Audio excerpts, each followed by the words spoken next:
Tantor Audio, a division of Recorded Books, presents Break On Through, a Mafia Kingdom novel by Jessica Ruben, narrated by Aidan Snow and C.J. Bloom. 1. Leo. We smile at each other. The silver moonlight shines through Daisy's bedroom window, illuminating her pale skin and shining black hair. She turns to her side so we're facing one another. Her creamy breasts are bared to me, the soft white sheet draping across the left side of her hip. She's a model in an Italian painting. You should go soon. Her delicate hand moves to my forehead, long nails scraping against my scalp as she brushes my hair back. My father will be coming in an hour. Dark eyes twinkling, she dares me to leave her. Or maybe she dares me to stay. My gaze moves down to her breasts and back up again. Father? What's a father? I kiss her deeply, the back of her neck in my grip, and swallow her laugh with my lips. My free hand wraps around the small of her back, bringing her closer to me. When we are chest to chest, warmth radiates between us. You know, she lifts her lips from mine to speak, and mine move to her neck. My father, also known as the man who already wants to kill you? She reminds me, giggling quietly. I kiss her down lower, pausing on an area of soft skin above her belly button. I grumble. Oh, that one. Leo, listen, her voice whispers in a slow and sultry drawl. I want more. You know I want everything with you. But if you're going to ask his permission to marry me, it would be better if he changed his mind about you. Him catching us would be catastrophic. Just a minute more. But he really is on his way. Kiss. Only kiss. One more hour. Kiss. She has to push against my chest to force my mouth off her skin. This woman makes me feel drugged. I can't wait to spend my life with her. I love you. She looks deeply into my eyes, and I swear I feel the vibrations of her feelings. She's all I see. I love you too. The door opens. There is a moment of absolute pause on all of our parts. No one moves. Hell, no one takes a breath. Daisy's father is an enormous, hardened man. He spent years fighting in the Kosovo Liberation Army before settling down and joining the police. He's a good man. But right now he wants to kill me. And I know this like I know my own name. You! His voice is so low and dark. With his feet planted on the floor, he points at me. Get the fuck out of my house! I've warned you once before. You shame my daughter. You shame my entire family. I jump out of the bed, head bowed, thankful that I'm wearing my boxers. Daddy, no! Daisy stands up, dragging the white bed sheets with her body. I cringe at her obvious nudity. It's okay, Papa. You know we're in love. Nothing we do is without my consent. It's been 3 years. We want to get married. If he gets into college in America, he'll save money and bring me there with him. Her father is so mad that he can't even reply. Just angry breaths like a bull. I won't look at him to find out what he'll say. I'm getting dressed like my feet are on fire. There's a madman in my midst, plotting my death. And there's nothing but his nude daughter between us. I do my best to slide my pants on as Daisy, clearly out of her mind, walks in front of her father and begs him to stay calm. It's all a blur in my haste, but her hands are at his barrel-sized chest, the sheet tucked beneath her thin arms. I probably have just a few more seconds before he wakes up from this anger-induced trance and grabs his gun to shoot me in the head. My entire body shakes as I drop my shirt on and slide into my sneakers, forgetting the socks. I pull up on her bedroom window. Daisy on her knees before her father begging is the last thing I see. Her sobbing is the last things I hear.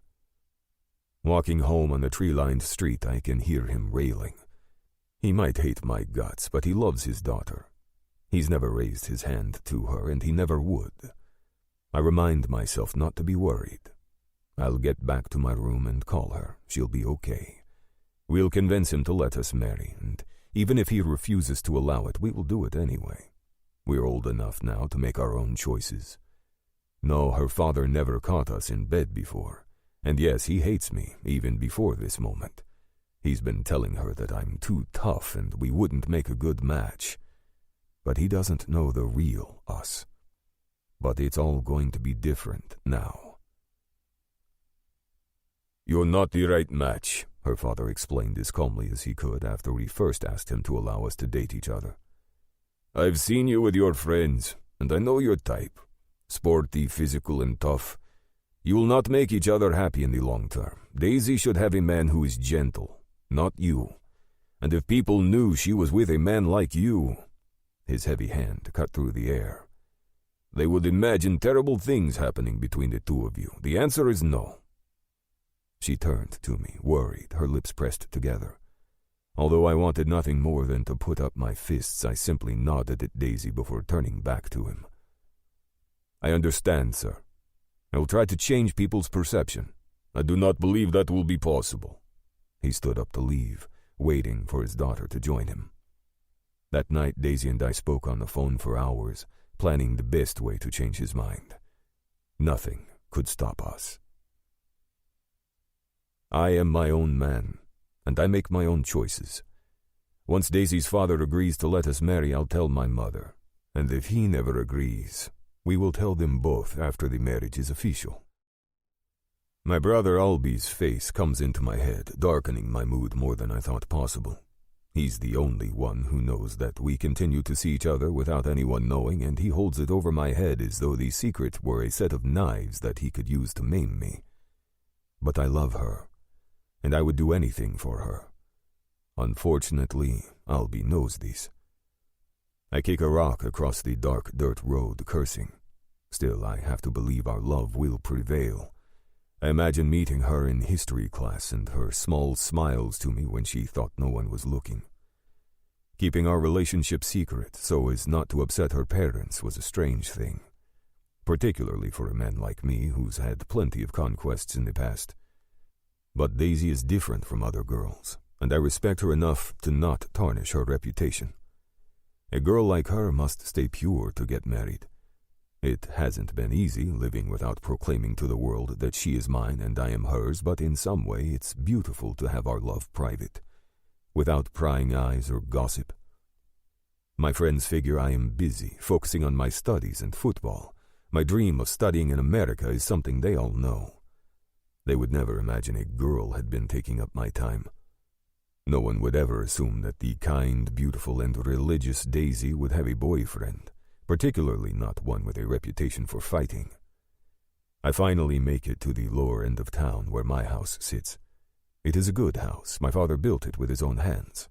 I have already planned the house for Daisy and me, and of course, I will build it. Large and white with blue shutters, a mansion for my queen. Pulling the key from my front pocket, I open the door. The lights are on, and my mother and brother stare back at me. I look at my watch, 10:07 p.m. Mother has tears in her large green eyes, but not unhappy-looking ones. My brother, though, he looks ecstatic. "You're leaving for America!" He jumps off the couch and embraces me. My body goes rigid, as I'm confused by his affection. My brother and I have a twisted relationship, if you could call it that. He was born seconds after me, and as my mother likes to tell the story, in the last moment before our birth, I apparently pushed myself ahead of him. Even though we are twins, we are completely different from one another. And while we have the same parents, have gone to the same schools, and have both been given the same course of studies, we simply have contrasting personalities and abilities. My father loved me best, as I am the most like him. We both loved challenging the forces of nature and using physical skill to overcome obstacles. He was tall, strong in both spirit and physicality, a fighter in the Kosovo Liberation Army. When he walked in the streets, others would part. I grew up hearing countless stories about how he'd killed enemies and saved the lives of his friends. He taught me how to handle weapons and how to protect myself, how to stand tall when I needed to, and how to lower my head when necessary to show deference and respect. When the war was over, he opened a construction company to rebuild the city. My father's death was painful for me, but it only served to push me harder to succeed, Everything I am today I owe to him. Our mother, on the other hand, has always loved Albie the most. Albie has patience to sit and read. He prefers staying home writing in his journal. He likes to review numbers and comb out details, whereas I see the bigger picture of things. Most of all, he despises anything physical.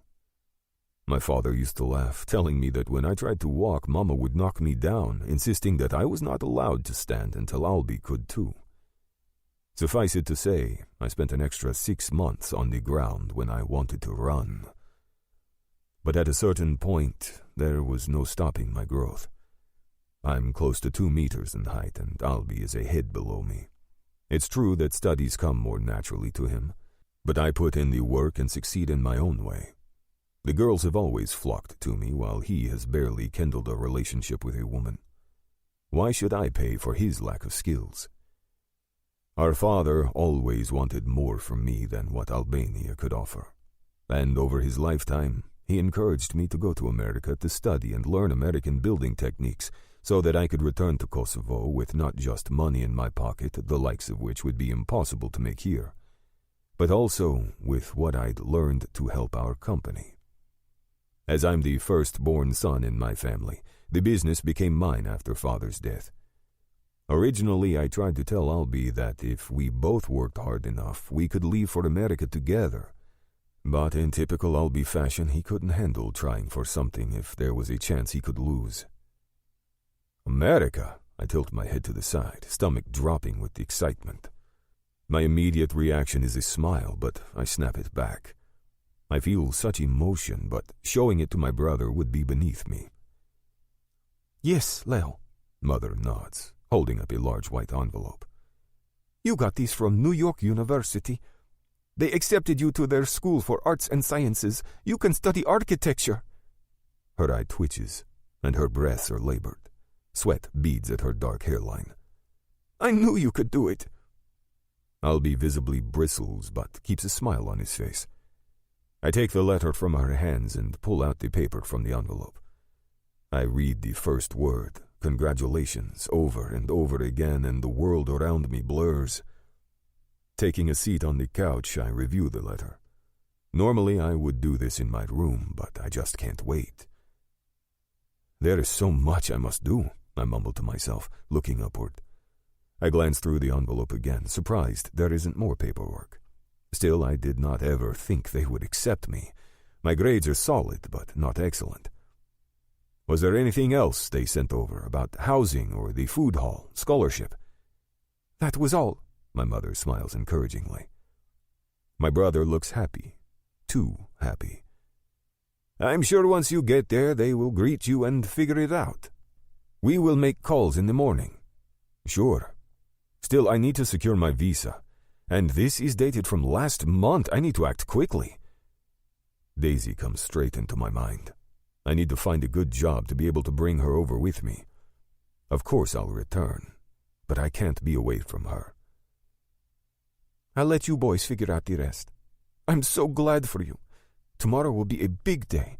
The next few weeks even. With a last kiss on my forehead, she leaves the room. My mother has never been affectionate with me. I guess she really must be proud. I am alone now with my brother, but can't shake the feeling of Daisy. I hope she's okay. Oh no, Albie shakes his head. Do not tell me that Daisy is giving you doubts. That look on your face is distraught when you should be over the moon. She's beautiful, but nothing more than dead weight. Leave her and move on. No, I put the paper down. She and I will get married.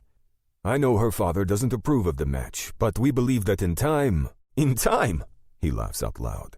You are leaving for America. You can't take the girl with you. For years, Papa worked extra hours and put money aside so that you could get this chance. You could have tried, I spit out. But as always, you never stepped up to the plate. Oh yeah? He tilts his head. Before I can get another word out, he says, let's put all the nonsense of Daisy behind us. What if Mother hears us? How it would break her poor, poor heart. He's full of guile, and my stomach turns. Nonsense of Daisy behind, I repeat his words, clenching my teeth. I will go to America. And once I'm there, I will find a way for Daisy to join me. We'll come back to Albania together eventually. Join you? He shakes his head. Her father will never allow it. If you ask me, she'll be married in a month. Before anyone finds out that you took her virtue, of course. If anyone were to hear, she'd be shunned. Imagine what would happen to her if people knew how I'd found you guys wrapped up together in the field. He shudders, over-exaggerated. I grit my teeth. She won't be shunned because she and I will be husband and wife. My brother shrugs casually before chuckling. When you leave, she'll be here alone, without a husband and without her virtue. If she's smart enough, she's likely already planned to place another man in the picture. 1, 2 moments pass, and my fist collides with his face. He falls to the floor, hands covering his jaw. Don't you ever talk like that about my woman. He slowly sits up, his cheek already smarting. Just go and be grateful. Let the rest of us live in peace. I stand up to my full height, pointing at him on the ground. I'm not letting her go, but I will live my dream, Papa's dream.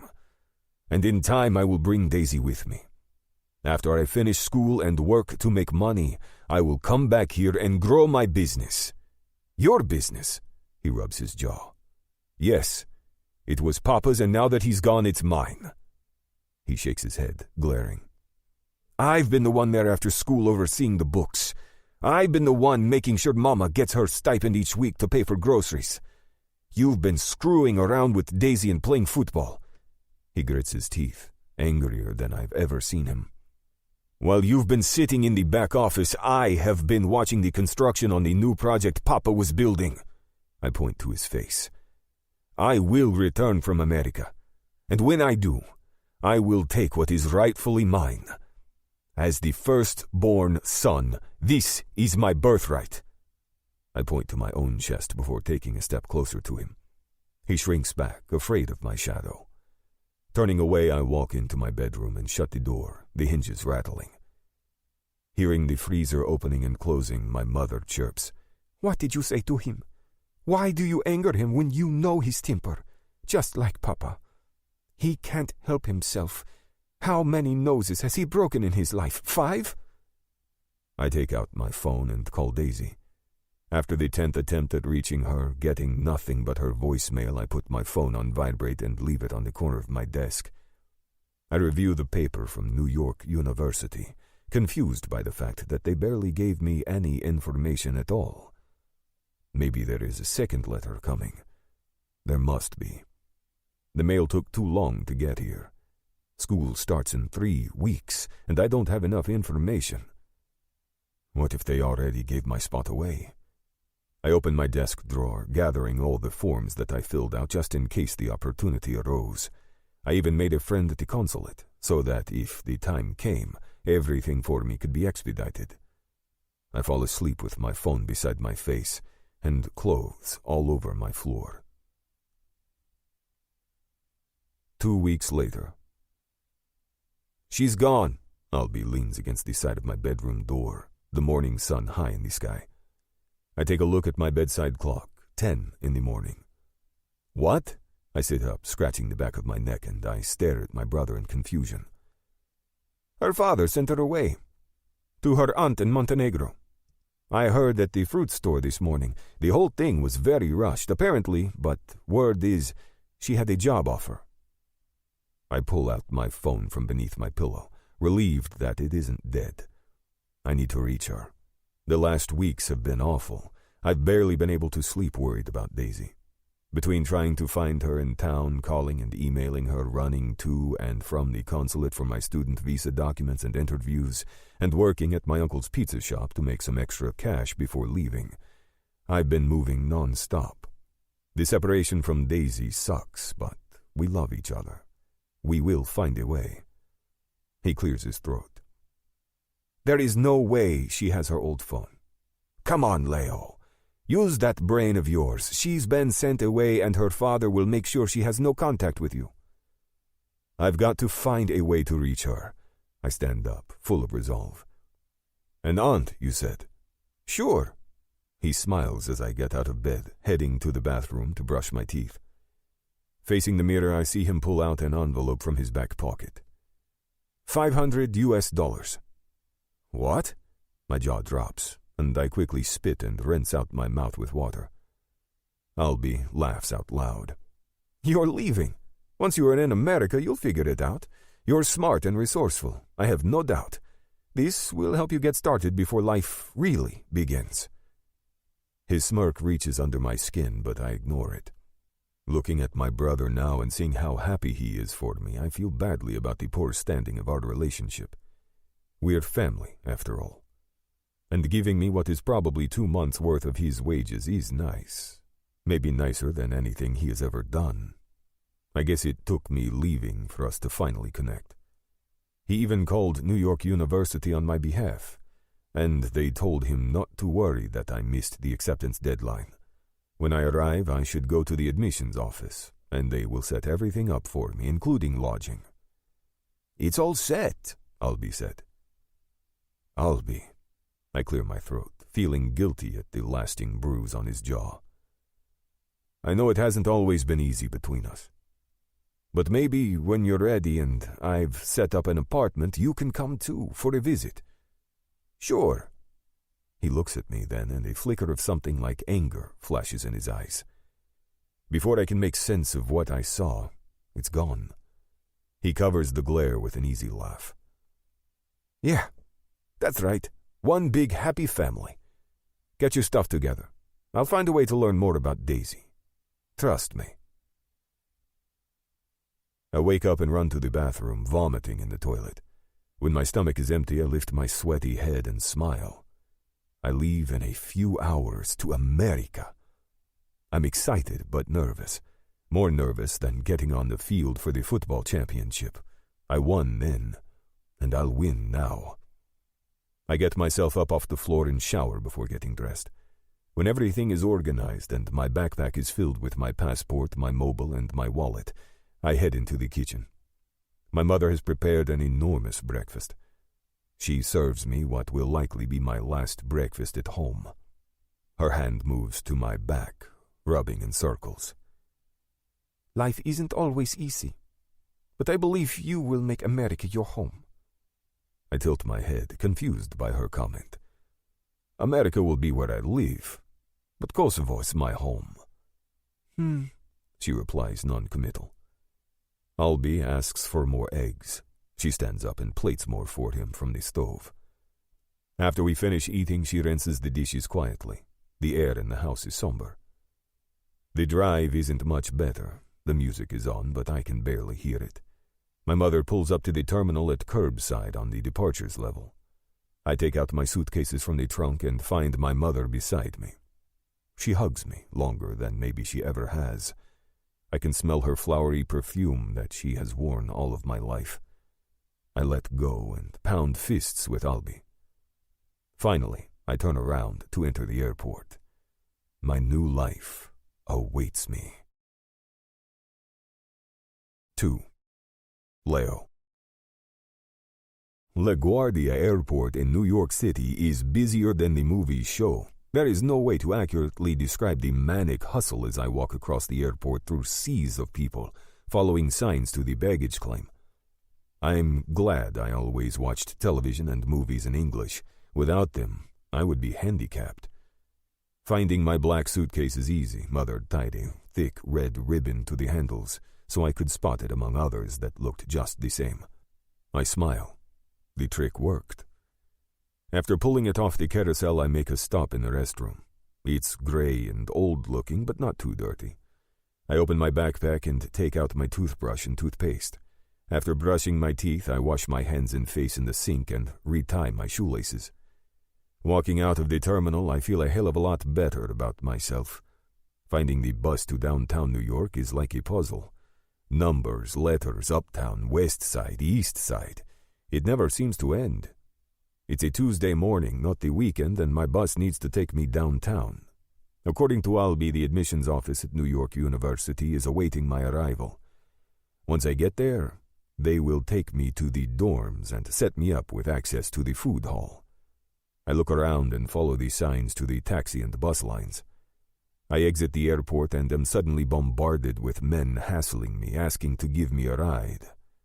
One seems decent and clean, in dark jeans and a white button-down, a cigarette hanging from his mouth and a gold chain dangling around his neck. "Need a ride?" I look at him closely before looking back down at my phone. My trip to New York University will likely take close to 2 hours by bus and subway, but with a car it could be less than 30 minutes. I quickly open the Uber app I was told is necessary for life in New York City and type in my address. For the right price, maybe I'll go with this guy. I slide my phone back into my front pocket. "How much to Lafayette Street?" In an accent I can't place, he tells me. "Oh, that's very, very far. 100. I roll my eyes and keep walking. The Uber would cost $50. I might be new in this town, but I'm not one to get swindled. "Wait," he cries, catching up to me. "How much do you want to pay?" $30. He throws his smoke onto the floor, not bothering to put it out. "I'm only doing this because it's off-peak. Cash only. Follow me." Together we walk along the terminals until we finally reach an enormous parking area. I try not to gape. I've only just gotten here and already I'm in shock over the size of the cars. I know gas is cheaper here, but still. We pause at a black car that's small in comparison to the others, a compact Toyota. He opens the trunk and I pause before giving him my suitcase. "Let's go," he claps. "Time is money." "Yeah, sure." As we finally drive off, my leg bounces up and down. My heart is beating so fast that it feels like it might jump out from my ribs. His eye moves to the rearview mirror. "Can you settle?" I want to be polite, but I don't have it in me to relax. I give him a hard look. "No." "New in town, I see. Where are you from?" "Kosovo." "Oh, wow. Albania. Long flight?" "Yes." I pull out a toothpick from the pocket of my backpack and bite on it.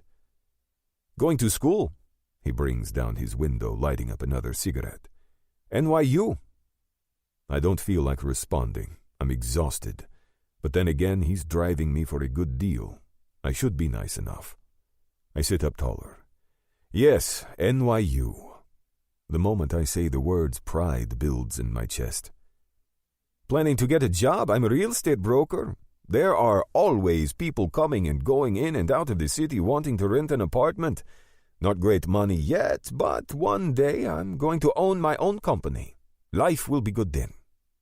I shift in my seat. "Where are you from?" He exhales smoke out the window. "Israel. My name is Yossi. And you?" "Leo." I look out the window, and we're finally off the bridge. The city is enormous, bigger than my dreams. With towering buildings and people packed on the sidewalks, I'm not sure how I'll ever navigate. My gaze holds as I scan the street signs. I find myself praying. I'm so far from home, far from my love Daisy, who I still can't find.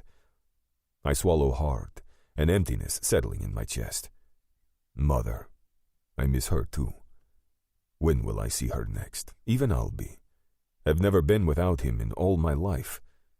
The whole move happened so quickly that I was barely able to process what was unfolding. It was as though my brother and Mama had put skates on my feet and pushed me forward. I put my hand into the zipper pocket of my backpack, glad my money is still there. Mama wanted me to sew it into my clothes, but I told her that was ridiculous. I sort of wish I'd listened now. What if I lose this cash? The driver stops, and I see the sign, New York University. I finally made it. Admissions. I discreetly open my zipper pocket and undo the band around my cash. I remove 3 $10 bills and hand them to him. "Thank you, my friend." He takes off his belt and turns his body in the seat. Taking the money from my hand, he gives me a card. "If you ever need a ride somewhere or a job, I know people who know people. If you need an apartment, I can find you a good one for no fee." He winks. I give him my hand and we shake. "Thanks." I hear the trunk pop open before opening the door and stepping out. The weather is nice and mild, warm even. I take out my suitcase and make my way into the building. This area feels more like home than the industrial streets we came down. Opening the door, I see the sign for the office and make my way in. Hello, can I help you? Yes, I put my suitcase beside me. I have been accepted to your undergraduate arts and sciences program. And? She stares with a blank face. And I was told to come here first and you would set me up with housing. Here? Housing? She tilts her head to the side, as though I were speaking Albanian. I clear my throat, suddenly getting hot. What's your name? Leonard Nikje. Leonard, do you have any paperwork with you? I drop to the floor and open my backpack, taking out the admissions letter.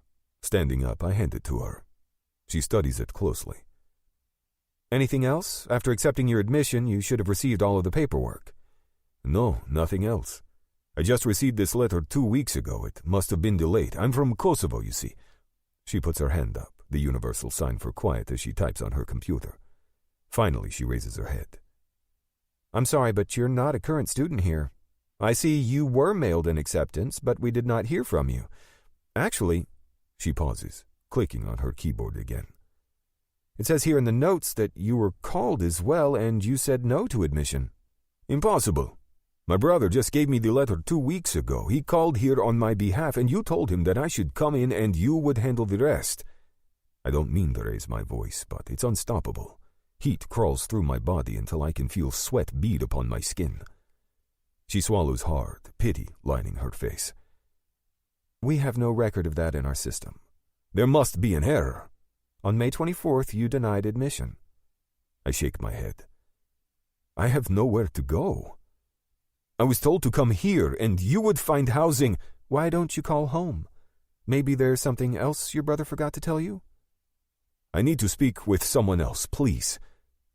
She opens and closes her mouth, wanting to argue, but suddenly she changes her mind. She lifts up the phone and says something into the receiver. You can take a seat. I'll call you when he's ready. I sit down in a state of utter shock. I swallow hard. The truth is too painful to bear. Reality knocks, but I'm not able to answer. No, not yet. People walk in and out of the cold office, but all of them seem to work here. Finally, the secretary tells me to come in. Leave the suitcase by your seat. I'll keep an eye on it for you. I nod and wordlessly grab my backpack, walking into the meeting. The conversation moves in a blur. Application received. Failed to reply to all letters sent requesting paperwork. No acceptance. Send over your transcript and possibly reapply now for spring. He hands me a fresh application. It's identical to the one that I filled out a year ago. Paperwork for scholarships, also copies to the one I filled out a year ago. My hands are full with paper, none of which can help me. I stand up and shake his hand like the man I was raised to be. Thank you, sir. I hope this works out for you. I leave in a trance. I take my suitcase, mumble a thank you to the secretary's bent head and walk outside. Sit on the steps, head in my hands. Not enough money. Where will I sleep? I pull out the cash I put aside, including the $500 Albie handed me. I thought housing and food would be handled. I figured I'd get a part-time job to cover smaller expenses. This will not last me long. And then it comes to me. Albie. My hands shake as I pull out my phone. I call him again and again, but no response. Nothing. He set me up. He hid the admissions letter and made me wait. He told them I did not accept. He sent me here to get rid of me. I stand up, hauling my suitcase as I walk, the red ribbon flowing from the wind. Moving has always helped me think. Daisy comes back into the forefront of my mind. Her father wasn't supposed to be home for another hour. When I got home from her house, how did my brother know I would be walking through the door? He was the one who told me he'd spoken with NYU. I was so busy with my visa and tracking Daisy that I trusted him.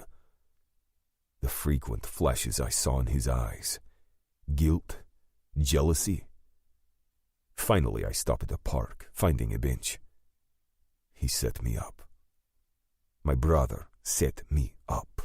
He took my love. He stole my business. He took my life. A group of kids walk by me, smiling and laughing. Heavy backpacks are slung over their shoulders. I lift the phone again. "Hi, brother," he answers. "Albie," I inhale and exhale. "What did you do?" "You're lucky I answered. Tell me everything, Albie." "I guess no reason not to at this point. You now know that you're in America with no job, no home, and no school," he chuckles.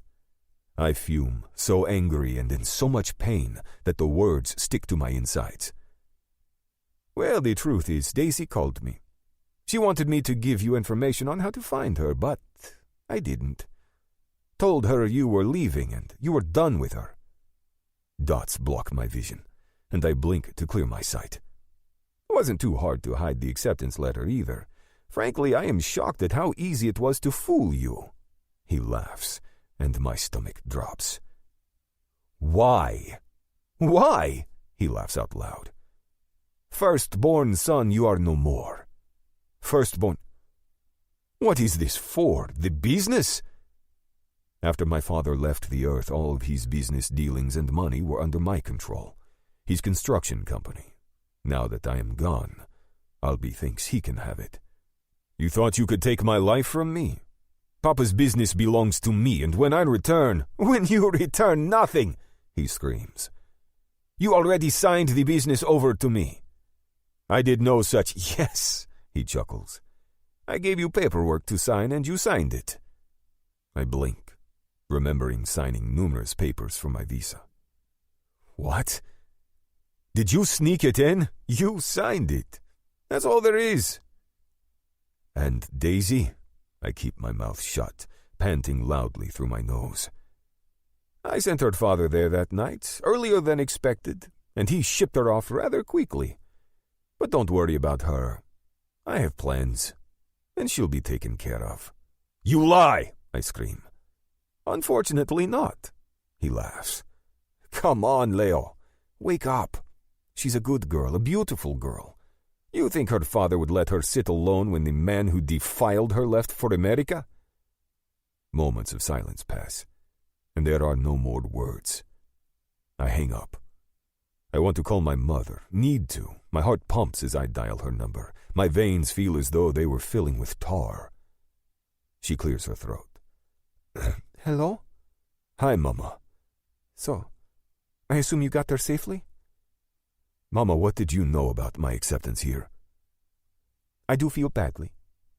But the truth is, Albie is the one who should be taking over the business. He's the intelligent one.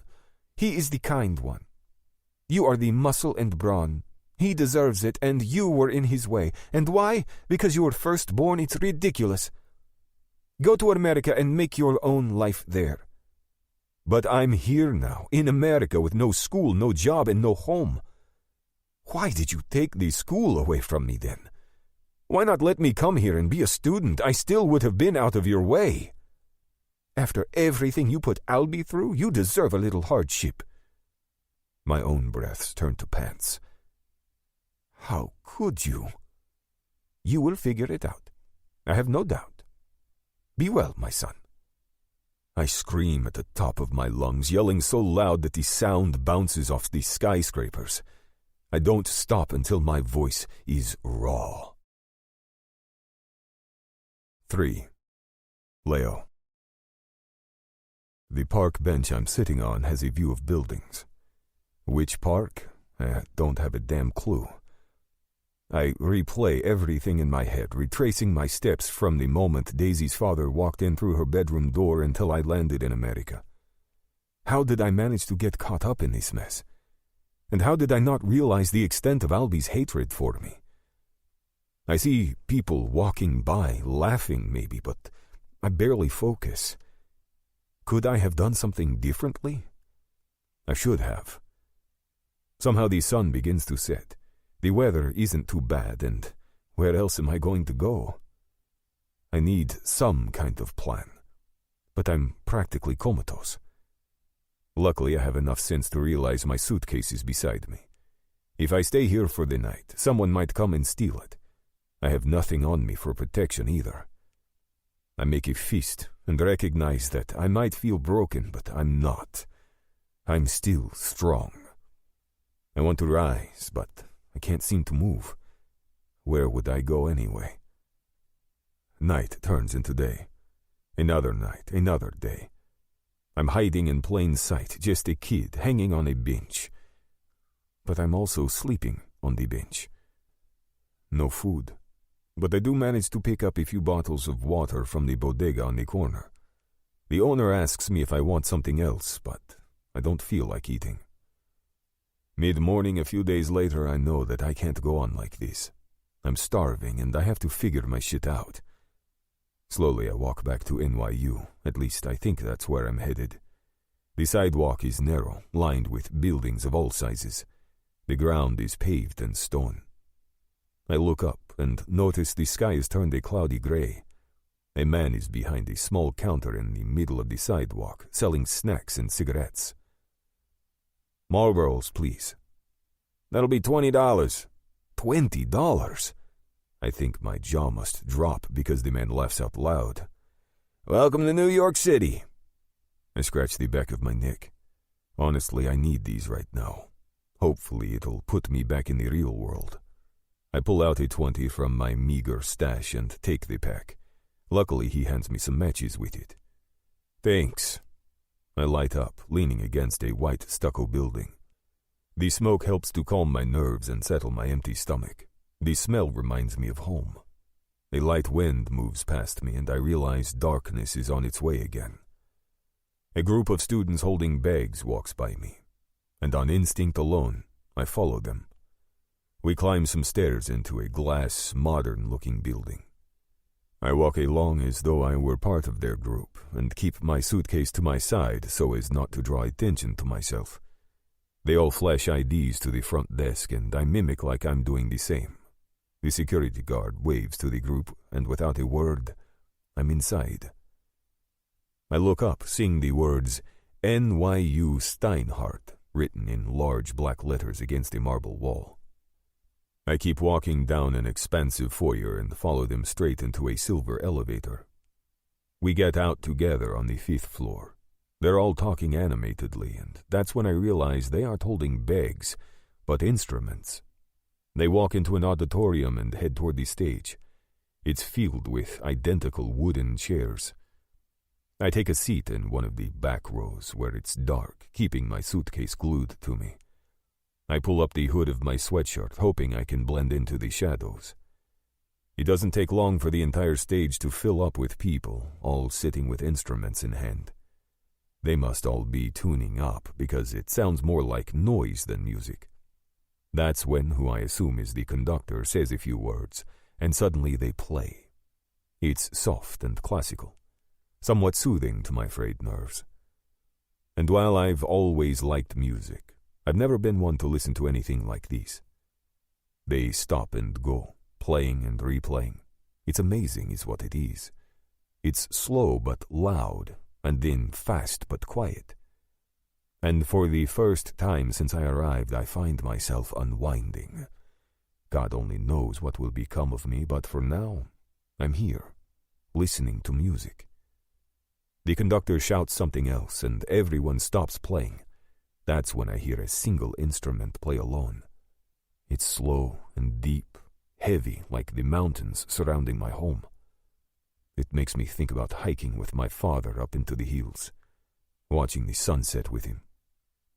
One time we were climbing and I mentioned that my bag felt like it was filled with rocks. He laughed, telling me that he had in fact put rocks in my bag. "It will make you stronger," he said, chuckling. We always used to pull pranks on each other like that. I blink a few times, wanting to cry like a baby. How could they do this to me? I scan the stage. It's a cello playing. My eyes pause on the musician. Her brown hair is curly and long. Gathered over one shoulder, it drapes over her enormous brown instrument like a shroud. I can't tell if her eyes are closed, but she sways with her bow like she's using more than just a hand to play. I let myself focus on her and enjoy the sound. It's astounding. She's astounding.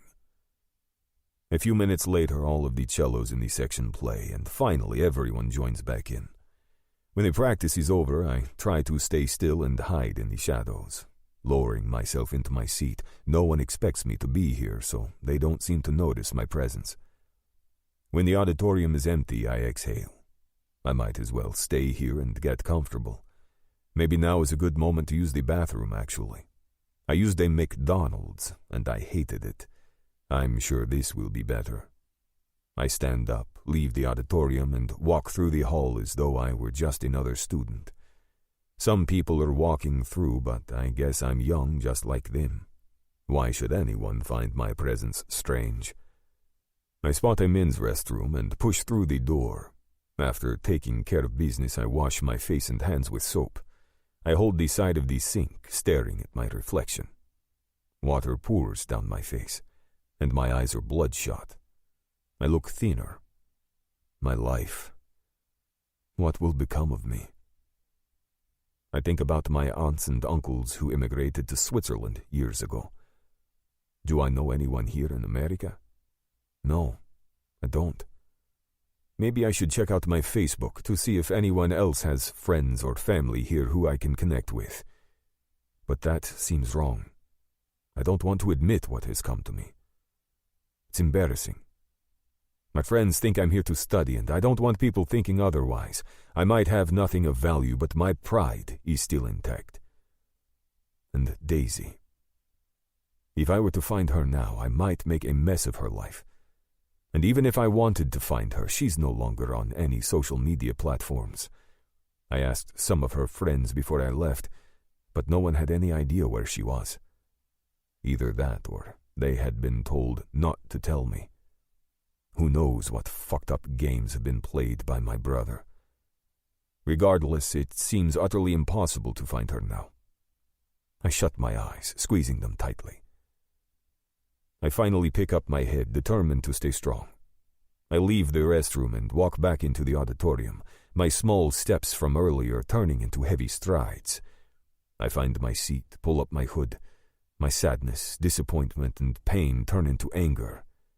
And once I tap into that feeling, it fills me. I swear on my father's grave that I will get my revenge. I will go back to Kosovo and take my business back. By force, if I have to. And I will kill my brother. With my bare hands, I will end his life. I open and close my fists, imagining him screaming and crying. I grind my teeth together. He thinks he won. But he has no idea what I'm capable of. I wake up with a crick in my neck, but I'm relieved that I slept somewhere safe. I touch, feeling my suitcase still by my side. I check my watch, noticing it's 6 o'clock in the morning. I have no idea when the building opens its doors, but I definitely don't want to get caught. Still, I could use the restroom and brush my teeth. My stomach is also grumbling, on top of feeling raw. I make my way out of the auditorium with my suitcase and backpack. A janitor sees me. I want to run, but I play it cool. I wave my hand to him. "Getting your early morning practice in, I see." "Yes, sir," I reply in my best American accent. And then he's gone. I go back into the restroom, brushing my teeth and washing my face and hands. I quickly open my suitcase and take out some fresh clothes and underwear. After changing in a stall, I actually feel a lot better. I have hands. I have a brain. I will find work and a place to stay. And if I don't figure it out, which I probably won't, I'll come back here for the night. Before walking out, I instinctively put my hand in my back pocket. When I feel the card, my jaw drops. Pulling it out, I pray it's what I think it is. Yossi Peretz, licensed real estate broker. 917-504-7672. The driver. And he did tell me to call if I needed anything. What do I have to lose? I check my watch again, seeing that it might be too early still to call him. I should finally eat. I head downstairs, deciding that I'll simply play along with the early practice story. On my way out of the building, I pause at the security guard in the lobby, waving to him like we know each other. "Hey man, do you think you can hold on to my suitcase for me? I'll be back in about an hour." "No problem." He takes it, rolling it behind the desk. "Thank you." And I walk away, feeling slightly lighter. I take my time as I go, being sure to check my surroundings. I find a cafe with a pink awning a few blocks from the building. It's called Le Chalet. I walk in and a silver bell chimes from above the doorway. It smells like fresh desserts and bread. "The quiche just came out from the oven, filled with eggs." The girl at the front smiles at me, almost shyly. "Okay. I'll take 2. Do you have Turkish coffee?" She blushes, looking down at her feet before bringing her eyes back at me. "Yes, sure."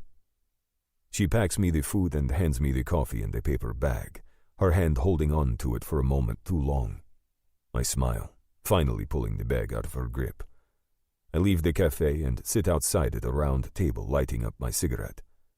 I don't smoke too much because Daisy didn't like it, but right now, it's keeping me afloat. When I'm finished smoking, I enjoy the food. It's delicious. Almost no one is out on the street. Little by little, I see a few people walk by. They're moving quickly with coffees in their hands. At home, everyone would be at cafes in the mornings, sitting and smoking. Coffee is meant to be savored, not something to drink on the go. My leg starts to shake. It might be early, but I can't wait any longer. I pick up my phone and dial Yossi. He answers on the 3rd ring. "Hello? Hey, Yossi. This is Leo. Remember you drove me from the airport to NYU?" He coughs. "Yeah, sure. What's happening?" "Well, I had a few plans, but they all fell through. Any chance you know of someone hiring?" "It must have gone really bad, eh?" "You have no idea." I look at a red car, suddenly feeling the urge to smash its windows. "Are you enrolled at least?" He laughs, like this whole thing is a joke. "No," I grit my teeth. "No?" He sounds a bit more surprised. "No," I reply a little more forcefully. "Shit." "Yeah." "Listen, there's a chain of pizza stores, Familia. It's owned by my cousin, but he has Albanian guys working for him. I'm sure he can fit you into the schedule. I've got about an hour now before I'm showing an apartment uptown. I'll pick you up and take you there." "That would be great." I find my heart moving more quickly. I helped my uncle at his pizza shop in Kosovo. I swallow hard, imagining Uncle Besart behind the cash register, flour over his forearms. "I'm sure the pizza is different there than here, but that's good enough. I'll get you from the corner of Houston and Worcester in 10 minutes. He hangs up the phone. I quickly pull up my maps on my phone and figure out how to get there. Once I do, I start running. The moment I see his black Toyota, I walk toward the car. This time I sit in the front seat beside him. Could it be that I just saw him so recently? It feels like a lifetime ago. "You're quiet," he smiles, turning up the music. I don't recognize the language, but I assume it must be Hebrew. "Not usually, but my life is fucked right now." We drive uptown. I know this because the street numbers keep rising. The buildings grow too. I'm still in somewhat of a daze, but this time, I know I have to wake up and get a grip. I must make sure I secure this job and then figure out where I will live. Maybe the pizza shop owner will be able to set me up, or the guys who work there. When we get to 84th Street and Lexington Avenue, he finds a parking spot and pulls in. Before leaving the car, he shuts off the music and turns to me. "You people helped my people once. My grandparents fled Germany after Hitler's rise in power and went to Albania. Their neighbors refused to comply with the German and Italian orders to turn over lists of the Jewish people living there. Even your government came to their rescue, giving them fake documents so they could continue living with the Albanians in peace. I promised my grandparents to never forget the kindness your people had bestowed on us. The only European country with a Muslim majority took care of us. So yeah, man, I'm going to help you. If there is something you need, you can always call me." I blink a few times, floored. Wow, man. Thank you. Who knew that a good deed from my country's past would be repaid in this way? I put out my hand and we shake. Maybe I'm not alone after all. "The guy who owns the pizza shop is called Itai," Yossi tells me as we walk inside. "Hey, Yossi!" A short guy with dark hair greets us from the register. They make small talk when finally Yossi introduces me. "This is Leo, smart guy. He just moved from Albania, needs to make some money." After they chat some more in Hebrew, Itai pats me on the back. "Perfect. Start today. Yalla." He grabs a red shirt from the desk drawer and throws it at my chest, telling me to change in the restroom. "When you're ready, meet Vitan by the cash register." Vitan. Hearing an Albanian name makes me happier than I thought possible. "Yeah, good kid." I switch my shirt and head to the front. "E njeri, unë jam Vitan," he greets me in Albanian, and I let out a breath I didn't even realize I had been holding. He's in the same red shirt as I am. He has dark hair, tan skin, and bright blue eyes that remind me of my own. "Hey, unë jam Leonard." We shake, and I give him my first real smile since coming to America. It turns out everyone who works here is Albanian. It doesn't take long for me and the other guys to connect the dots, and as luck would have it, I know some of their aunts and uncles and even parents who still live in Kosovo. Most of them came to America to study just like I was supposed to do, but while they're doing work and school, I'm no longer planning to study. I'm not sure yet of my plan, but school isn't going to happen. Not now. When they ask me questions, I keep my answers simple. Came to work construction and learn and make money. Company back home will return. People rush in and out of the store, ordering quickly. They all seem to know what they want before they even walk inside, and just as they order quick, they want their food even quicker. No small talk. No how are your parents, it's all business here. America is interesting. So many people of all kinds in one city. Black, white, brown, mixtures. When a man of Asian descent walks in, I almost can't speak. The only time I saw anyone Asian was in the movies. After he leaves, the guys laugh at me, telling me that they were shocked too at first. So many kinds of people. My history teacher once described America as a melting pot. She wasn't kidding. The place quiets down for a few minutes until the bell chimes again. In walk two men. They're big and almost larger than life, both wearing dark sunglasses. One has jet black hair, but the other has lighter hair, pulled back in a bun. They lift their hands to us before taking seats in the back. I turn to Vitan. "Who is that?" "Them."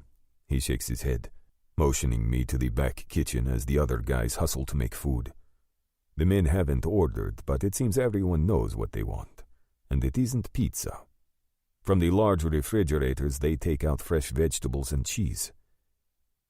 "Only the two most notorious men in New York City, Nico and Darius, who run the Mafia Shqiptare. They're scary as fuck, but make sure you always hold your own when they're near. They hate weakness." I whisper, "The Shipa? Here?" My mouth drops open. Of course I've heard of them. Everyone has. The Albanian Mafia is serious and worldwide, known for their black market dealings, among other things. "You're in New York City, brother. If not here, where?" Shit. I have no reason to be afraid, but there is no denying the fact that the Shipa are known as the most powerful men in the world. "When they come, they always want the same thing. Kakskevall salad." "At a pizza shop?" He laughs. "I keep forgetting that you only just arrived. The Albanian immigrants work in pizza shops. A lot of us are building supers too. You know, the guys who fix things in people's apartments. We maintain and manage. But anyway, the Shipa knows they can come here to eat our food." I exhale. "Do they know you?" "They know all of us. Likely they'll want to meet you too. Make sure you're cool. Just don't ask too many questions. Stay quiet and keep your head down. I will introduce you." We both walk back around the counter when Vitan takes a basket of hot bread from the counter. He shuffles over to Nico and Darius.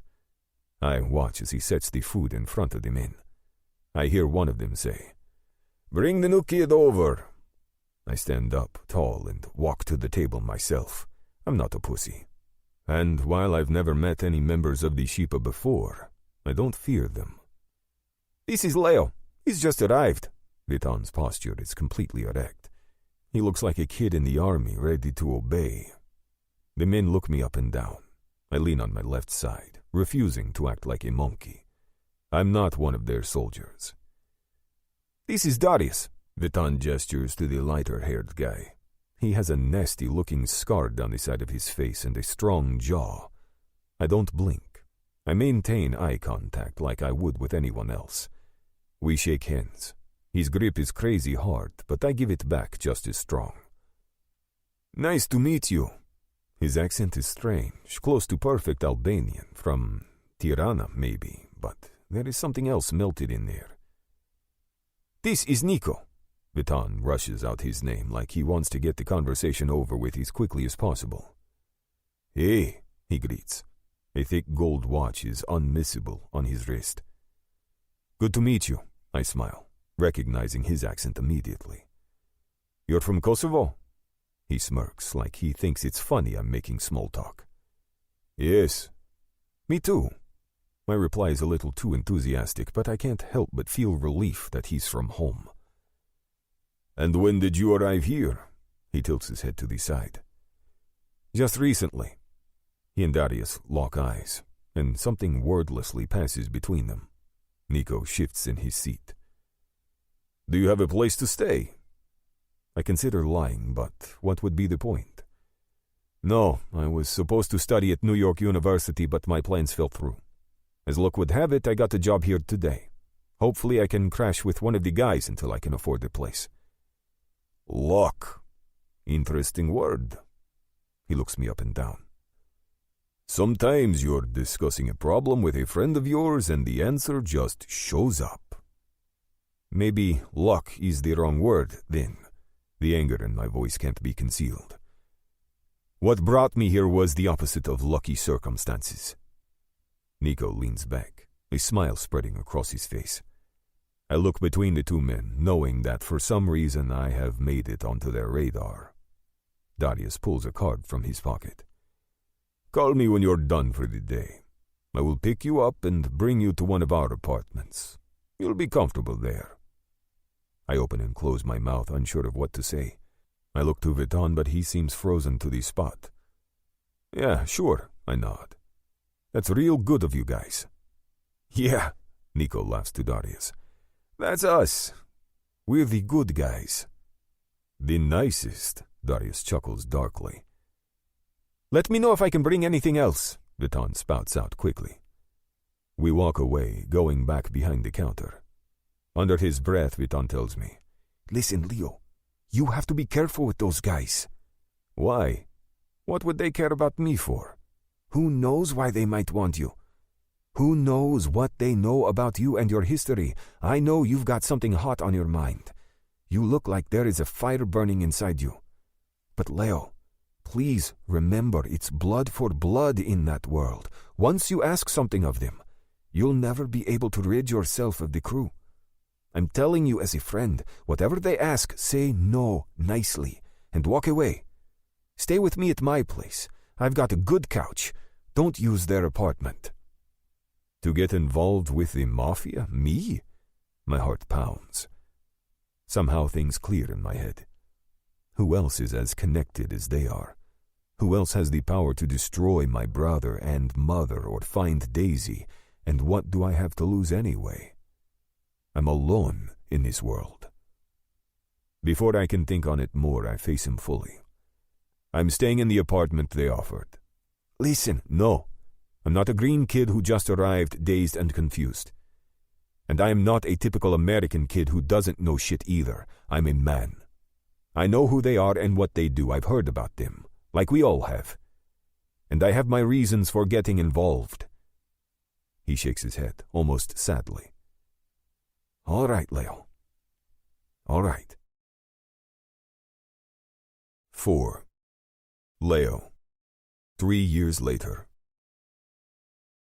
Dren picks me up from my apartment downtown, honking from the street until I exit the building, eliciting a few fuck yous from passers-by. I laugh as I jog down the steps, yelling, "I'm here, shut up, man!" The windows of the car are pulled down as we speed into the night. I wish I could say that after 3 years of being banished from my home that my anger had ebbed, and that I was now a carefree guy who went out with friends and laughed and chilled. That I no longer thought about Daisy and my business that had been stolen from me. Or that I had forgiven my brother and mother, and that I prayed for them each night. But that's not the case. My anger has grown. Puno Construction, which is officially owned and run by Albi, has become one of the largest construction companies in Kosovo. Daisy has 2 young sons with Albi, and my sources tell me she's happy, shopping and throwing parties in her home. It riles my blood, but I've seen the photos, and it's all true. She's moved on, and it didn't take her long. If I could go back and tell my younger self a few things about love, I would never have gotten into this mess. I was naive, stupid. Her father might have been devout, but as I've since learned, she was just after money. She knew that when I came of age I was going to inherit a big business, and with me gone it was Albi who would inherit. And as far as my brother and my mother are concerned, revenge is too casual a word. Killing them wouldn't even be enough. At first I want them to stay alive and to watch everything they built disappear. I need them to have their eyes working so they can see their lives being torn to shreds by my hands. Once they know it's all gone, I'll end their lives happily. Albi stole Daisy from me. They can have each other for all I care. But the fact that he thinks he won, that he got away with taking what was mine, I refuse to allow that. The disintegration of my good young self happened quickly. I'm still a decent man to my friends, as I've always been. But I've stopped being friendly to anyone outside of who I care to know. People are liars and cheaters. The only person I can count on is myself, and of course the Mina Vishipa. Once they saw my value, they brought me into their fold.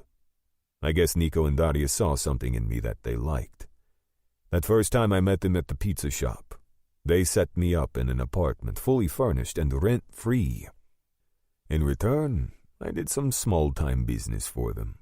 I got to know the guys in the crew and helped different people out. Realized that even though I was far from my own country, there was a community here that felt a lot like it. One night over drinks at the Mark Hotel, I explained to them about my business in Kosovo and all the dirty shit my brother and mother had done to steal it from me. Nico looked at me in all seriousness. "It's time to join the fold, brother. And then together, we'll get your revenge." We shook hands, and within a month I was sworn in.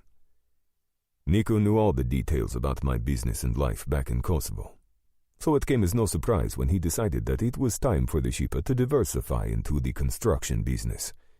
Nico is nothing if not sharp. "Why don't you go to the Hamptons, Leo? See if there is anything you can accomplish there." Well, I had never heard of the Hamptons before Nico mentioned it to me. The name rang no bell. I wasn't even sure it was in New York. But Nico had spoken, and that was all I needed to hear. Everything from land acquisition to the build is now under my command.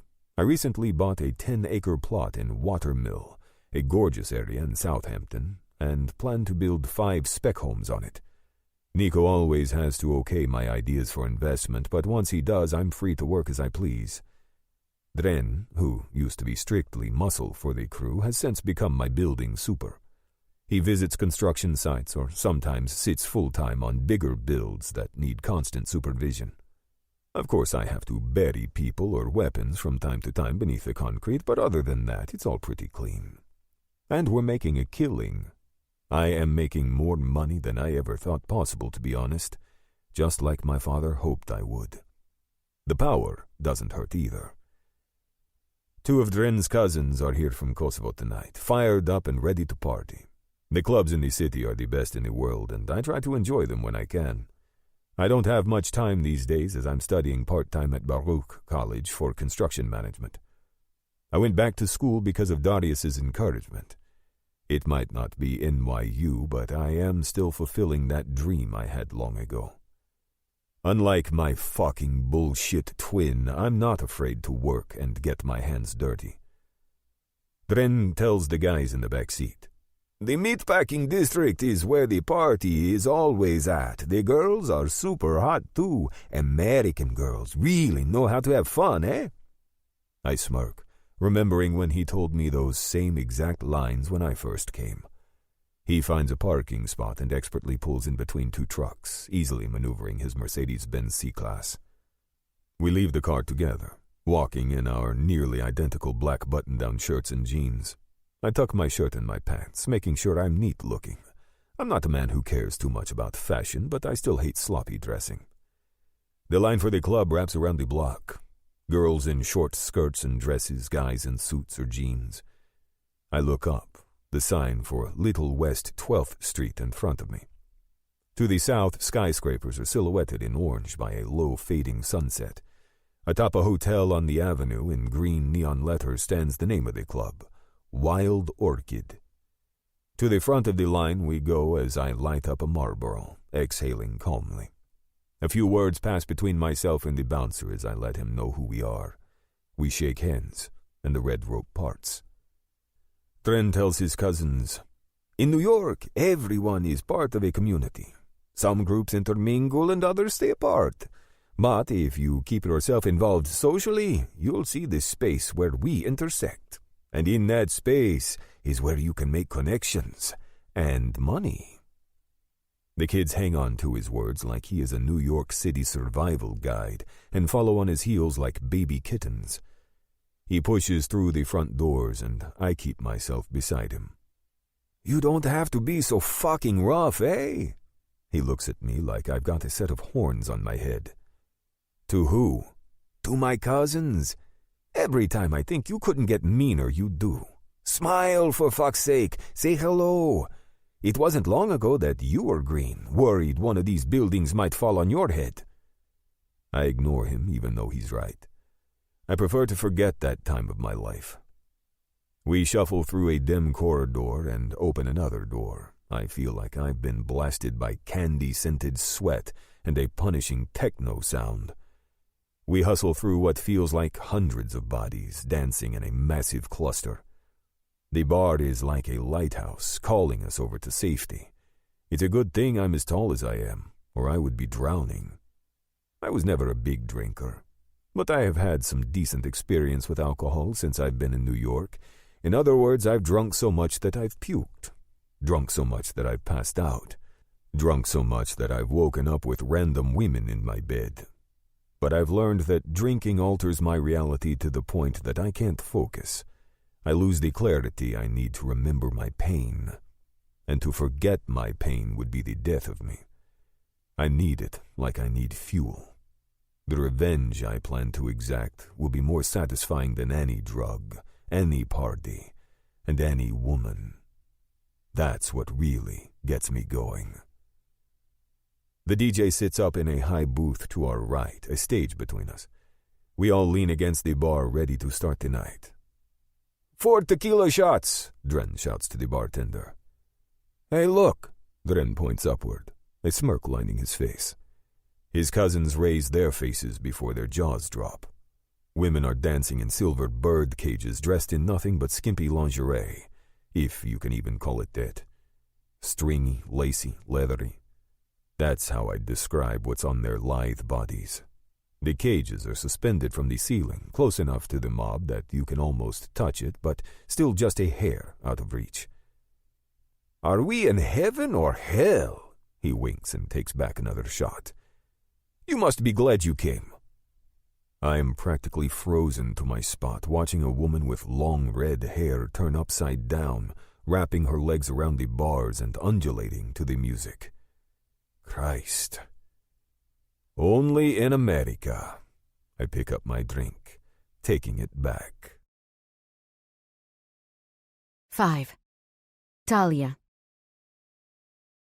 I take out my electric cello, excited to get on stage. We've been playing here at Wild Orchid on Saturday nights for the last 3 months. The club is basically alcohol-tinged ruins, a black box of nothingness. But after 10 o'clock, it's full of good-looking people with 4 bars lit in electric colors, women dancing in cages from above, and, of course, the DJ with its accompaniment, 2 violins, and a cello. And while each of us takes our music studies incredibly seriously, it's awesome to occasionally break free from classical binds. Plus, we get paid a decent amount in cash. It's the only money I make from legitimate means, and nothing feels better than taking my share at the end of the evening. Well, that's not necessarily true. I do love playing my cello. Electric, regular, whatever. Playing music is definitely better than money. Leora and Rona tune their violins, looking so similar in their short black dresses, golden skin, light blonde hair, and green eyes. They're typical Israeli model fare. I'm the oddball in our friendship. My dark hair is long, to my waist, and curly, and my eyes are large and brown. I know who I am and what I am, and therefore I know what I need. And right now, that's money. Johnny yells at someone backstage before stepping over to us. "Hey, ladies," he croons. The man can go from hard-ass boss to sweet talker in seconds. "Tell me, why are you Israeli women so damn beautiful? I swear, someone pinch me." He looks up at the sky, as though God would give him some answers. What a loser. We are an immigrant-based society.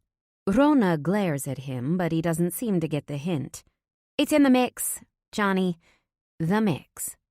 "Oh," he laughs. "Of course. Makes sense. Anyway, ladies, you've got 2 minutes. He claps a few times as though we were dogs and struts off. I look at my friends, shaking my head. I wouldn't mind kicking his ass, and I know they would love to join me. But I take a deep breath and keep myself in check. Being rational is something I've been trying to do lately, despite the shit show of my life. Finally making it into New York University's Steinhardt School for Music has been incredible, and my dream of playing for the New York Philharmonic is closer than ever. But I've been rejected twice now for financial aid, and knowing that I have no choice but to continue on this path I'm on so I can keep studying makes me cringe. I'm living the life of a woman I never thought I'd be. When I started up with Yet, I swore it wasn't me but just something I had to do for now. But seriously, how long can I lie to myself? I don't fuck Yet for tuition, but it's what I do. I'm not the kind of girl who stays in an apartment fully paid for by a married man, but it's where I sleep. It's not really me or who I am, but for how long can I tell myself these things when it's literally how I live? I feel like a fraud, but how else can I manage this or follow my dreams?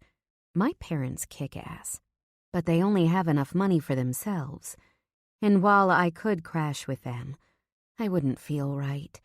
They have a 1-bedroom in Forest Hills, Queens, and they supported me as best they could for as long as they could.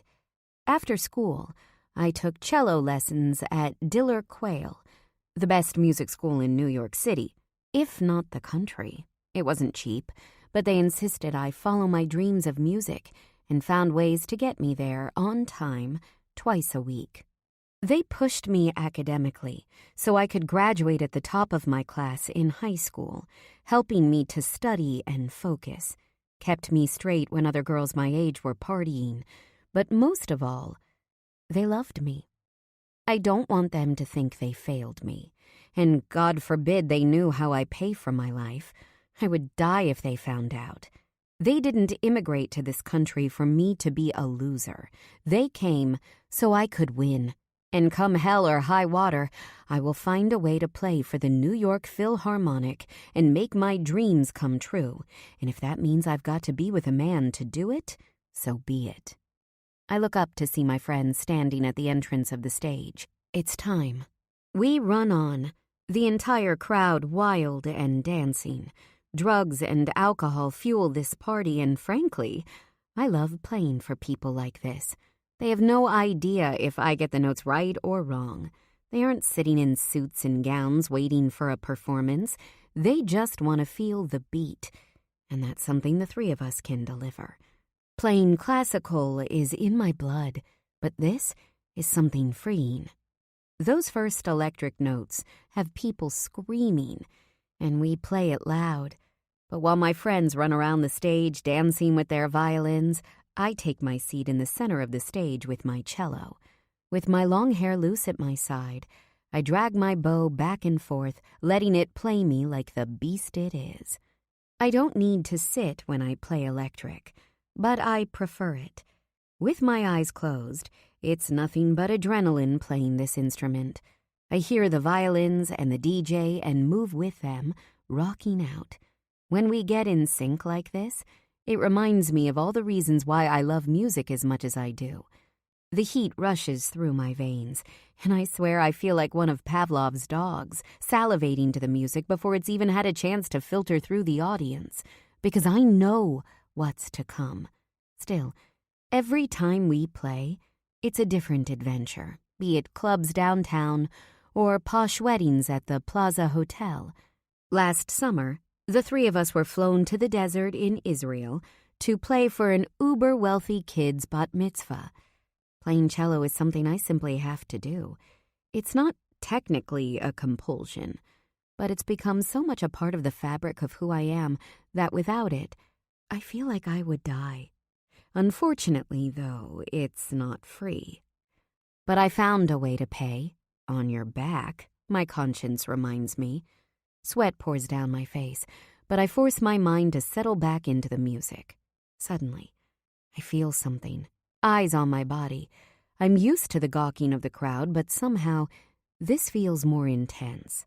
I open my eyes and continue playing, searching for the stare that I would bet is somewhere in the crowd. My bow is on automatic now, my shoulder and elbow pulling and pushing with the beat. A few fans focus on our playing. A boy with hoops through his nose, two girls completely tatted up from their wrists to their shoulders, glasses of alcohol filled to the brim, a cluster of well-dressed men laughing. But the stare isn't coming from them. There is a man leaning against the bar, his stare trained on me. I swallow hard, playing, but somehow it's as though the music is now in the background. Our gazes lock, and recognition passes between us like I've seen him before. But of course I haven't. He's unbelievably handsome, chiseled jaw and cheekbones, jet black hair. And even in the bright lights, I can tell his eyes are a lighter color. He's also tall, really, really tall, a head above most of the others, wide shoulders. I want to hear his voice. Is it as sexy as he is? I wonder if he's single.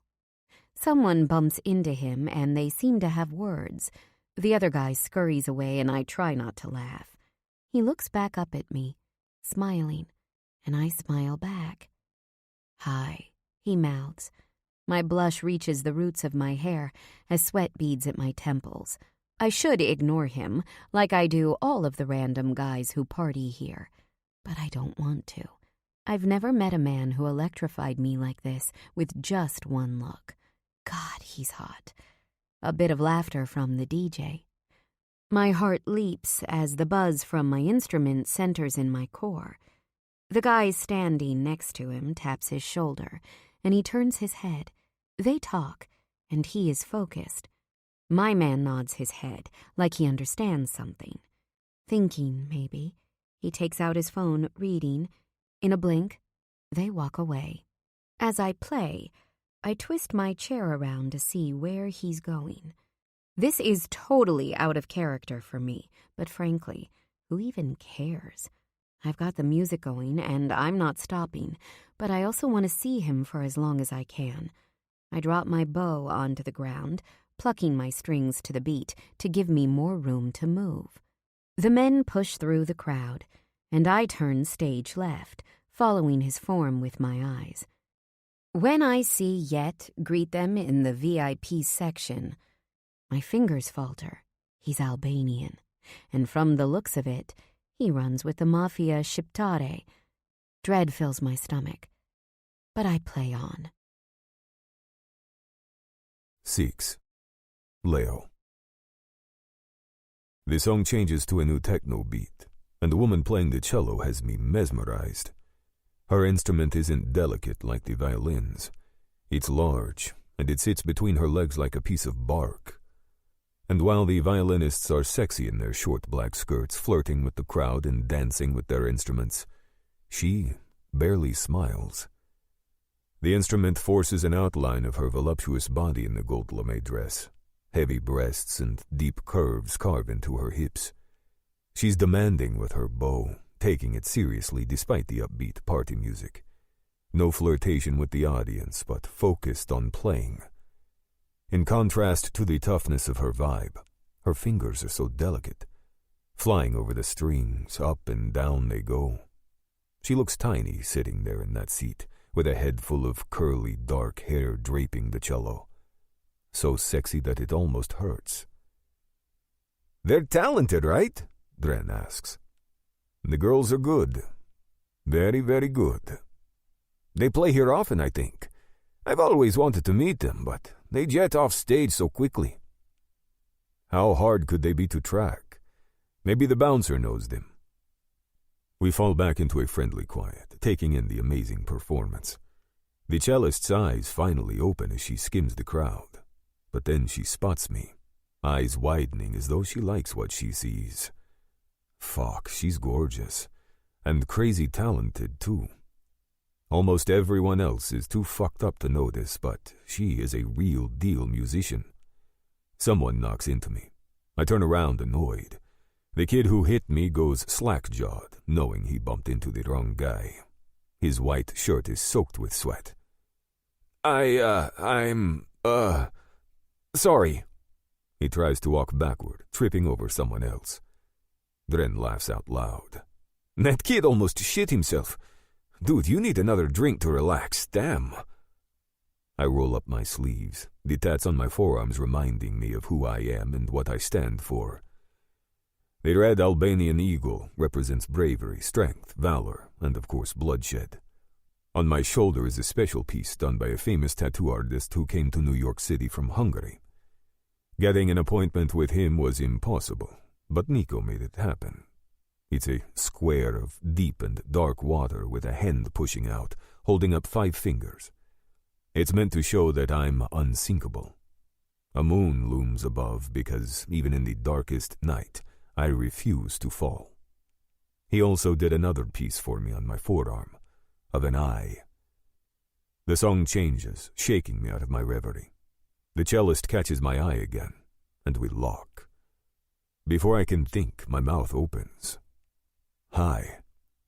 Her eyes are like large honey-brown almonds, too big for her face, but so expressive, so beautiful. She smiles at me, full lips widening to show gorgeous, straight white teeth. Her eyes, they twinkle. Maybe it's the lights shining down on her, but it's also her.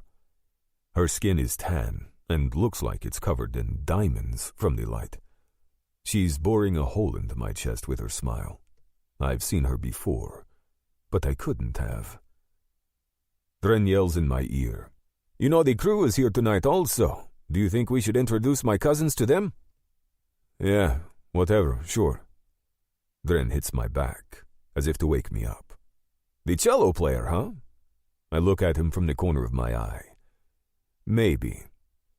"Well, I'm going to bring the guys to meet Nico.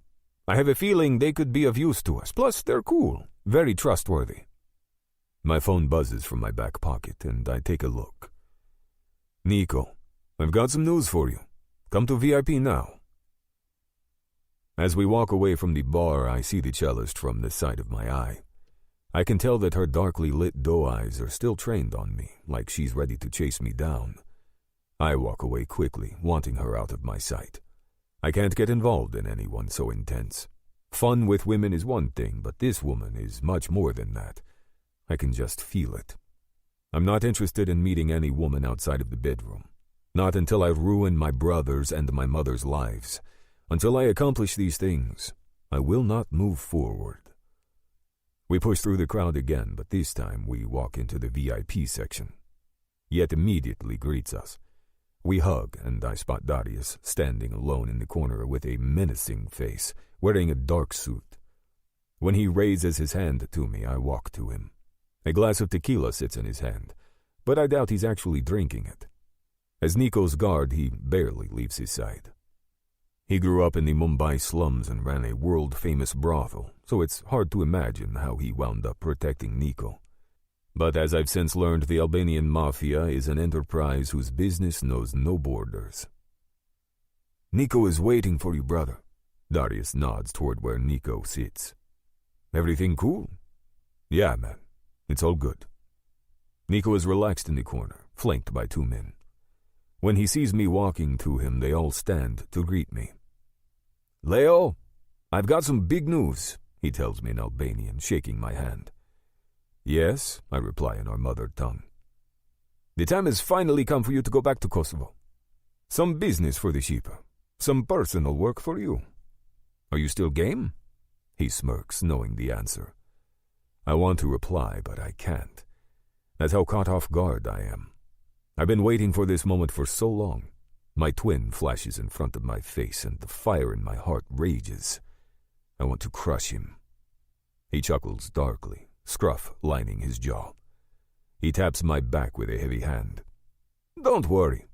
I know you've been dreaming of this day for a while. But you've shown your loyalty and your strength. You've been a great asset to the crew, and I'm glad to help you with your revenge." A compliment from Nico is so rare. I lift my face to his and nod. "Thank you. There is just one thing. You still have no citizenship, so traveling out of the country will be difficult." "That's right," I agree. "I have a connection in the immigration department. I will maneuver a few things for the sake of fixing the timing, backdating documents. But we have to prove that you've been married to an American." "Wait. Married?" I exclaim. "Yes, it's in name only, although you'll have to live with her for a few months and take photos to prove your marriage. I'll make sure to get you an interview within a few months. Once you get your U.S. passport, you can get back to Kosovo." I nod, exhaling. I can manage this. "Okay, I'll do whatever it takes." "You'll meet her next week. I'm going to throw an anniversary party for the two of you. Let's begin the paper trail. Try to get out with her as much as possible, and don't forget to take photos.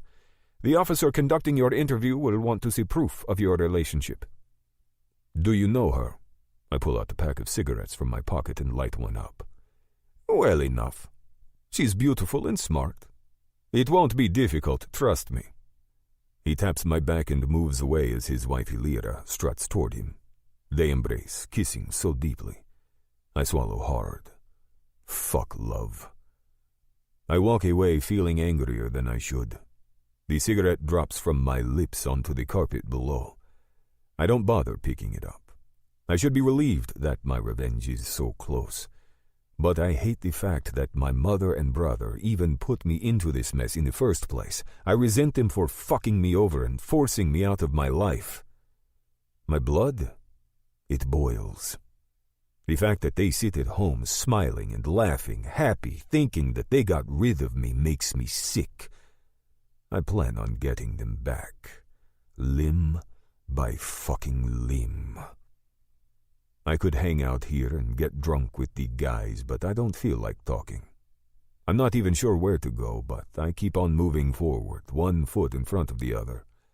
I put another cigarette in my mouth, needing the nicotine, until I find myself in what looks like the back of the club, or maybe behind the stage.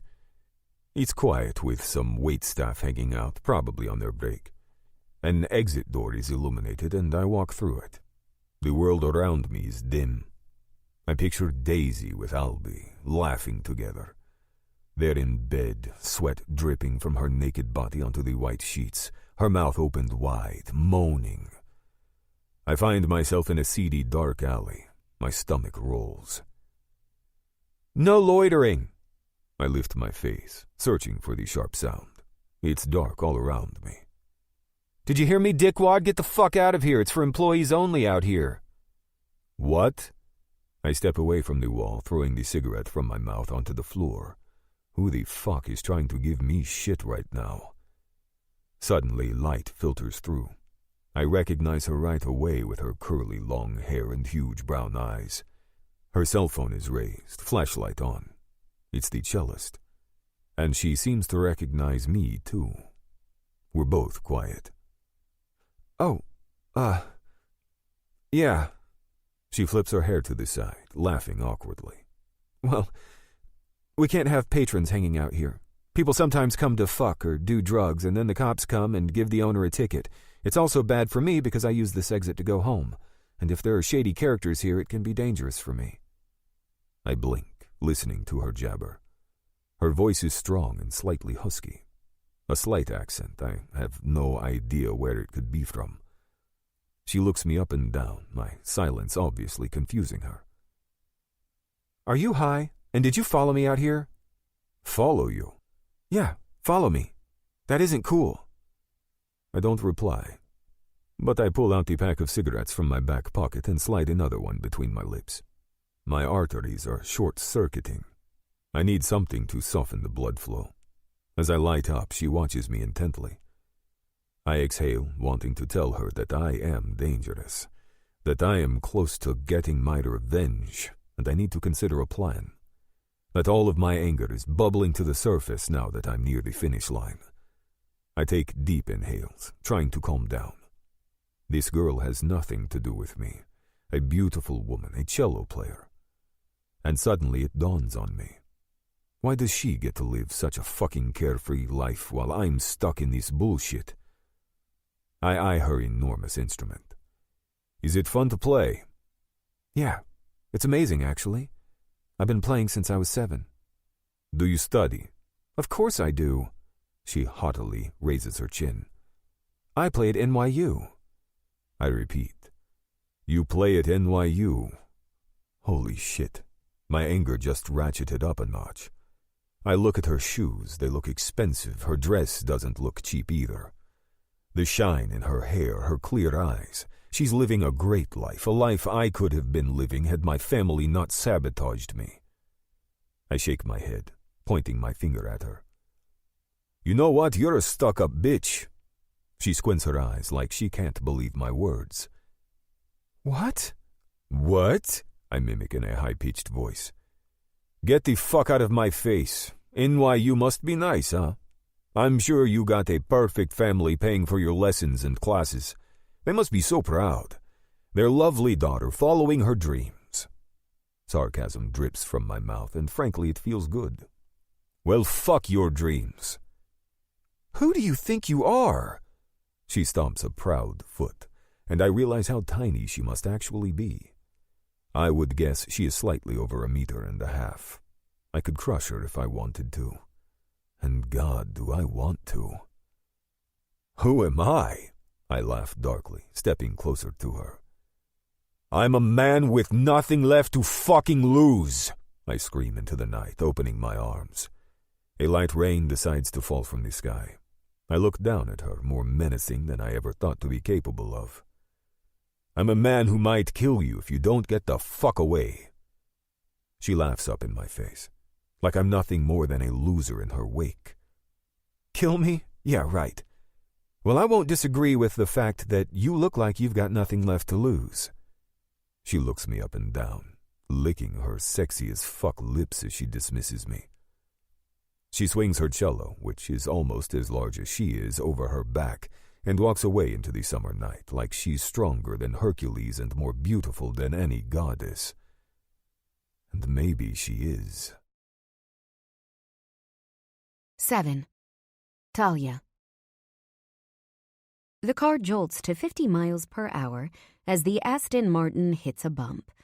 The bottom of the car is scraping against the street like nails on a chalkboard. Fuck! Yet screams, pressing on the gas harder and with more purpose. I adjust my white suede hat, crossing and then uncrossing my bare legs. Another day, another temper tantrum. Last week, it was the waiter at a hot new restaurant, Cathédrale, who didn't bring our dinner fast enough. The week before that, it was the kid on the street who told him to stop smoking. All these fucking taxes we pay in New York City, and they can't fix the damn road? We need to relocate to Florida. Or Texas, maybe. It was a speed bump. Yeah, and... That's not a broken road. It's meant to slow you down. You know, you've got an answer for everything. True. He shakes his head. Sometimes it's hot. Other times it's annoying as fuck. You're a know-it-all. Yeah, I've heard that before. He pulls over abruptly on 95th Street and 5th Avenue, angrily putting the car in park. Why can't I have the last word? Okay, have it then. He mutters to Allah, looking up at the cloudless blue sky. I smile, inwardly. I love pissing him off like this, but at the same time, I don't have a death wish. Dating a man in the Albanian Mafia, or the Mafia Shqiptare, as they call it, has its benefits. On the other hand, they do some really bad shit. I have to remind myself often that the guy I'm with has a dark side. A really, really dark side. Under normal circumstances, with a normal person, it isn't easy for me to remember when to shut up. But with him, I have to try. Well, sometimes. He twists his body to the side, putting his finger in my face. I'm going to speak, and you are not going to reply. I widen my eyes sweetly. Should I verbally accept? Or do you want me silent? Smacking the wheel, he yells, Why do I put up with you? I gently lick the corner of my lips and raise a brow. We both know why he puts up with me. But the question is whether or not he wants me to spell it out. I click my tongue, and he stays quiet, seemingly waiting for a reply. I smile, feeling my heart rate pick up. I never thought of myself as an actress, but I'd be lying if I said it didn't come naturally to me. I tilt my head to the side, exuding sex from the way I angle my body toward his and graze his thigh with my nails. Your wife is too dutiful in her black hijab, too obsessed with your kids, and you married her too young and for the sake of your family's wishes. You're with me for fun, for sex, to converse, to open your heart as an equal, and not to a wife who is essentially your servant. Plus, I turned a blind eye to all the crazy shit you do for work. His eyes positively boil. I unbuckle my belt, straddling him in the front seat. I can feel the outline of his cock, slightly hard.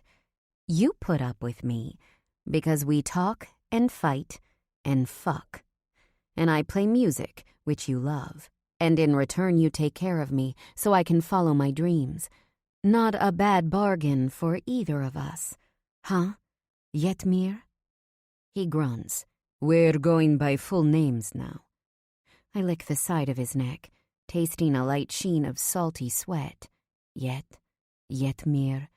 What's the difference? Talia Mizrahi. Let's get to East Hampton.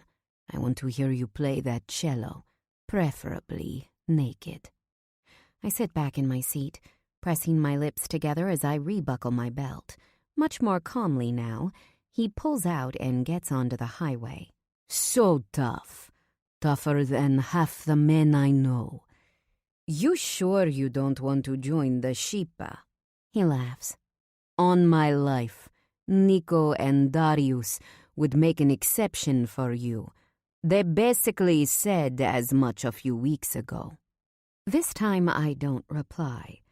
Because he's right. I was born and raised tough. It's in my blood. Or maybe even deeper than that.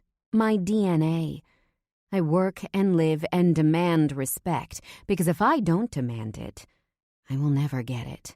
Sometimes people say I'm stuck up, but that isn't true. I simply know my worth and refuse to settle for less. I also lack the fear gene. Times when others would be scared to death, I don't cower. My grandmother is the same way.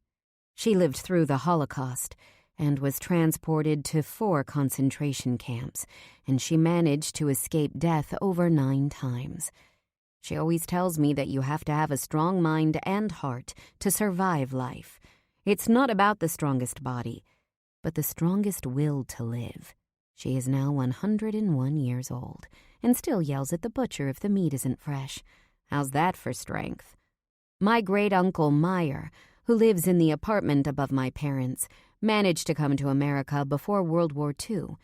But he fought on the Bronx streets for petty cash and ran with the Jewish underworld, bootlegging booze, selling slot machines, and running gambling rings. You see, I'm made from tough stuff. A few hours later, we make it from New York City to the Hamptons. My ass feels broken from sitting for so long in such a low car, but the beautiful weather and quiet tree-lined house make it worth it. Yet's home is a 5-bedroom Hampton shingle style on Meadow Lane. I'm not even sure his actual family knows about this place. I have no idea where he tells his kids and wife he is every weekend, but frankly, it's not my problem. At least, I tell myself that. Nico and Darius stay together at Nico's house down the street on the beach, and a few of the other guys rent in the area too. It's not just nice here. It's insanely nice. I've met Nico and Darius more than a few times, but I've never met anyone else in the crew. Yet has never requested it of me, and I prefer it. Nico's house is easily worth $50 million, with full glass paneling facing the ocean, and a backyard to rival the best hotels in the world. I'm talking infinity pool with a built-in hot tub and a magnificent waterfall on the edge of the pool that reaches a lower level, featuring a fire pit, and get this, the entire house faces the beach. True, at first I was scared of this life. But for the record, it's also true that anyone can get used to anything. Yet opens the front door of his house, and everything is crisp, clean, and ready. The Shippa has a personal assistant who sets up all of their homes prior to their arrival. The Sub-Zero fridge is stocked, the wine is already chilled in the cooler, and reservations have been made for lunches and dinners all weekend long. I know that Yet's wife would faint if she knew he drank alcohol, as it's not allowed in Islam. But like I said before, he's with me to live free. The housekeeper sets our suitcases in his bedroom, and I place my cello in the corner along with my new white Balenciaga bag. I don't like him spoiling me too much, but as he always says, he likes me to look taken care of. If I don't look hooked up, it would make him feel like he was being cheap with me. Members of the Shippa are known to keep their women well, all of them, from wives to girlfriends to casual hookers. For the record, I'm a girlfriend, and not a casual hooker. I touch my cello case, itching to play. But as usual, we have to eat first. Yet becomes an asshole when he's hungry, and I don't feel like dealing with that. Albanian food is not so different from what I'm used to, and I'm thankful for that. Lots of fruits and vegetables, cheese, crispy, warm bread. His housekeeper pours us ice water with lemon in one glass and cold white wine in the other. I thank her graciously. Like I said, I'm not a bitch. He taps my thigh, and I lift my foot and place it over his legs. When we're together, he loves to touch me. It's relatively annoying, but either way, I've got to pay. We spend the next hour eating and drinking and laughing, our conversation sprinkled with a little debate about women in the workforce. He gets annoyed with my big mouth, but sometimes, like now, he loves how much I know. And I like to believe that I'm making a dent in his man strong, woman weak mentality he was born with. A few hours later, he's sated and sleeping, It's not that Yet is bad to me, but he and I have nothing more than an understanding. Does he care for me? Sure. And I guess I care enough about him to make this arrangement work. But holding my cello, I remind myself why I'm really here and what it's for. I block him out, imagine an audience, and focus on my breaths. Closing my eyes, I play. It doesn't take long for the blurry audience to turn into a man of one. The man from the club. His dark hair, those light eyes, the angles of his face. He was the best-looking asshole I'd ever met. Even hotter than Nico and Darius, which is saying something. My grandma reminding me that I should find a nice doctor barges into my head.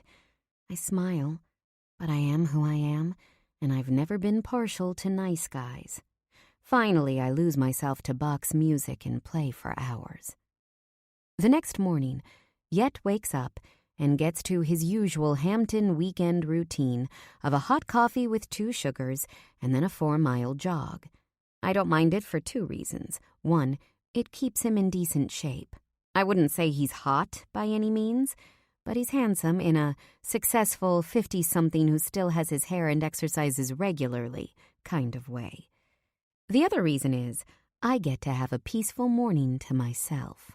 When he gets back, he always showers and then wants to read a paper over breakfast, cooked by the chef. I'm sitting at the outdoor dining table, enjoying the view of the infinity pool and the Long Island Sound while I drink my latte.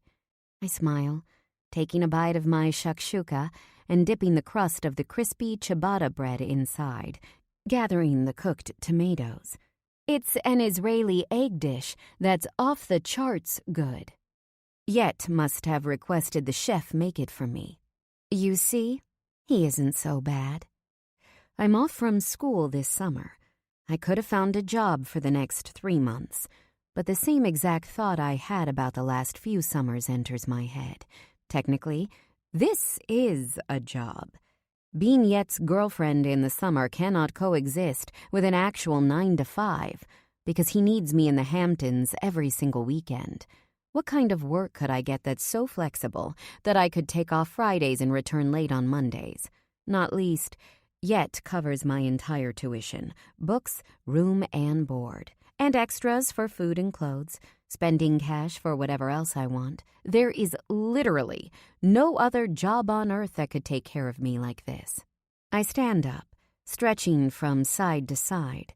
I adjust my white bikini and run inside to bring out my notebook and cello. I've been composing a lot in the last year, and my new song has been evolving very nicely. Before I can take out my sharpened pencil from its case, Yet comes running outside. He's sweating, but not in a good "I just worked out" way. To the contrary, he looks freaked out. Worriedly, I ask, "What's wrong?" He's silent, looking at me, sweat dripping off his forehead and soaking his white shirt. Under normal circumstances, his face would make anyone nervous. But since he's part of the dirtiest mafia of this century, bad can take on a whole new meaning. "Talia!" His voice trails off, eyes pleading. "Come, sit down." I put my arm on his back, bringing him to my chair. "Min son," I call out to Yet's housekeeper. "Bring Mr. Prifty a glass of ice water. Now." I rub his back, trying to settle him. A full-body shake takes over him. "Tal." He clears his throat. "I have something to tell you, and I have to first say I am sorry we are having this conversation. You are my solace. I have my family, who I care for deeply, but have limited in common with, and I have the Shippa, to whom my life is eternally bound. I know I don't do good things, but with you I had normal. You are beautiful, hard but kind, sexy but very strong. But unfortunately for you, your good qualities have gotten you noticed. And I know it must be my fault. I bragged about you. I joked about your toughness. I brought you around to meet Nico and Darius, and they saw your virtues with their own eyes. Just spit it out, Yet. What is it?" There is a man in the Shippa. He's my brother in this world, and I would kill for him. But I would be lying if I told you he was gentle. He came here from Kosovo with a student visa, but through no fault of his own, he became unable to study. Regardless, he has months left before he will technically be illegal. Nico needs him to leave America for a job. But, like I said, citizenship. I'm not following. Min's son brings the ice water and asks if he'd like breakfast served. Not yet, I reply. I'll call you when he's ready. Yes, ma'am.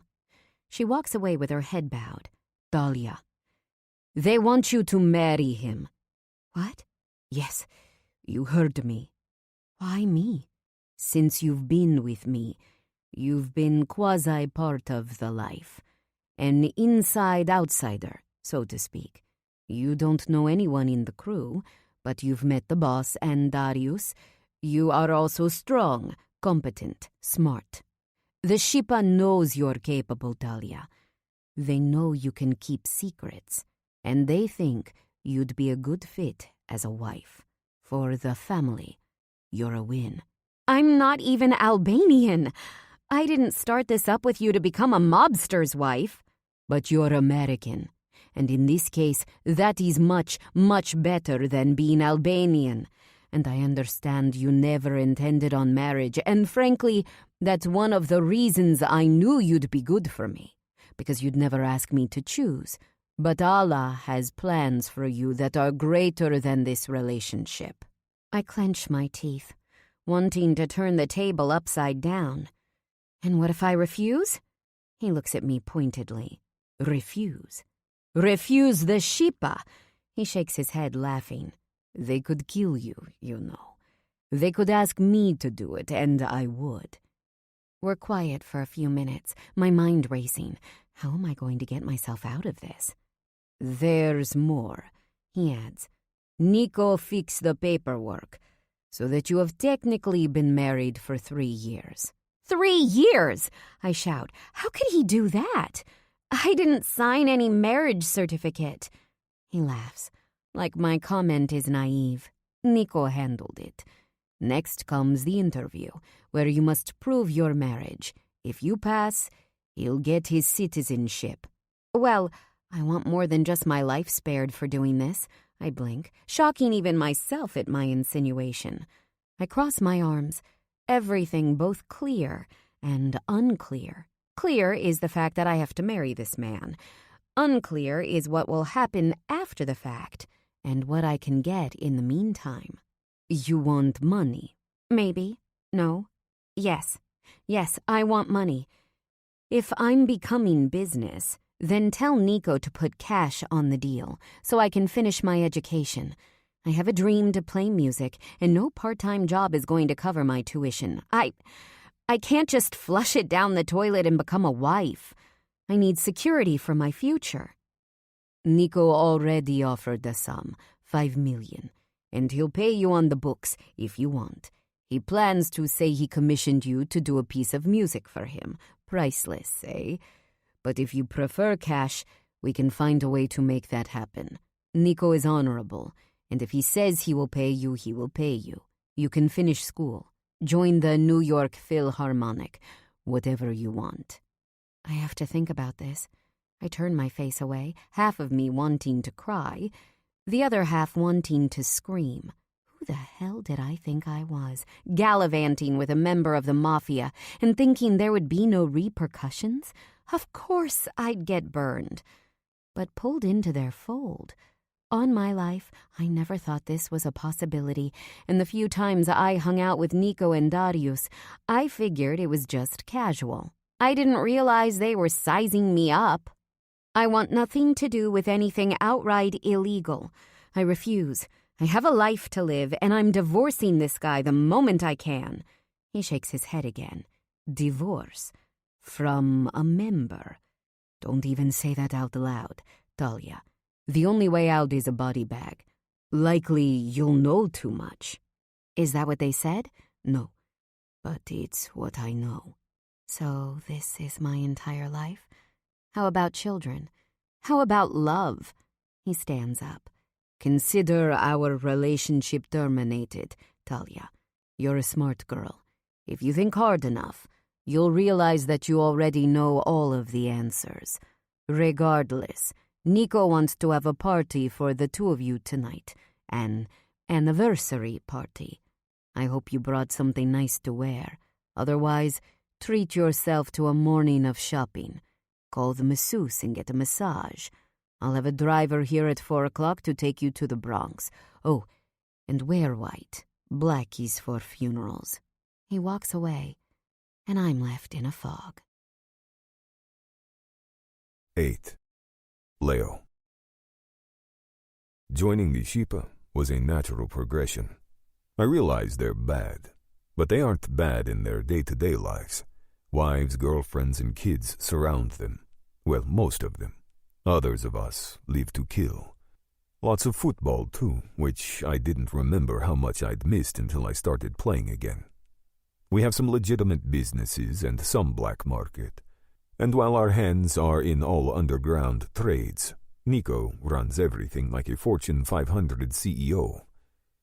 It all feels strangely decent with a 7-floor office on Park Avenue and at least 2 secretaries on each floor. I welcomed this life with open arms, because there is nothing on this earth I want more than to burn down my brother's business and to kill him too. As far as the American girl is concerned, I'm not worried. I tried love once before, and I'll never do that to myself again. A real marriage will never be in my cards. Marrying her for citizenship is nothing short of a technicality. She'll have to deal with the fact that I'm still going to sleep with whatever woman I choose. They mean nothing to me, but I'm a man with needs. When I first arrived in America, I was tormented over Daisy and refused to spare any woman here in New York City a second glance. But once I gave in and opened up my body and a little bit of my time, they all flocked, wanting more and more of me. I met Anna, and she was good in bed. Unfortunately, she moaned too loud and woke the neighbors. Dark-haired Cindy came to my apartment 4 or maybe 5 times, and we had fun until she wanted to stay over. I hated the way her perfume smelled on my pillow. Karina was sexy, but she barely said a word during sex, and it made me feel like I was fucking a Barbie doll. Allison had a gorgeous face, but asked me to meet her parents after the second night we spent together. My weekends are now parades of nameless, faceless women, models and aspiring actresses, bartenders. I need them and want them all, but I can't stand them for more than a few nights. And somehow, and for reasons I can't understand, they all want me. Each and every woman I meet, I find myself looking for Daisy in them. Or at least what I thought was within Daisy. Her innocence, which none of them have. I put on my tie as well as I can without a mirror. As fucked up as this might be for the American girl, arranged marriages are not uncommon in Kosovo. If it's good for the Shipa, it's good enough for me. Vitan comes into the back of the restaurant, clapping my shoulder. "Ready to meet your wife?" "Sure I am." Vitan has nothing to do with the Shipa, but I told him to come tonight. It's my anniversary party after all, and he was my first real friend here in America. We're in the back of an Albanian restaurant in the Bronx, Teatro Cepaktora, which everyone loves. It's casual, and the owner bends over backward for anything the Shipa needs. They shut down the restaurant tonight for us, and put long buffet tables around the perimeter. I hope they're serving meat. He raises his brows and shakes his head, pointing to my eye. "What the fuck happened to you?" "I like the fights, always have. I thought you'd be used to seeing me like this by now." And that might be the truest thing about me. I smile fondly at the memories of all the scuffs I got into on and off the football field. My father taught me how to fight at a young age, and I like using my skills. Here in New York, I play around at some fight clubs. Some of the guys in the Shipa used to try to fight me, but it became clear early on that I always won. He frowns. And this is how your woman is going to see you for the first time? She'd better get used to it. You think you'll like her? He presses, looking at me intently. Why not? I'm sure she's fine. Well, why the fuck do you think she's doing this? He takes his seat on the couch as I struggle with my tie. I shrug. Nico told me he found her. She's trustworthy and smart. She's also a musician, and he claims she's beautiful. He didn't seem to be too worried. What if she's hideous? To you? Nah, I'm sure she's pretty enough. Have you seen Elira? Nico has good taste. And you're just going to go along with this marriage without at least knowing her for a minute first? Why not? I'm sure it'll be easy as we both know the score. People get married for citizenship all the time. And she's getting paid for this. She'll be fine, I'll be fine. Nico fixed the papers so it looks like we've already been married for 3 years now. Now all we have to do is pass the interview and I'm done. He looks at me like I'm crazy. Once I get my revenge, I'll leave her. He shakes his head. Your funeral. Mine nothing. She's just a woman. I have to marry to become an American. People do it all the damn time. We'll be roommates. And the only person's funeral that's coming from this is my brother's and mother's. I would marry a dog if it brought me back to Kosovo to kill them. I clench my fists, wishing I could press fast forward. I need this girl to help me pass the interview, and I hope it's easy. The quicker I can get back to Kosovo, the quicker I can ruin my brother's life by ending it. The girl is nothing but a simple pawn. Well, I came in to tell you that your roommate, has arrived. He stands up and adjusts my tie. Try to smile when you meet her. Don't want to look too scary. Like this? I give him a goofy grin and he laughs, trying to hit the back of my head. I duck so his hand hits my hair before we walk out together. 9. Talia. The weather is too beautiful, considering the shitstorm coming my way. I thought about calling my parents earlier, but thankfully I stopped myself. I will meet him first, and then, depending on how he is, I'll work out a story. Even the truth might do.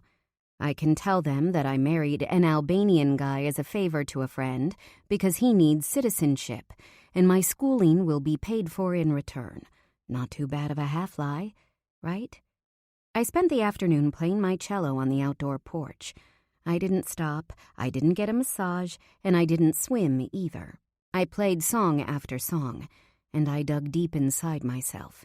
It came to me quickly, but there is simply nothing to be done but to marry this guy. Maybe I can convince Nico to let me divorce him when he gets his citizenship. I'll even forego the money if it means I can gain my freedom. I'll work a regular job at night. I'll push for the scholarship. $5 million is a lot. And maybe if Nico trusts me enough to keep my mouth shut, he'll let me go so he can keep that money. I step out of the black Escalade and politely thank the driver that yet hired to bring me here. I hear the trunk open, and I walk around the car to the back, taking out my things. A wrong wind whines, but I continue my way forward.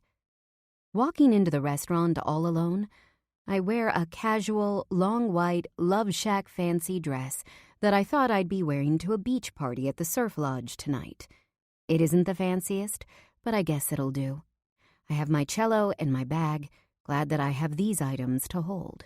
The restaurant is full of people, but I barely notice a thing as my thoughts pick up their pace.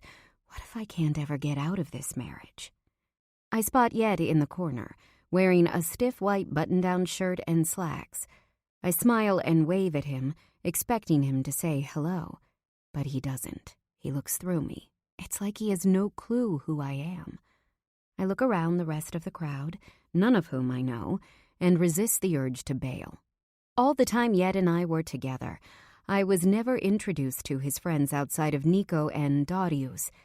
I'm tough, but I do have a heart.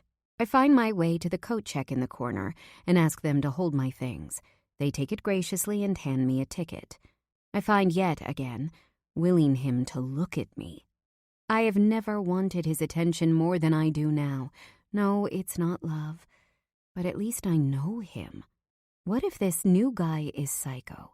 What if he recently left an insane asylum and the Sheepa needs him to do their dirty work? My heart feels like it's going to explode. What the hell have I gotten myself into? I notice a shift in the vibe of the room. A very tall guy in a navy suit has just walked in. His head is turned as he says hello to everyone, but his hair is dark and his back is wide. The men and the women stand up, congratulating him and clapping his back. Someone makes a joke and he seems to be laughing. 2 girls cling to either side of him, both with long black hair. He seemingly ignores them, continuing his hellos, but they don't get the obvious hint. Could it be him? I have to assume it is. I stare, frozen to the spot. I wish I had someone with me. I would have called my best friend, Rachel, but everything happened too fast. I would have even brought the violinists, Rona and Leora, anyone to anchor me. A tear threatens to fall down my face, and that's the moment he turns to me. I gasp, and his jaw drops. It's him. Dark hair slicked back but shaved close on the sides. Blue eyes almost electric. That cut jaw. Those defined cheekbones. He has a bit of a tan, better than the ghost look he was sporting the last time I saw him in the alley. Something else he has now that he didn't have before? A bruise around his eye, like he was recently in a fight. Even his lips are puffy. It makes him look like a thug. I shiver. God, he is so unbelievably hot. Too bad that behind that perfect exterior is a fucking asshole. A man stands next to him, looking nervous. He doesn't belong, but he's here. But whatever. Who cares about that idiot? My husband is the dickhead from the alley? If my big mouth ever got me in trouble before, it's nothing compared to the grave I've just dug myself into now. I yelled at him. I called him a loser. He threatened to kill me. And now I'm his wife. My stomach twists as something that feels a lot like shame settles in my bloodstream. Does he know about my relationship with Yet? Do all of them know? I swallow hard, unable to move my legs even though I want to run. I realize I dated him for money, but I'm not a whore. Does he intend to treat me like one? I finally build the strength to look up again. His eyes positively burn. He looks me up and down like I'm the devil in a white dress, and it infuriates me. How dare he? I'm doing him a fucking favor. He should be thanking me, maybe getting on his knees and apologizing. Sure, I was with his brother, but I didn't have to do this. I could have picked death, right? Nico claps a few times and everyone turns to face him. The room goes silent. Who would have the balls to speak over Nico, the boss of the Albanian Mafia, and the most powerful man in Manhattan? Not me. A cameraman runs up out of nowhere, taking photos from so many angles. I shut my eyes, breathing deeply. I'm sure we'll need these photos to prove our marriage. Nothing here has been done by accident. Nico's wife, Elira, is by his side. She's never given me much thought before when I was with Yet, but now she's smiling at me like I'm her newfound best friend. She's tall with long black hair and green eyes, and she's wearing a silver slip dress. Nico, as usual, is a wolf in sheep's clothing. He's incredibly good-looking, but I know better than anyone that beneath that Armani suit is a killer. He'd snap my neck if he needed to. Any of the men here would. I grew up with some rough sorts, but the Sheepa is a beast of its own. I want to welcome everyone to the 3-year anniversary party of Leo and Talia. My gaze darts around the room to find a cameraman trained on Nico. May their happiness continue to be a blessing to all of us. He raises a champagne glass just as the waiter hands me one of my own. To Talia and Leo, the group replies, all smiles. A few more flashes go off, and Leo moves next to me, draping a heavy arm around my back. His touch is searing, and my entire body tightens like a bowstring. My smile is so forced that it hurts. I remind myself over and over again that this is an act. It's all just documentation for his citizenship. My words prove to be true, because when the camera guy moves away, Leo walks away from me. Not even a hello, not even a nice to meet you again. When he gets to the other side of the room, I stare at him, and his eyes lock on mine. I raise my chin and straighten my back. He thinks he can scare me with that handsome but cruel snarl. He has no idea who he is dealing with. Someone whispers something in his ear, and he clenches his jaw. Slowly, like a panther going for the kill, he walks back over to me. The room seems to watch with bated breath.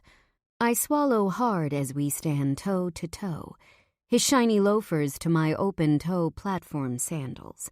He is easily twice my size. I try to hold my breath, not wanting to take him in. He smells so good. It's disgusting. His lip twitches. So you're the one, eh? Yes, I'm the stuck-up bitch who plays the cello. Isn't that what you called me?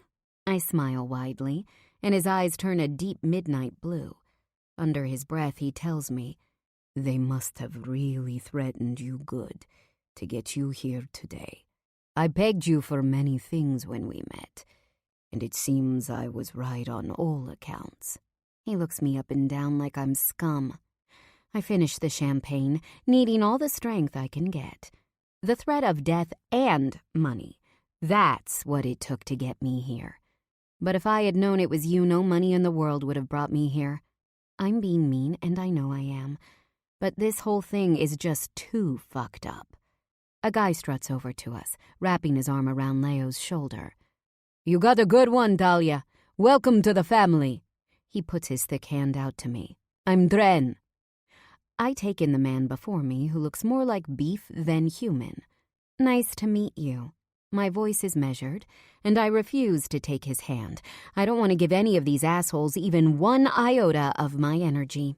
I can tell I've pissed the man off, but what the fuck does he expect me to do? Hug him? Darius walks over. He's silent, but I've always been able to tell that he's deadly. It's just in the way he moves. His entire demeanor is threatening. He mostly ignored me while I was with Jet because I was nothing but a side piece, and now, suddenly here he is, welcoming me. I bristle. What has he told everyone? Was there some kind of large round table meeting about me with every man here? Was there a vote? Congratulations, Dahlia. He smiles.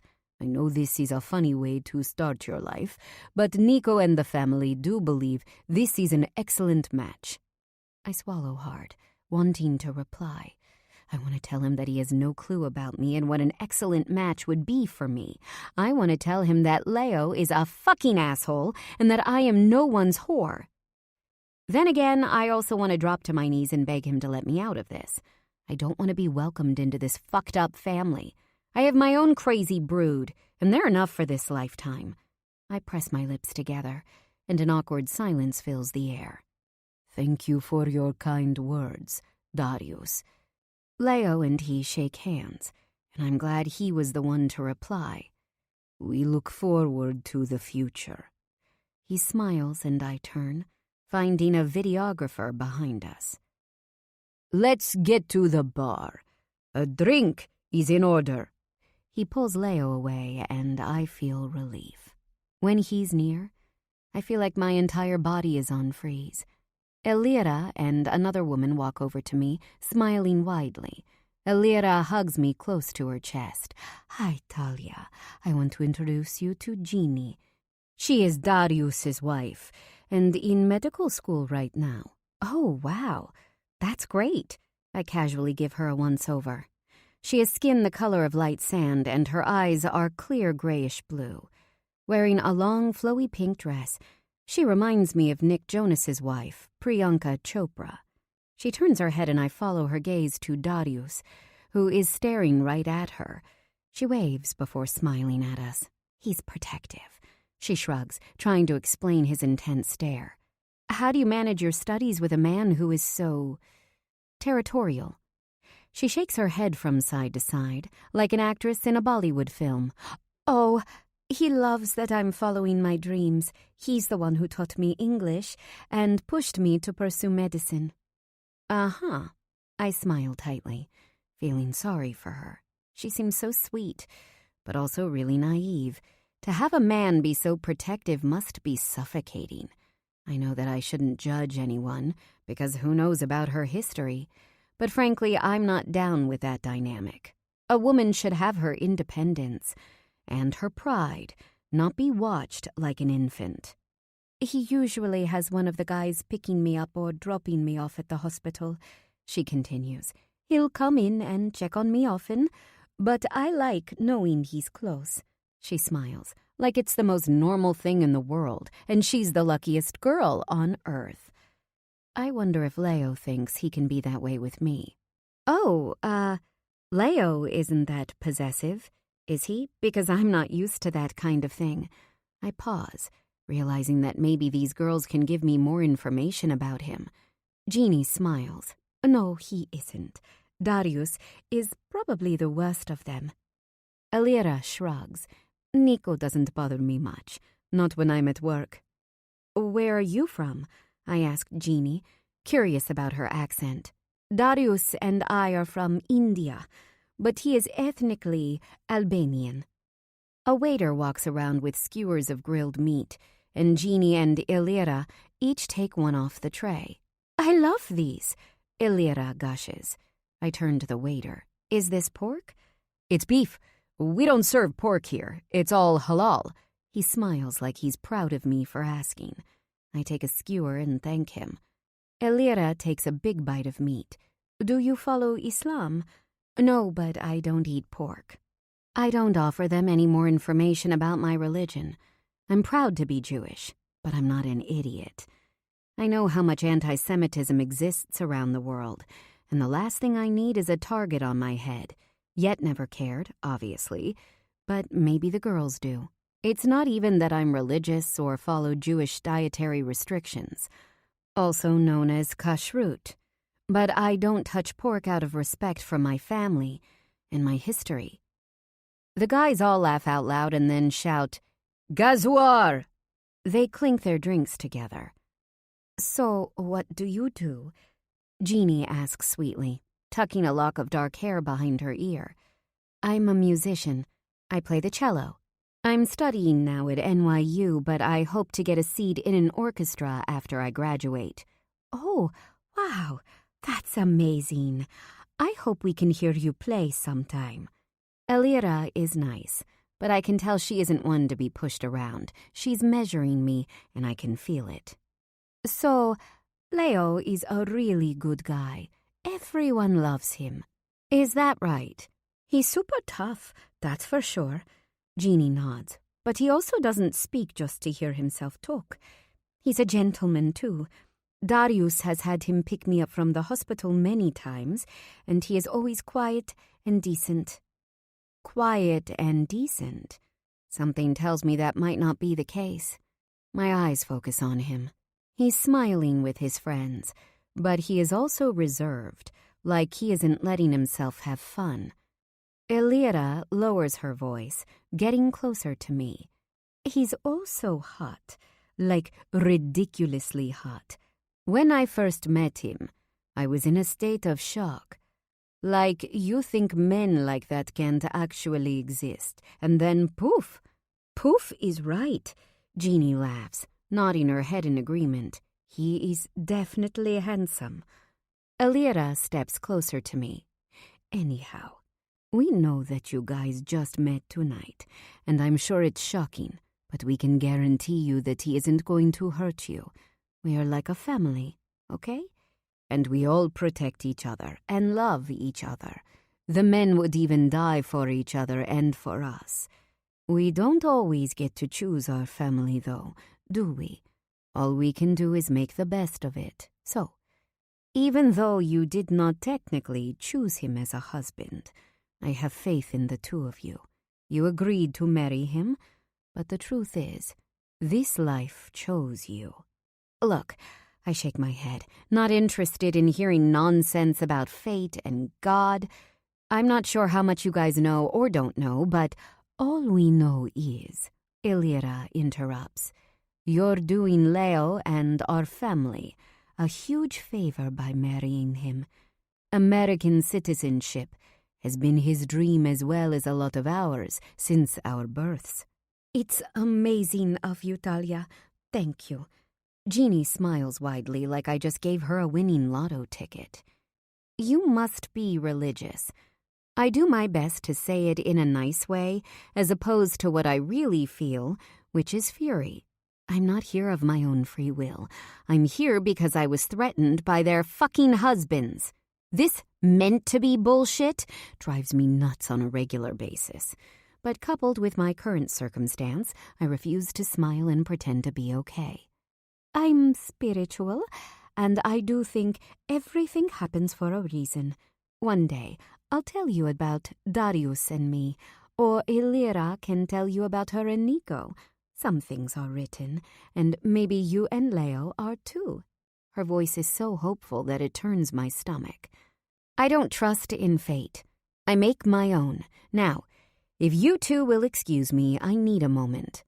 I walk away through the front door. I realize running would make no sense. These men would track me down in 2 minutes. Still, I find a bench on the corner and plop down, taking a huge gulp of air. 10. Leo. Jesus Christ. As I take shot after shot of tequila, all I can think about is whether or not this is a trick. I already found Nico, pulled him aside to tell him that this was a mistake. He basically told me to shut the fuck up because he knew more than I did. Trust me, I know these things. She is perfect for you. You'll make it work, and she'll get you your citizenship. He smiled at me then and walked off. I look around the room, noticing that most people are sitting down and eating. But where is Talia? The girl is so full of herself. Sure, she's beautiful, but beauty is more than just a face and a body. Beauty is grace, like Daisy. Talia's tongue is acid, and she borders on arrogant. Actually, borders is the wrong word. She is stuck up. I chuckle, remembering when I came to America and heard the line, "She thinks her shit don't stink." I didn't understand it completely then, but I do now. They must have threatened her good to get her to marry me. A girl like her definitely doesn't need the money. She looks like she doesn't have a care in the world with her expensive schooling and the freedom to be a musician. Typical American, waltzing through life without knowing anything about how others live. She probably couldn't even point to Albania on a map. I need a smoke. I go outside and light up, immediately spotting her on a long brown bench. Her curly long hair is becoming wilder from the humidity. A few minutes pass and she throws it all up in a bun on top of her head. I can see her profile now, and I take a moment to stare. Small, straight nose with a tiny gold loop through one nostril and full lips. She has a dress on with thin straps, and I can see a tattoo on one of her shoulders. I have nothing against ink. I've got tons of it on my own body, but I've never cared for it on a woman. I quickly adjust my hard-on because clearly my body disagrees with my mind. She's gorgeous, and that's all there is to it. I finish my cigarette and then walk over to her. Could I have met a girl more opposite from Daisy? I don't think so. She doesn't stand up when she sees me, but she glances at me from the corner of her eye before focusing on her phone. "Yes," she says out loud. I exhale, gathering my wits. I don't want to have a problem with this girl. I don't need an obstacle in my way to citizenship. I realize that this is awkward, but I'm committed to this. We are married, and at this point we can either be miserable or we can be friendly. I'm not expecting anything more than that. I don't want you thinking that I would come on to you or take any liberties. You don't have to be afraid of me." "Fear you?" She laughs, standing up. The girl barely reaches the center of my chest, but she has no fear. "Leo, all I'm giving you is the bare necessities so that you can get your citizenship. If you even tried to touch me in a way I didn't want, I'd snap your neck. But in return for my going along with this, you'll need to promise me that when you're finally an American, you will help me speak with Nico to get out of this." "You mean divorce?" "Yes, as soon as possible." She lifts her head up. I lick my lips, knowing this is a touchy subject. Divorce might or might not be possible, but frankly I couldn't care less about the paperwork claiming we're married. I never planned to marry for real, so what do I care? Still, she might be more amenable and calm if I let her think that our relationship will definitely terminate. Right now, peace is what I'm after. A little lie to smooth the situation over isn't a big deal. "It shouldn't be a problem," I state as confidently as I can. "Okay then," she says, and puts out her hand. I take it in mine. It's small and warm. I have to say I'm surprised. I would have thought her hand would be more like sandpaper to match her personality. "We should go inside now. I'm sure the party is ending and we should take more photos together." She nods, and we walk back into the restaurant, a healthy distance between us. A cake is brought out, and we smile as a photographer snaps pictures. I do my best to look like we're a couple, but she's as rigid as a board. Everyone is clapping to the traditional Albanian wedding song, and I try to go with the flow. I offer her a piece of cake, and she tells me she hates chocolate. I bring her a few cookies instead, and she makes a face. She's rude to everyone who welcomes her. It doesn't take long for that small moment of peace we shared to become history. When enough photos have been taken, I sit down to eat. The liquor I had earlier has seemingly left my system, but all I feel now is miserable. To live with such a shrew for a few months feels like it will be torture. Haven't I been through enough? Everyone starts to leave and Nico sits by me.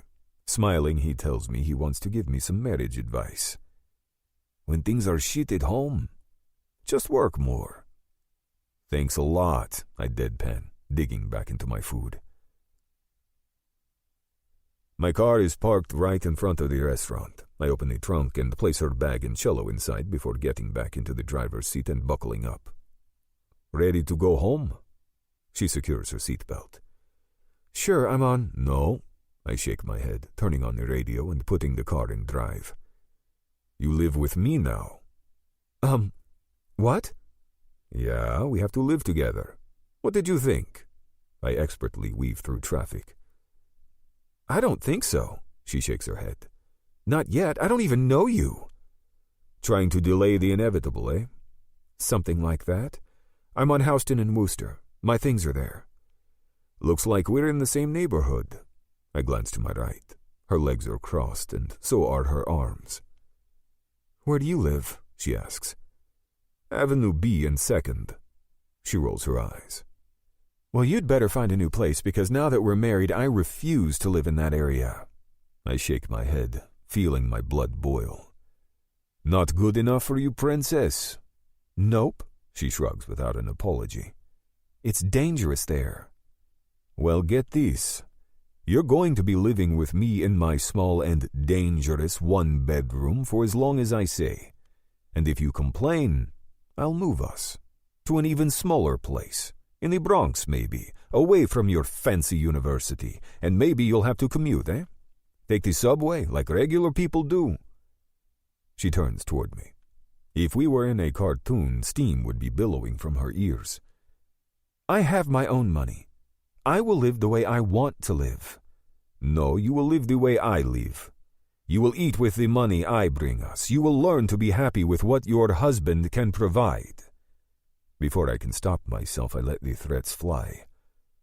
"And if you don't, I'll let Nico know that our relationship is over and that you are no longer necessary to our operation.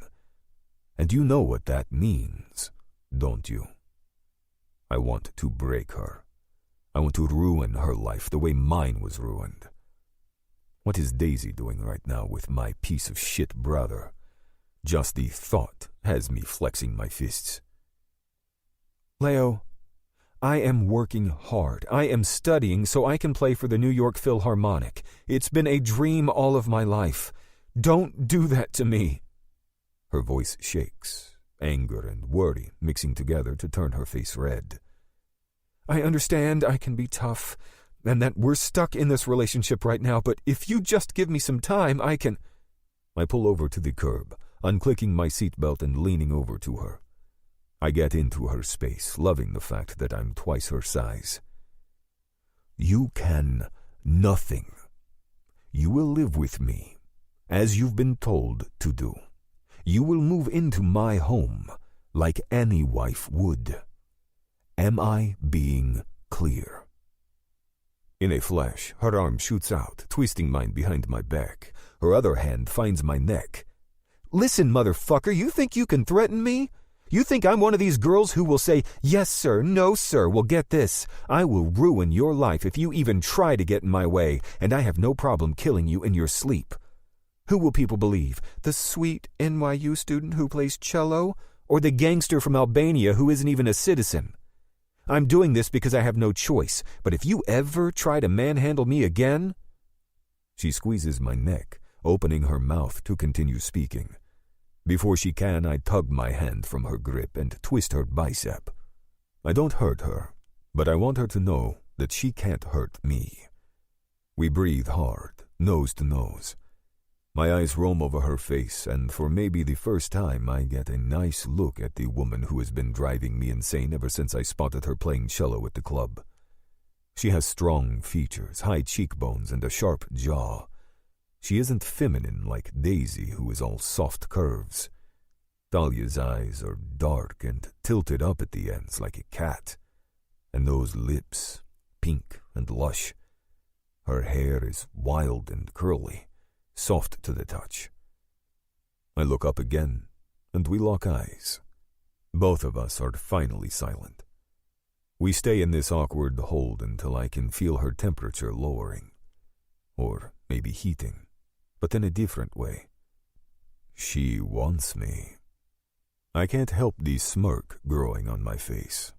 The Ice Queen still finds me attractive. I lower my guard, and before I can even take a breath, her body turns rigid.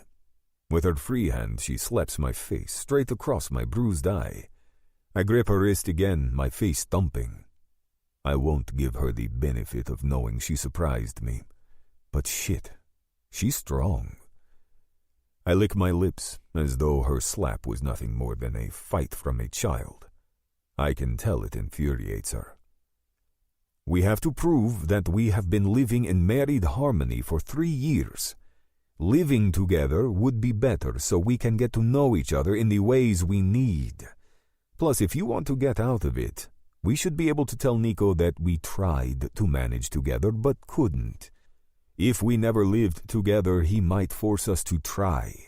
Believe me, after I saw you, I told him that we were wrong. He seemed to think otherwise.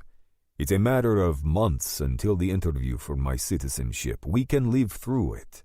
Once I get my passport, I'll find a way to let you go in the eyes of the Shipa. But if you aren't convincing, or if it doesn't work, and if for some reason I'm denied, I will never divorce you. Okay. She shakes her body out of my grip. Okay. I look at her closely. Surprised she gave up. How did you learn to protect yourself like that? I'm sure that is something you'd love to know. True. So how did you learn? She straightens her face, refusing to reply. I blow air from my lips. Merging onto FDR, I drive a few miles before getting off at the Houston Street exit. I drive west. I'm at 160 Wooster, the white building up ahead. Aroma is the restaurant on the ground floor. I spot it quickly and pull up in front of her building. We'll go upstairs and get your stuff. I will arrange to have one of the guys put your furniture in storage and bring whatever you left behind to my place. Look at me and promise that you will try to get this marriage annulled. I swallow hard, looking into the depths of her eyes. Some people have pools behind their gazes. This woman has an ocean. I seriously don't want this continuing after you get your citizenship, she adds. As soon as we can, we will terminate the marriage. But we have to pass the interview, Talia. I look at her pointedly. I need her to go along with this. She opens the door and steps out. I put the car in park as she slams the door shut. Risking a ticket because of my illegal parking spot, we walk into her lobby, complete with all the bells and whistles that a rich, spoiled American girl needs. White marble flooring with a huge light fixture hanging from a 12-foot ceiling, one man to open the door and another guy to sit behind a large oak desk to collect packages. Of course, both are in uniform. I bristle looking at them.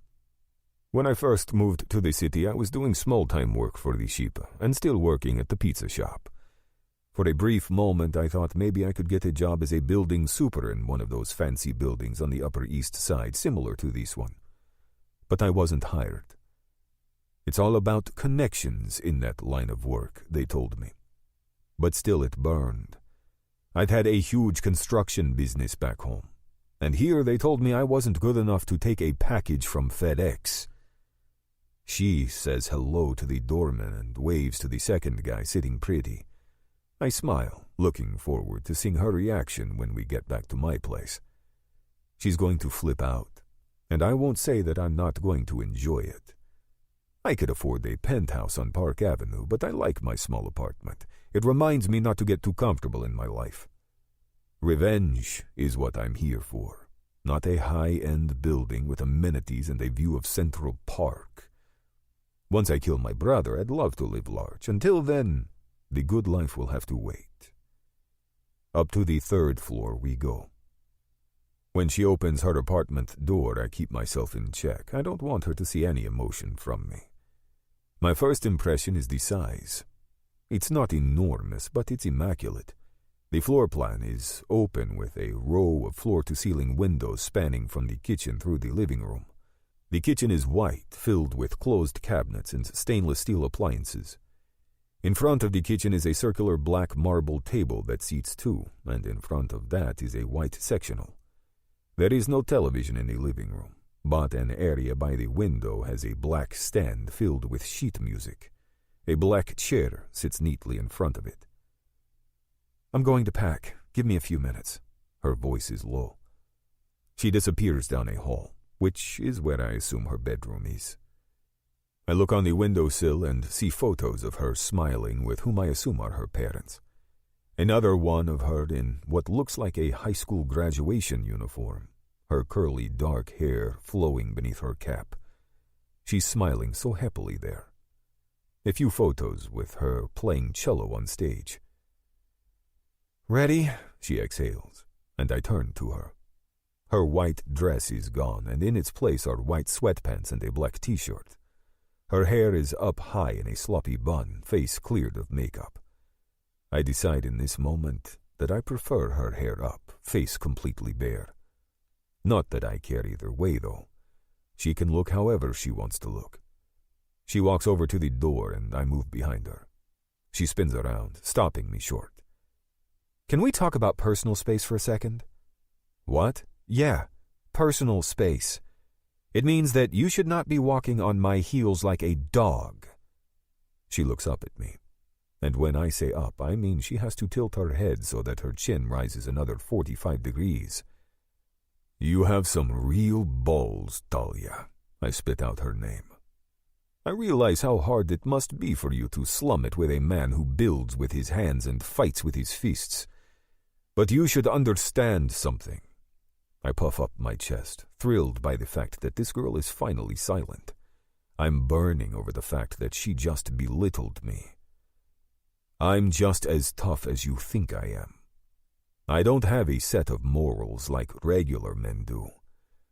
I don't have a family to love me and feed me, and I don't have one woman who waits for me.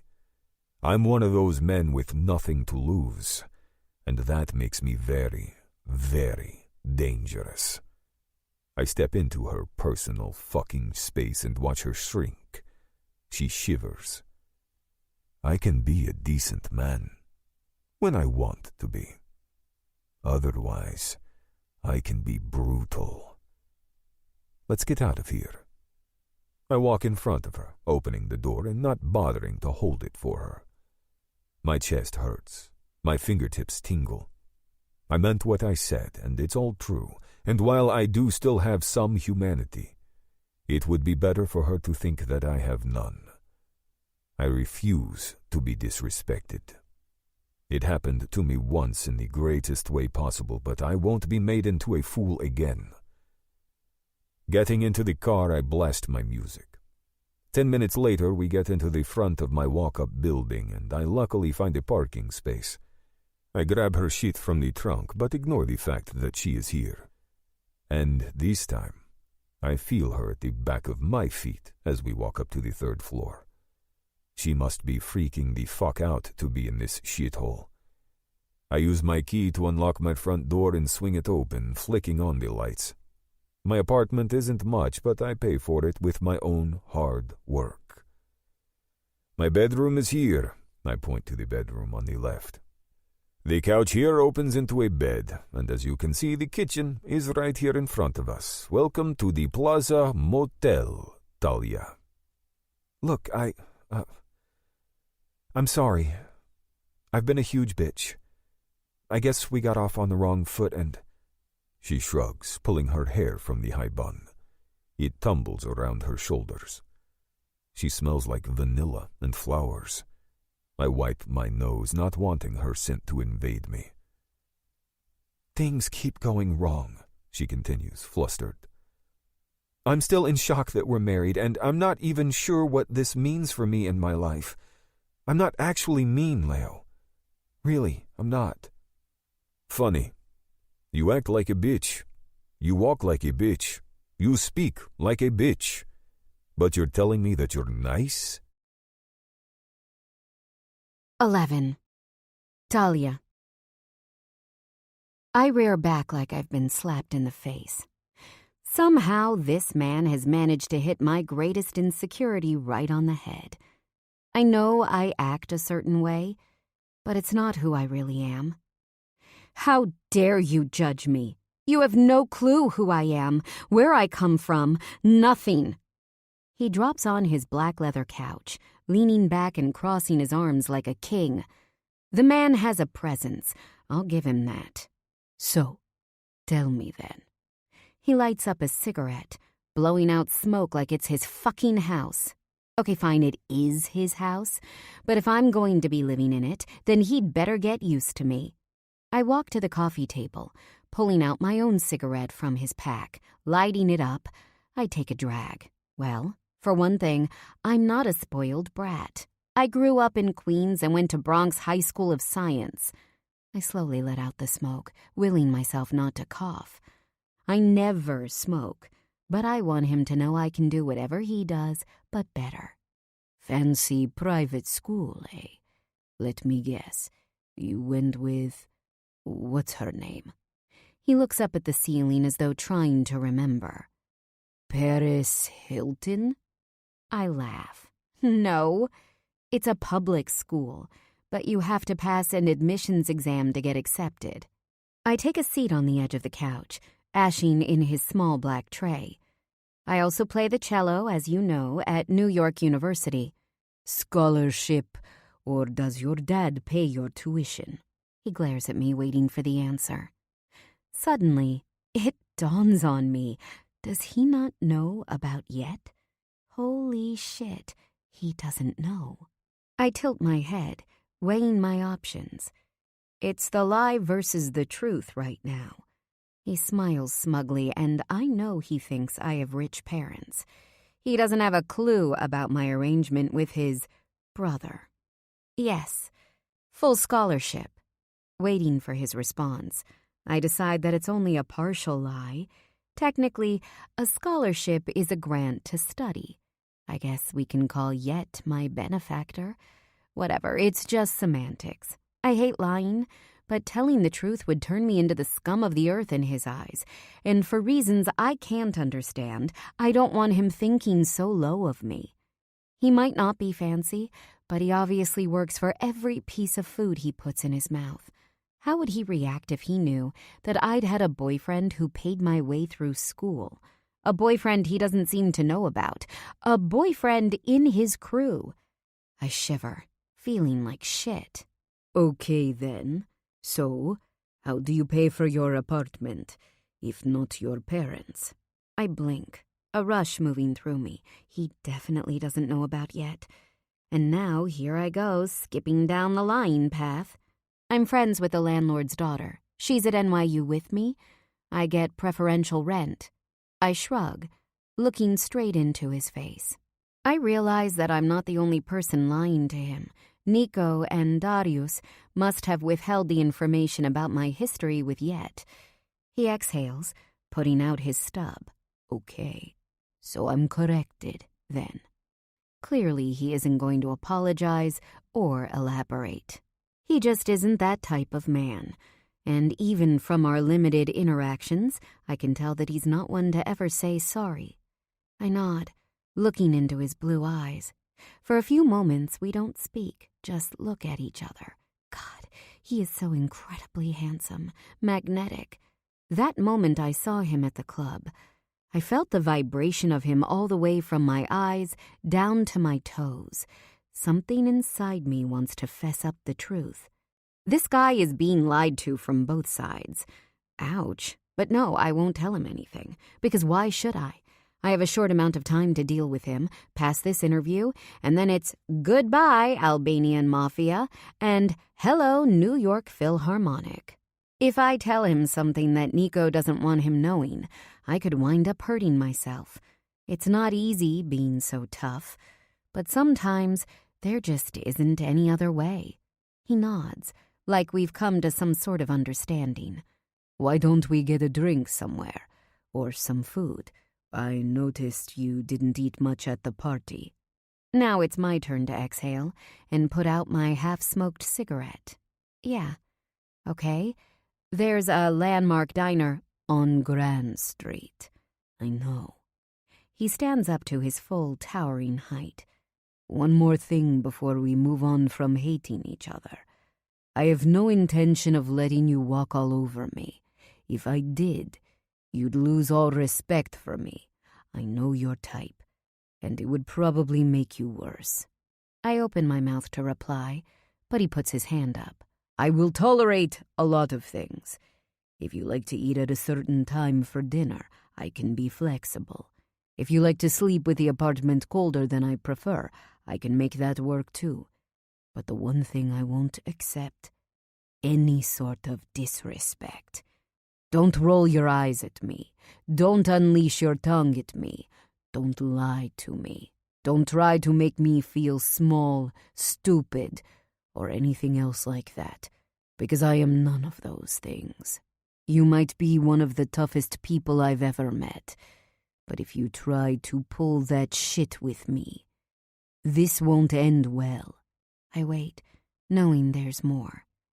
I'm sure you eat some of these men in America for breakfast, eh? Let me tell you, I pity them. He steps up closer to me. But not me. Never me. Are we clear? I press my lips together, understanding both his words and how I'm already violating them.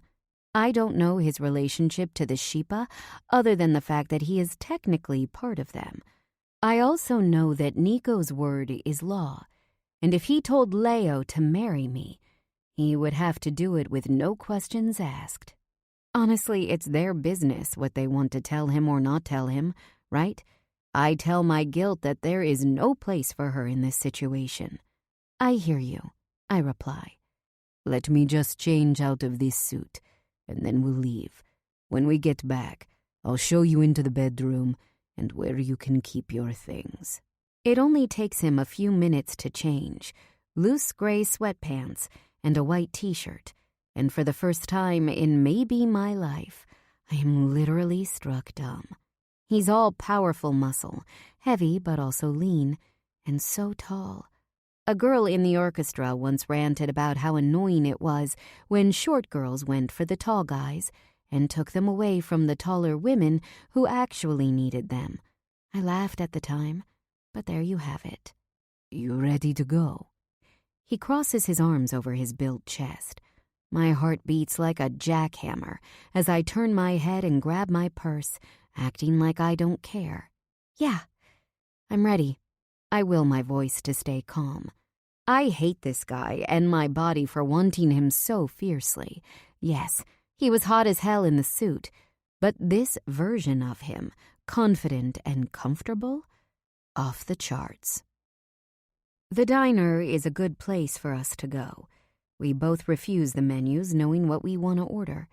I get a cup of black coffee and the double-decker tuna melt with cheddar cheese, fries, and a Caesar salad. He looks at me in shock at my order, and I resist the urge to give him the finger. He gets the grilled chicken wrap with no mayo, and the waitress fumbles over writing it down, her eyes jumping between the pad of paper in her hand and Leo's face. I roll my eyes. It's weird how we both come here often but never overlapped. I take a sip of my water from the straw as the waitress sets my coffee on the table. He lifts his cup of water. I guess our hours are different. So are you going to tell me about what you do for work, other than killing people for the Shipa? I smirk and he takes my comment for what it is, a joke. At least, I hope it's a joke. He continues to tell me about how he runs a construction company out in the Hamptons and goes to night school at Baruch College, learning construction management and also taking an architecture class. He doesn't look old, but he already lives a very adult life. Caffeine prickles through my blood as I listen quietly, enraptured by his voice and the way he speaks. I haven't ever been with a man quite like him before. There was my high school boyfriend, Jacob. He was a studious and gentle piano player who shared my love of music, and then Yet, who was never truly a lover in the way a girl would dream of. We had fun together, but there was always the understanding of what we really were, a transaction. I glance around the diner, wondering what we must look like together to the other patrons. I'm not stupid. I know that I'm attractive to a certain type of man. I'm not fine-featured or classically beautiful. I'm also not girl next door cute. But I'm strong to my core. I have talent, and I know who I am and what I'm capable of. Does Leo look like trouble? The answer is definitely yes. I adjust my hair over my shoulder, still chewing, while also feeling his knee press against mine. I know that he isn't trying to touch me. It's just how long his legs are. But touching him feels so good. I blink, realizing that we've been quiet. What are you building now? I'm doing 5 homes out in the Hamptons. He nods, so confident in himself. So, is this your long-term thing? Construction? Yes. Construction is my birthright. It's what I grew up doing in Albania. I have a business. I wait for more, but he doesn't continue. Something came up in his head, though, because his blue eyes turn dark. The waitress arrives with our food, and I decide not to press him about the construction he did back home. Clearly, it's a hot-button topic, as my father always calls it. And frankly, I don't need to upset the guy more than I already have. Hey, even I know when shutting the fuck up is in order. We eat silently, and I'm so exhausted from the day that I can barely bother to speak. Still, I can feel his stare and the weight of his leg still pressed against mine. And I would be lying if I said I didn't feel the tingle in every part of my body. Even his neck is hot. The movement of his throat as he chews his food, tendons popping as he swallows his water. We manage to finish our meal without any more bickering. My stomach is finally full, and I have to admit, I do feel better. Silently, we walk back to his place. I look around the apartment, not sure where I'm going to sleep. Follow me. He walks into the bedroom and I trail behind him. He flips on the lights and I can barely believe my eyes. 2 single beds are on either side of the room with matching wooden desks set against the wall. In front of each bed, it's like a dorm room, but better. So, you must have known for a while that this was happening? About a week. And you set this all up? I swallow hard, shocked that he went out of his way like this. This is nice. Like, really, really nice. He could have thrown me on the couch or blown up an air mattress. Don't think too much of it. You're on the left. He points to my bed, covered with a light blue comforter. I already cleared out the bottom 2 drawers in the dresser and half my closet. If you need more room, let me know. You set up my desk? I swallow hard, surprised at his thoughtfulness. Nico told me you are a student, and I figured you need a place to study. Well, that was really cool of you. Thank you. Can I check out the bathroom? Go right ahead. I look around, glad that the place is so clean. For a man so young, he definitely takes care of himself. I open up the door to the bathroom, and what I see literally has me shocked. Holy shit! I exclaim. What's wrong? This bathroom is amazing. Is that a sauna? I told you, I do construction. Sometimes I wind up with extra materials and I use them. Wood for the desks. Oh, wait. My eyes dart to the bedroom. You made the desks? Yeah. He nods like it's nothing. Dahlia? Speechless. I didn't expect that to happen so quickly. Well, there you have it. I'm a sucker for a nice bathroom and a desk made by hand. I'm going to unpack the things I brought and take a hot shower. I want to say more, but I can't. He's talented. Really, really talented. Sounds good to me. I'll use the bathroom quickly and then watch some TV. I do as I said, unpacking the few things I brought. All of his clothes are neatly folded, and at this point, I'm not surprised. I place my pajamas, socks, and underwear in one drawer, and t-shirts and long-sleeve shirts in the other.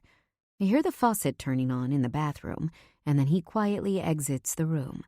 When I get to his closet, I roll my eyes. He literally has 5 black button-down shirts, all identical. If he wears a gold chain too, I'm going to force him to remove it. I understand that he probably thinks it's cool, but it's not. On the hangers go 2 pairs of my jeans, a long black dress for concerts, my shimmery dress I wear when playing at the club, and 2 blouses, one black with loose bell sleeves and a cream button-down. Lastly, I hang my black pants and a black silk camisole. When I'm done putting my clothes away, I bring my toiletries with me into the bathroom. Pressing my lips together, I organize my makeup and creams in the bottom drawer of the vanity. I will not be here long, and I'll survive this. Sure, I haven't ever lived with a man for longer than a weekend, but I'll make it work. I hear a buzz and realize he left his phone in here. I take a glance and see a text message. Sabrina. Hey, Leo. Miss me yet? So much fun last weekend. Let's fuck at my place tonight? My mouth immediately dries out. I shouldn't care, and yet somehow the text has me uncomfortable. I leave the phone where it is, not wanting to touch it. Taking off my clothes, I think about the obvious. Leo and I aren't actually together, but does he think he can bring women here when I'm sleeping in the next bed? I wouldn't be okay with that. We'll have to discuss this. After my hot shower, I put some cream in my hair to tame my curls before putting my pajamas on. A matching pants and long-sleeved black jersey set from Victoria's Secret. I put my laptop on my desk and organize my textbooks, making a mental note to buy bookends for them. Hands gliding across the soft wood, I'm amazed that he made this. It's such a thoughtful thing to do for someone you don't even know. If he had known it was me, he probably would have put me in the fucking trash room. I hear the television on in the living room and wonder if I should wander out, or maybe just stay here. I crack open the door to let him know that he can come back inside if he wants. I take out my cello and pull out the desk chair, turning it around to face the window. Some people read before bed. Others watch television. I love to play. Closing my eyes, I let the music overtake me.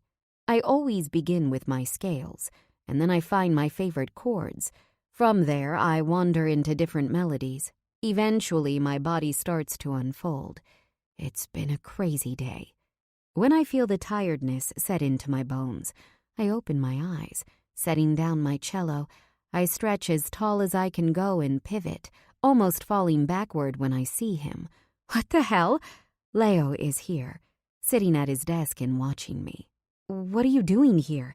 I wrap my arms around my waist, defensive. Listening. He licks his lips, fully confident.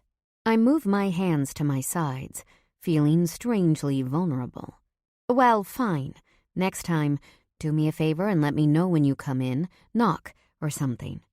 Calm down. This is our shared room now, isn't it? You left the door open and I figured it was cool. He stands up and peels his shirt off his chest before grabbing a mat from the bottom of the closet and setting it on the floor between our beds. He drops to the ground. I want to ask what the hell he's doing, but before I can, he starts doing push-ups. I swallow hard, my throat constricting. Watching this man move his body in the way God probably meant him to is a view to behold.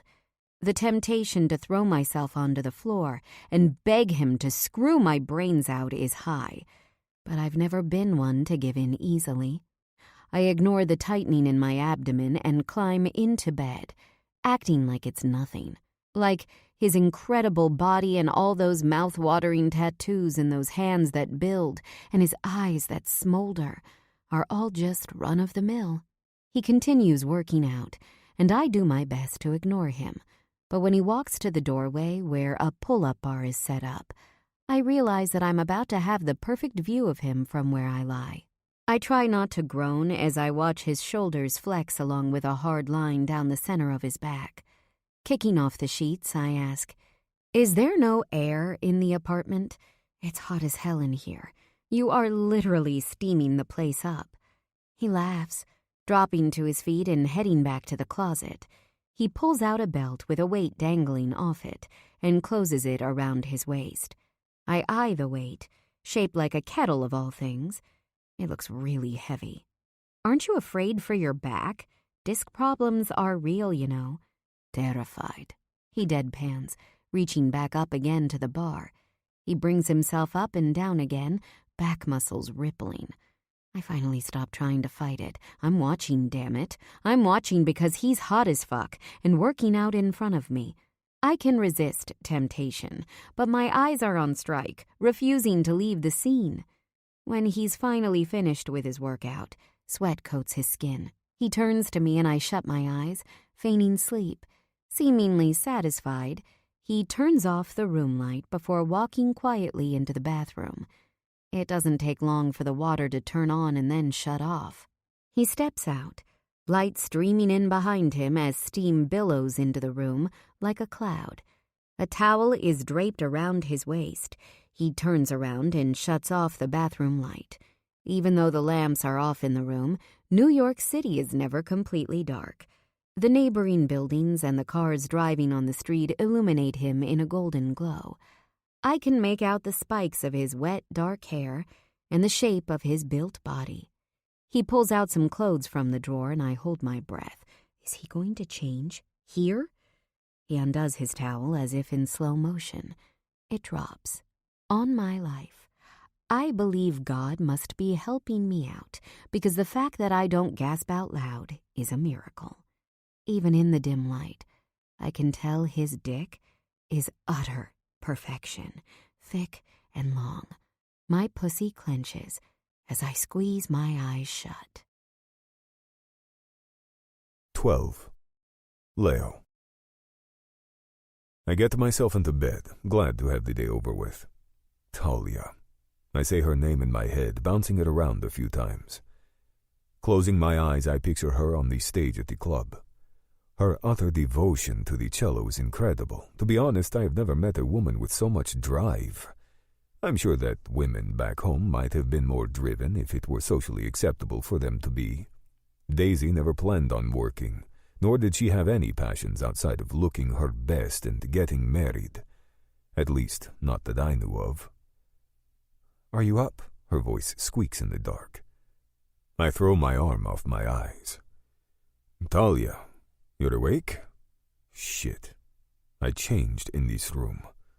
I guess if she saw me, she saw me. What the hell do I care anyway? "Yes, I'm awake," she snorts. "Obviously." I wait for her to elaborate. This isn't a girls' sleepover where we're going to open our hearts to each other. This isn't love where I'm going to hold her. And this isn't even a late-night fuck where we're going to feel each other. It's nothing. When did you emigrate here? She asks quietly. A few years ago. Do you plan on going back? Yes, but just to take care of some business and see someone I used to know. A female someone? She questions. Yes, she's a woman I once knew back in Kosovo. She's been waiting for you? All this time? I press my lips together, not wanting to answer. But as I've learned about Talia in the short time I've known her, she doesn't stay quiet. Ever. Leo, I asked you a question. This girl... Daisy. Her name is Daisy. Okay, this Daisy. She's just there, waiting for you to bring her here? Under my breath, I mumble. It is what it is.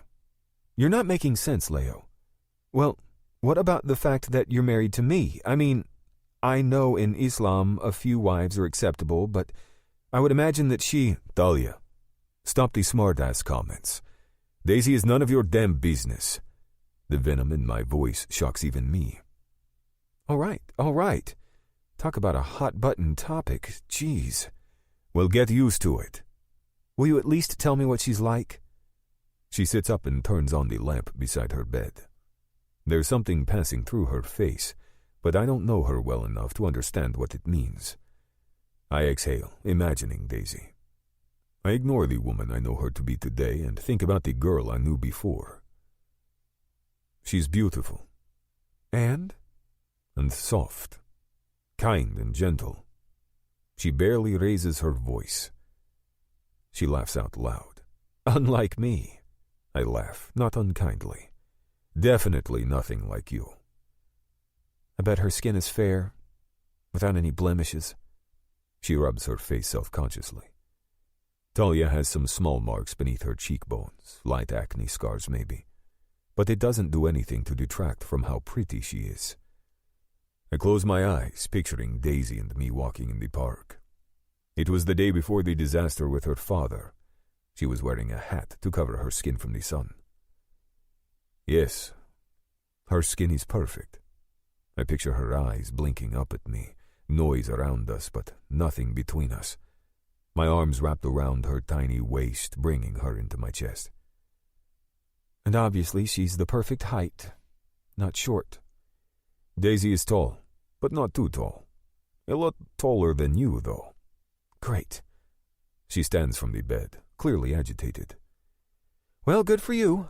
I hope you managed to bring her back, little Miss Perfect, a beautiful Disney princess who does no wrong and feeds birds and mice in her spare time. Don't call her that. And I don't need your hope. I sit up on the side of the bed. She stands in front of me now, so we're almost level with each other. I'm still a few inches taller than her, even seated. You just need me to pretend to be your wife? That's right. I cross my arms over my chest. So is Sabrina some enjoyment while Daisy sits pretty in Kosovo? She tilts her head questioningly. My heart stutters. What? Sabrina, the girl you're fucking. She has a laugh in her voice, like she is busting my ass. I stand up, pushing the sheets off of me. I want to jump out of my skin. How the fuck do you know that? Oh, calm yourself. Your phone was in the bathroom while I was in it. It buzzed and I checked. She wants to see you tonight, by the way. I'm a man. What I do in my spare time is none of your business. Oh, sure. Love of your life, Daisy, is away, so you're keeping busy with... That's enough, Talia. I cut her off, but I feel exhausted.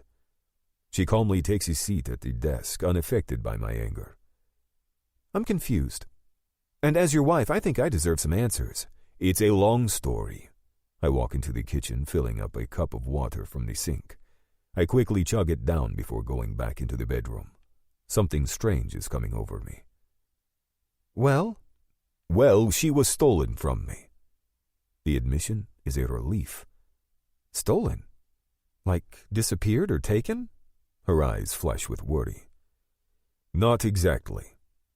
I sit down on the edge of the bed, my stomach sinking, and drop my head into my hands. She gets up, moving beside me. She's so small, her body may be half of my width. Tell me.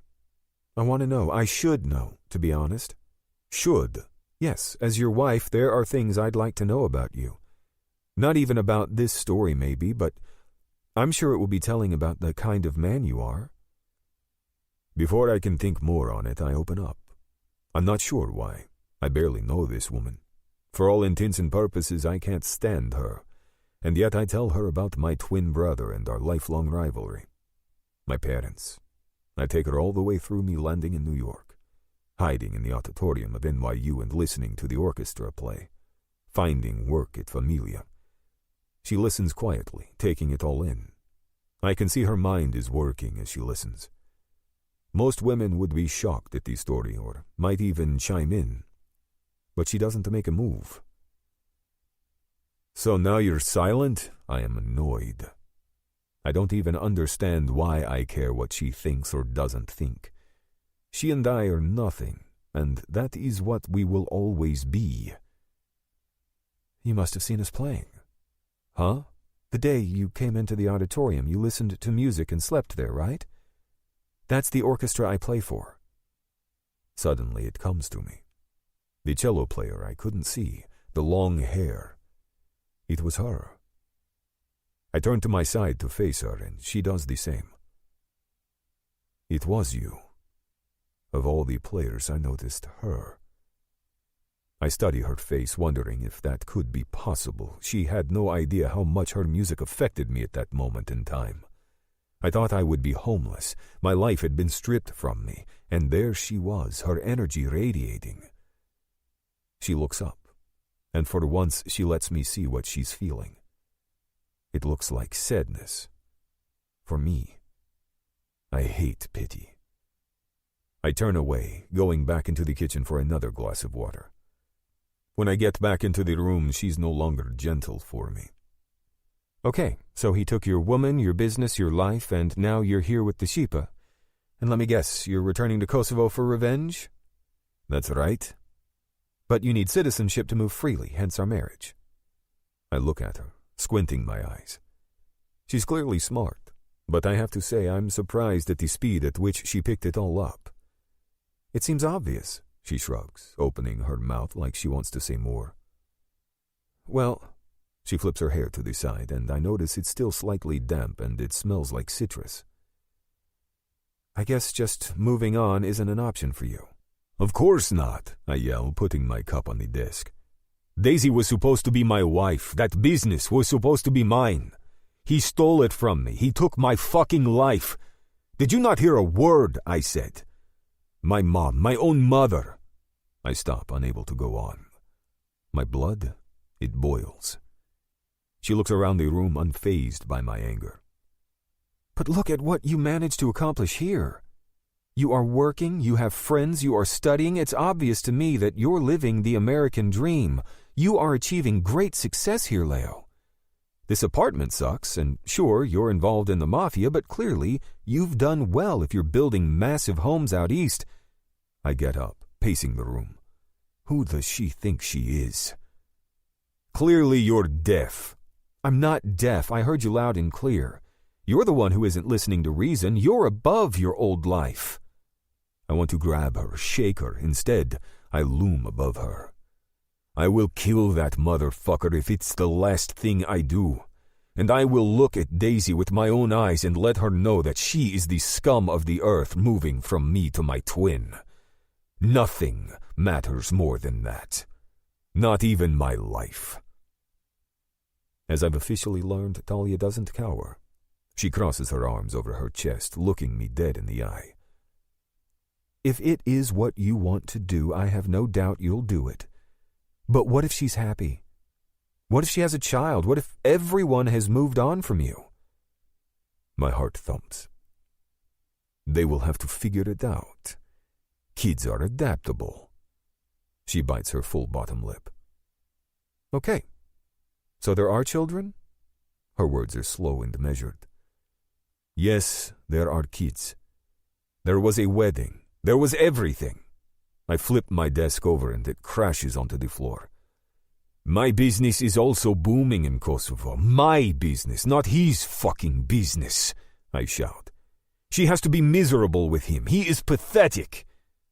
I decide I can't sit here anymore, not with Talia questioning me. I put my shirt back on, forcing my feet into my unlaced sneakers. As if to pacify me, she puts up her hands. Listen, Leo, I get it. Calm down. Calm down. I need to get out of here before I shred my apartment. I can't fucking calm down. My life.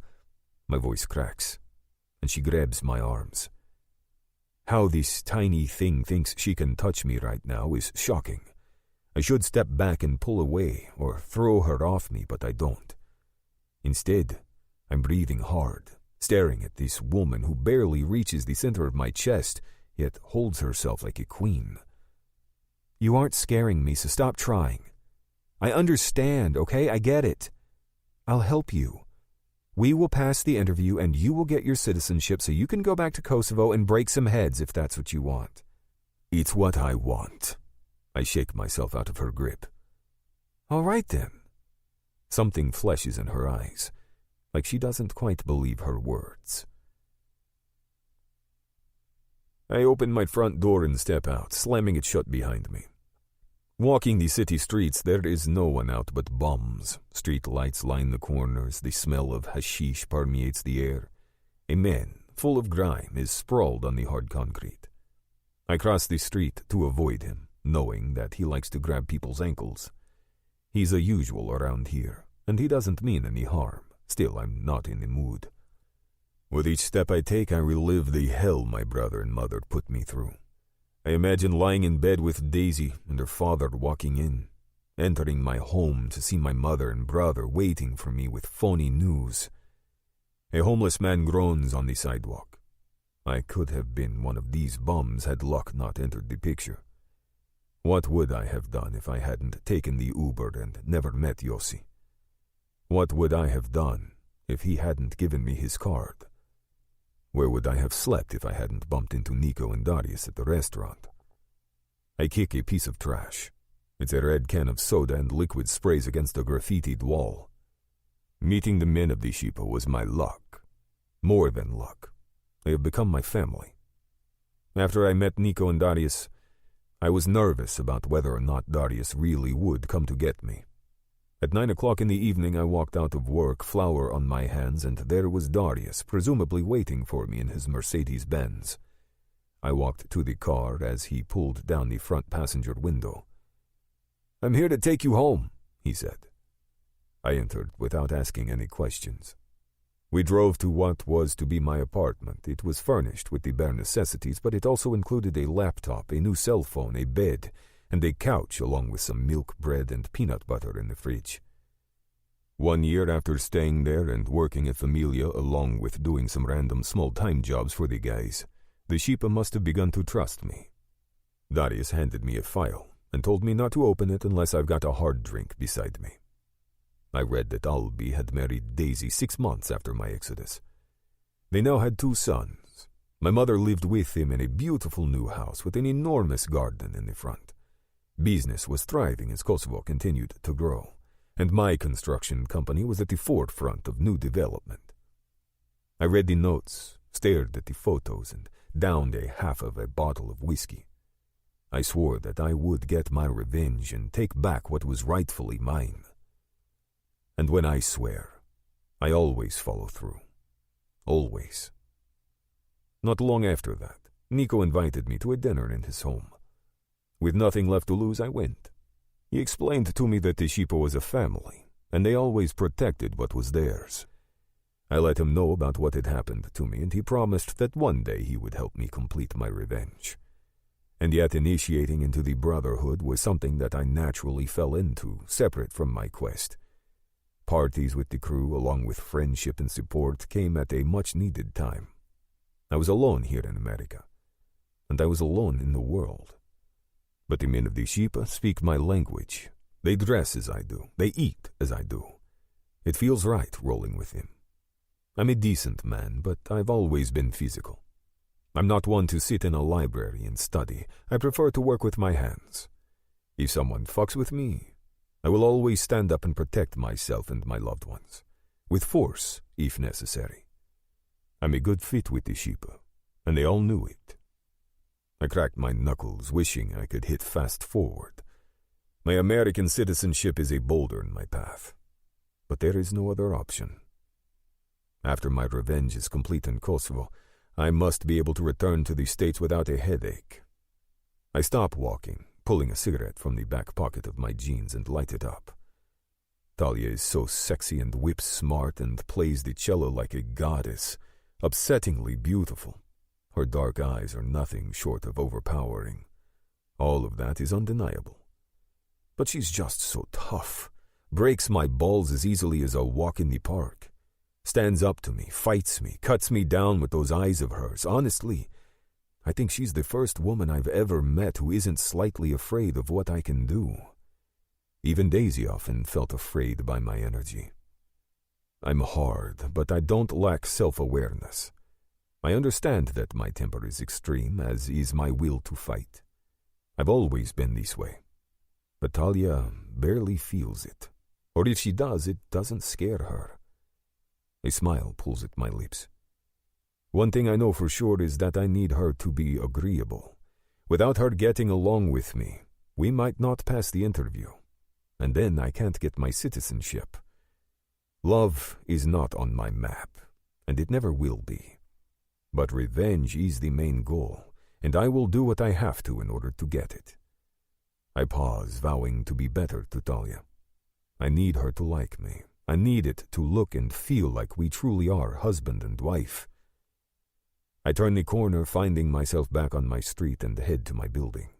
I unlock the front door and walk up the stairs to my apartment. Opening the door, I kick off my shoes and walk back into my room. I check to see if she's sleeping, and this time I really check. Dropping to the floor next to her, I gaze at her face and swallow hard. Pouty lips slightly open. A tiny nose ring woven inside her nostril glints. Wild, dark curls are splayed across the pillow. One shapely leg is thrown over the covers. Her twisted white sleep shirt shows the deep curve above her hip. I want to lift her shirt to see that tattoo on her shoulder. She could walk around in a set of rags and look gorgeous.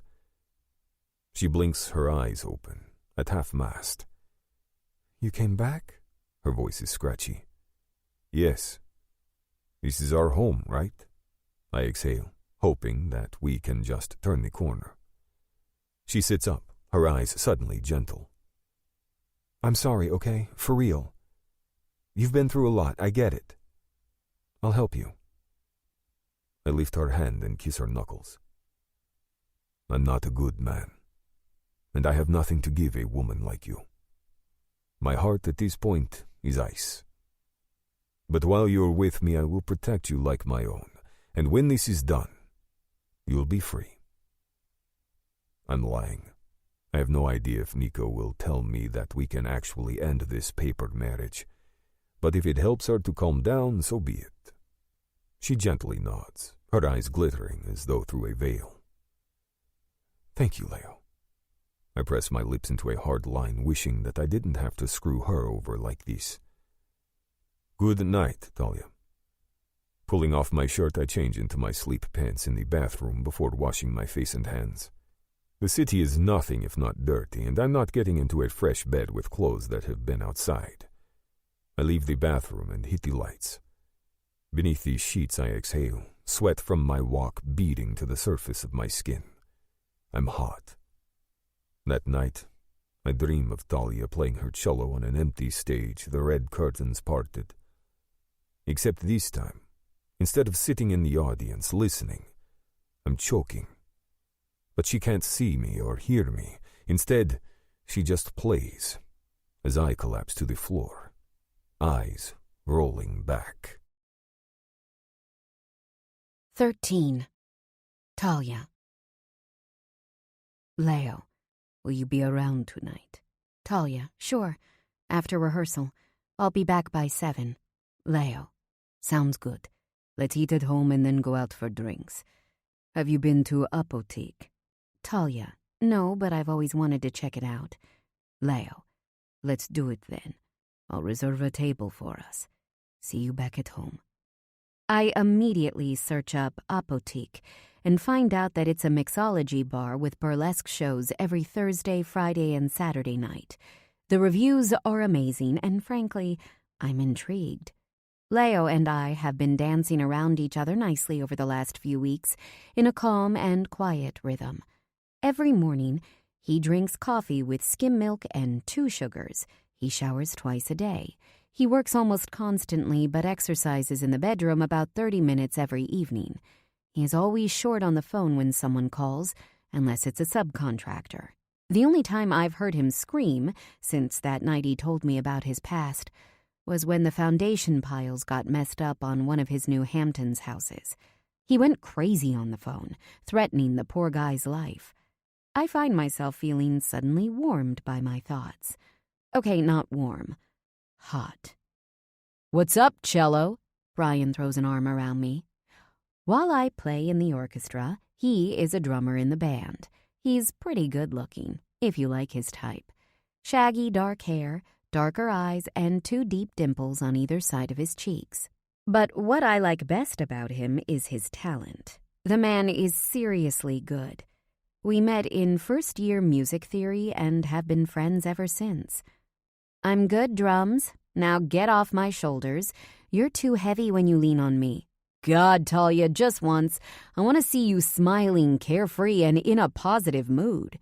I look up at him and he's smiling, dimples on display, obviously being cheeky. "I'm in a great mood."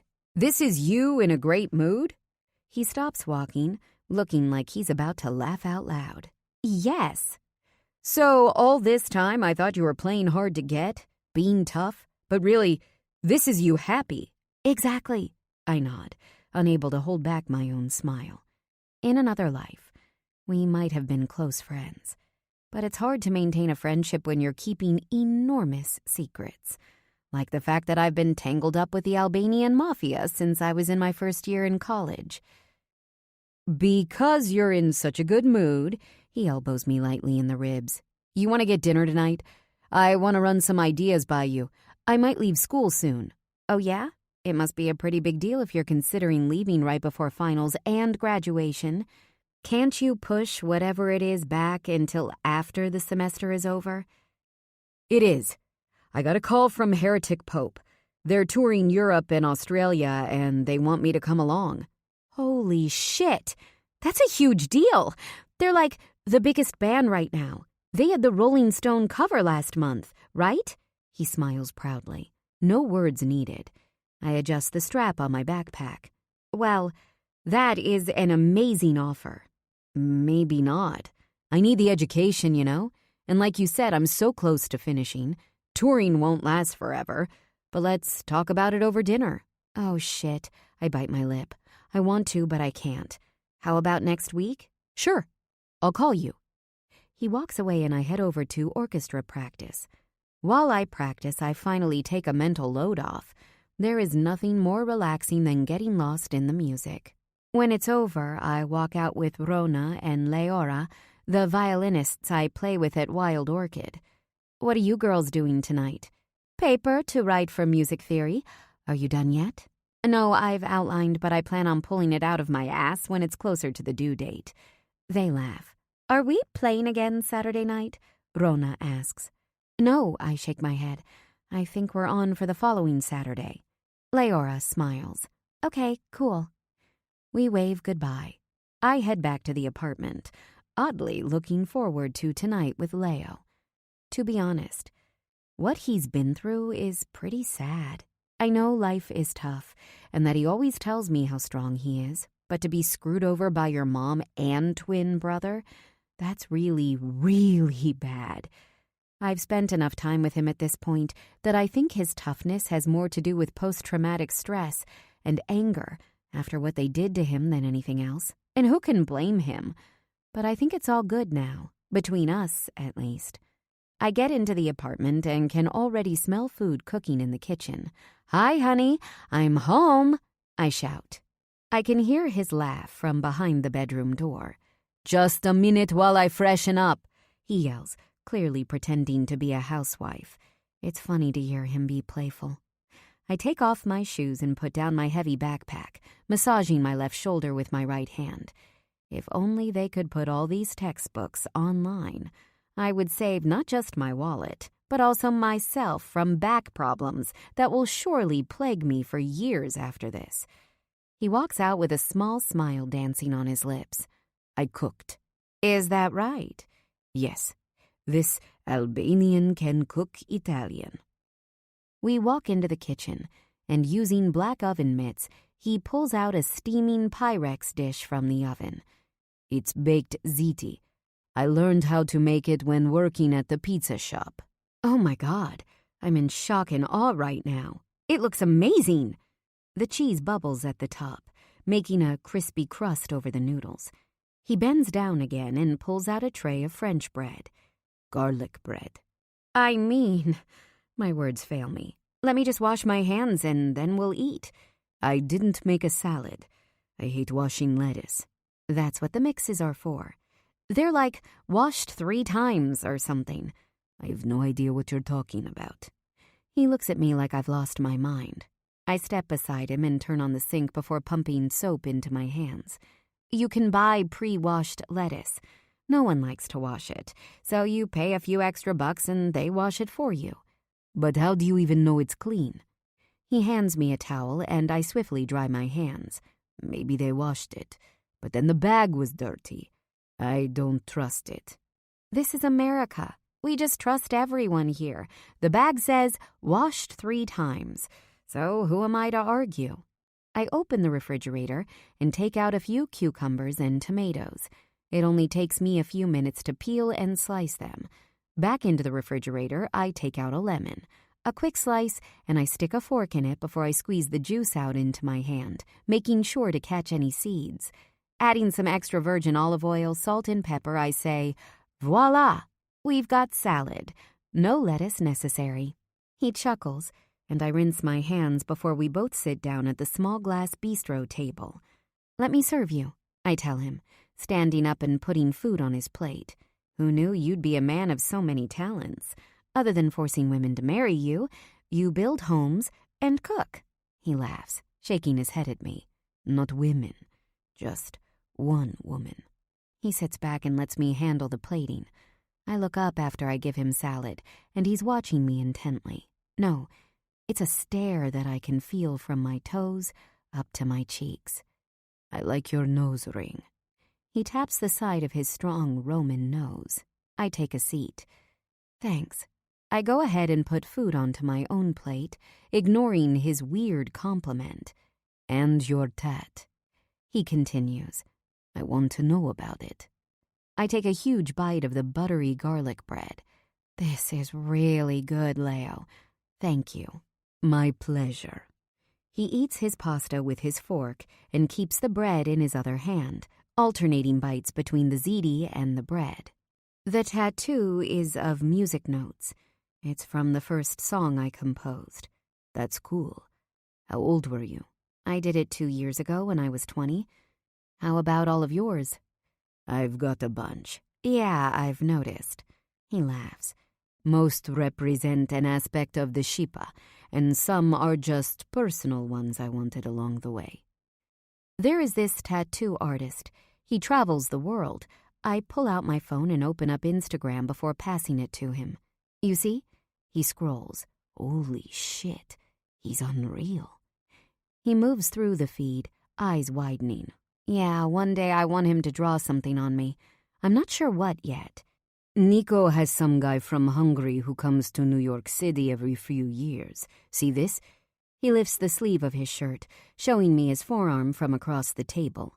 It's a gorgeously realistic eye in black and white. But inside the iris, I see an outline of 2 people. I've got my eye on them. He clenches his jaw. What's on your other forearm? I quickly focus back on my food, not wanting to accidentally say something that would piss him off. Oh, that's the Albanian eagle. We all get it. Was it weird to join them? The Shipa. Yeah. No. It was the most natural thing in the world for me. I've told you before, I'm not a good man. Maybe in some ways, but not in others. I work hard and I run a decent business, but I also support my brothers above and before anyone else. Their family in the truest sense, thicker than blood. I swallow hard, feeling guiltier than ever that I'm not telling him about my history with Yet. I want to punch Nico in the face for not being truthful with him. He seems to notice my mind working because his head tilts to the side. Well, I chuckle, wanting to change the subject. Out of curiosity, how much money does the Sheepa take?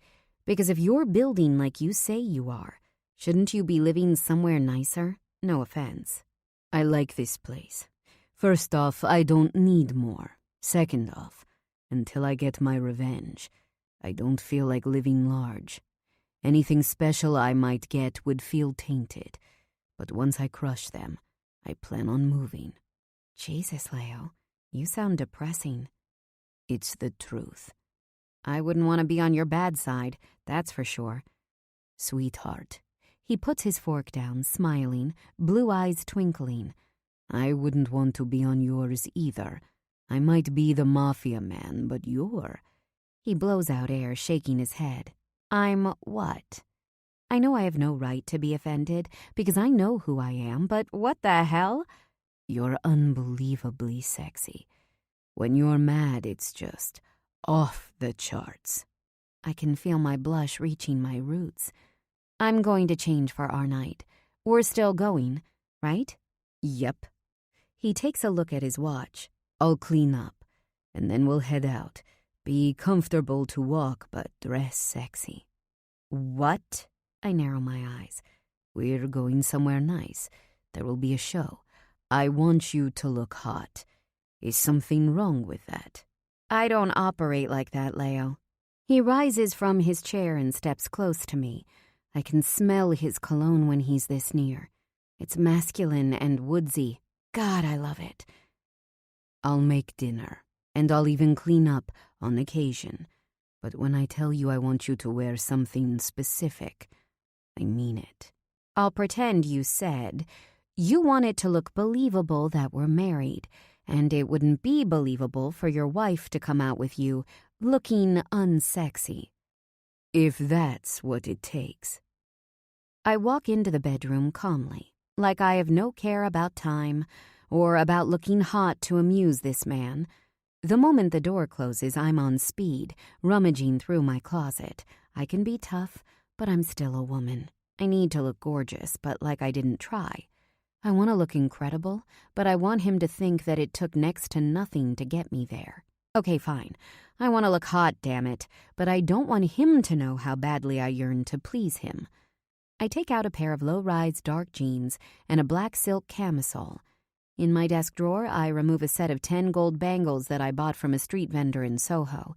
They're annoying with all the jingling they do, but I love the way they look, sparkling on my wrist.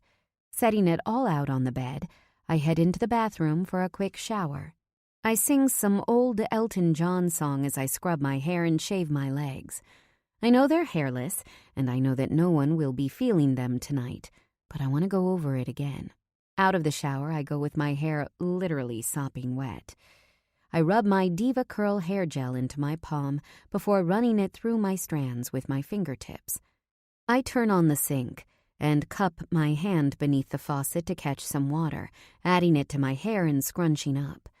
There needs to be enough water mixed with the gel to ensure that my hair comes out soft and controlled, not crunchy. I did the wet curls look for years, and let me just say, I'm glad it's behind me. Some CeraVe body cream on my arms and legs, a little pink blush from MAC on my cheeks, and a swipe of Laura Mercier pink lip gloss on my lips, and I'm done with my routine.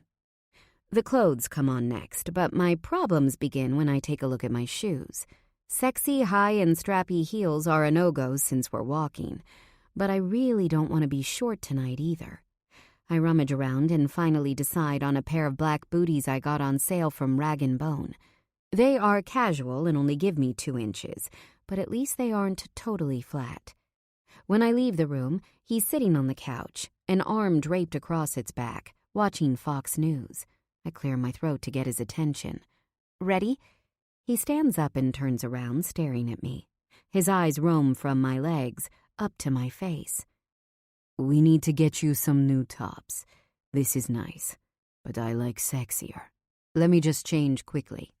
He heads into the room and I curse him. Any sexier than this and I'd look like a streetwalker. Okay, maybe I'm exaggerating, but I refuse to play this part he's expecting. I won't let him dictate my clothes. When he comes back, I'm telling him that. Minutes later, he walks out in, surprise, surprise, a black button-down shirt and a dark pair of jeans. I want to make a joke about his outfit, but the moment I see his face, my mouth dries, and all rational thought leaves my head. He's unbelievably hot, and it's annoying as hell. The frustration he's pulling out of me, I want to throw it back inside my chest, where it belongs, and tell it to stop pounding around my midsection like a starved animal. We leave the apartment and walk together toward Avenue C. The bar is probably about a 20-minute walk away, but I'm realizing now that we have to go through some really shady areas to get there. Each consecutive building keeps getting worse. I don't usually walk these streets. I look around at the darkened buildings, a few lights sprinkled on in square windows. When we pass the blue houses, I take a pause, not knowing if I should stop or hightail it. The blue houses are widely known as a crime-ridden and dilapidated housing project. Anyone who wants housing to be run by the state should take a look at this. Maybe live here for a week and see how good the state is doing at playing landlord, I whisper, loud enough for him to hear me, but quiet enough not to draw attention. With a laugh in his voice, he tells me, "Don't tell me you're afraid." It's called self-preservation. This place is bad, Leo. Really, really bad. Maybe you don't realize because you're not from this country? I smirk and he shakes his head, clearly understanding my dig. But this area is gang central. "Don't tell me you forgot that I am gang central too." Ugh, don't remind me. We continue to walk, but my fear is increasing. "So, how did you fight me in the car like you did?" It was Krav Maga. Maga, like make America great again. No, I retort, a laugh bubbling from my chest. Maga, as in make all girls amazing. He stops walking, seemingly confused, and then he laughs, a real one, straight from his belly. He realizes I'm messing with him and he likes it. Talia, Talia, Talia. We turn the corner. It's really dark here. Dirty cans lie on the broken concrete, along with discarded cigarettes and other random pieces of trash. A park is ahead, and I can see the outline of gray swings blowing back and forth, as though someone were recently on them. I'm sure I can hear them creak, although I know it must be my mind playing tricks. I shouldn't be able to hear that, and yet I do. I swallow hard, thinking about every step I take. "Be comfortable to walk," he told me. I'm wishing now that I had put my sneakers on. Even in the dim night, I can see the windows in the blue houses have bars across them. I shudder. It feels like a prison, not people's homes. He steps closer to me, grabbing my hand. His palm is so warm. "Don't worry, Talia." I look up and see a soulful gaze. "When you're with me, you're safe. If something happens, just follow my lead." I am warmed by his sentiment, and yet confused. Is he insinuating something? It's like God is laughing because, after those words, a group of men starts prowling toward us. I know that it's all in real time, but I'm so afraid that it almost feels like slow motion. Leo, these guys are... A man shouts, "Yo, ese!" The wolf pack walks closer. I can see their faces now, gripping his hand. I want to tell him to run, but before I can speak, he grips my palm harder, letting me know in no uncertain terms that we aren't going anywhere. This is on, his grip seems to say. The leader steps up to where we stand, snarling. "So, what are you doing here, eh?" He raises his chin. There are 5 of them, Tight white t-shirts, gold chains around their wrists and necks, low-slung jeans, and slicked-back black hair. If I were watching this in a movie, I would roll my eyes and say it was a cliché, but this isn't me watching from my couch. This is real. Leo lets go of my hand, cracking his knuckles. He's acting casually, but don't fuck with me vibe is written all over him. Carlos, nice to see you again, man. It's been too long. How was prison? Carlos brings his phone to beneath his chin. The flashlight turned on. 4 tattooed red teardrops line each of his beady eyes, raining down to his thin upper lip. Prison was good to me, not so good for others. He smiles again, a golden tooth shimmering. I can feel the blood drain from my face. I'm lightheaded, my mouth dry. I saw a prison documentary once, and they explained how some gangs would draw tears on their faces for every kill they completed. Look at the piece you brought, he smirks. Little gift for me? He momentarily glances at my face before zeroing in on my breasts. I have clothes on, but I already feel undressed. My body is at once hot and cold as dread filters through my bloodstream. I could run, but where? I should look at Leo and figure out what the hell is going on, but I can't move. Nothing works. Not my eyes, not my legs. This one is mine. Leo possessively puts an arm over my shoulders, bringing me closer to his enormous body. We're headed to dinner, but I wanted to say hi to you boys first. Make sure things are moving smoothly these days. Nico is going to be in touch. Everything is smooth. Tell Nico I send my regards and I'd love to speak with him about anything at any time. They shake hands. When he's ready to talk, he'll find you. Leo's body is rigid and tall. He isn't afraid. He is dominant, and every single man here knows it. They walk away first, and then we finally take our leave. He squeezes my hand and I look at him. I want to bawl him out, but I still can't speak. We keep walking until we're out of the Blue House's territory.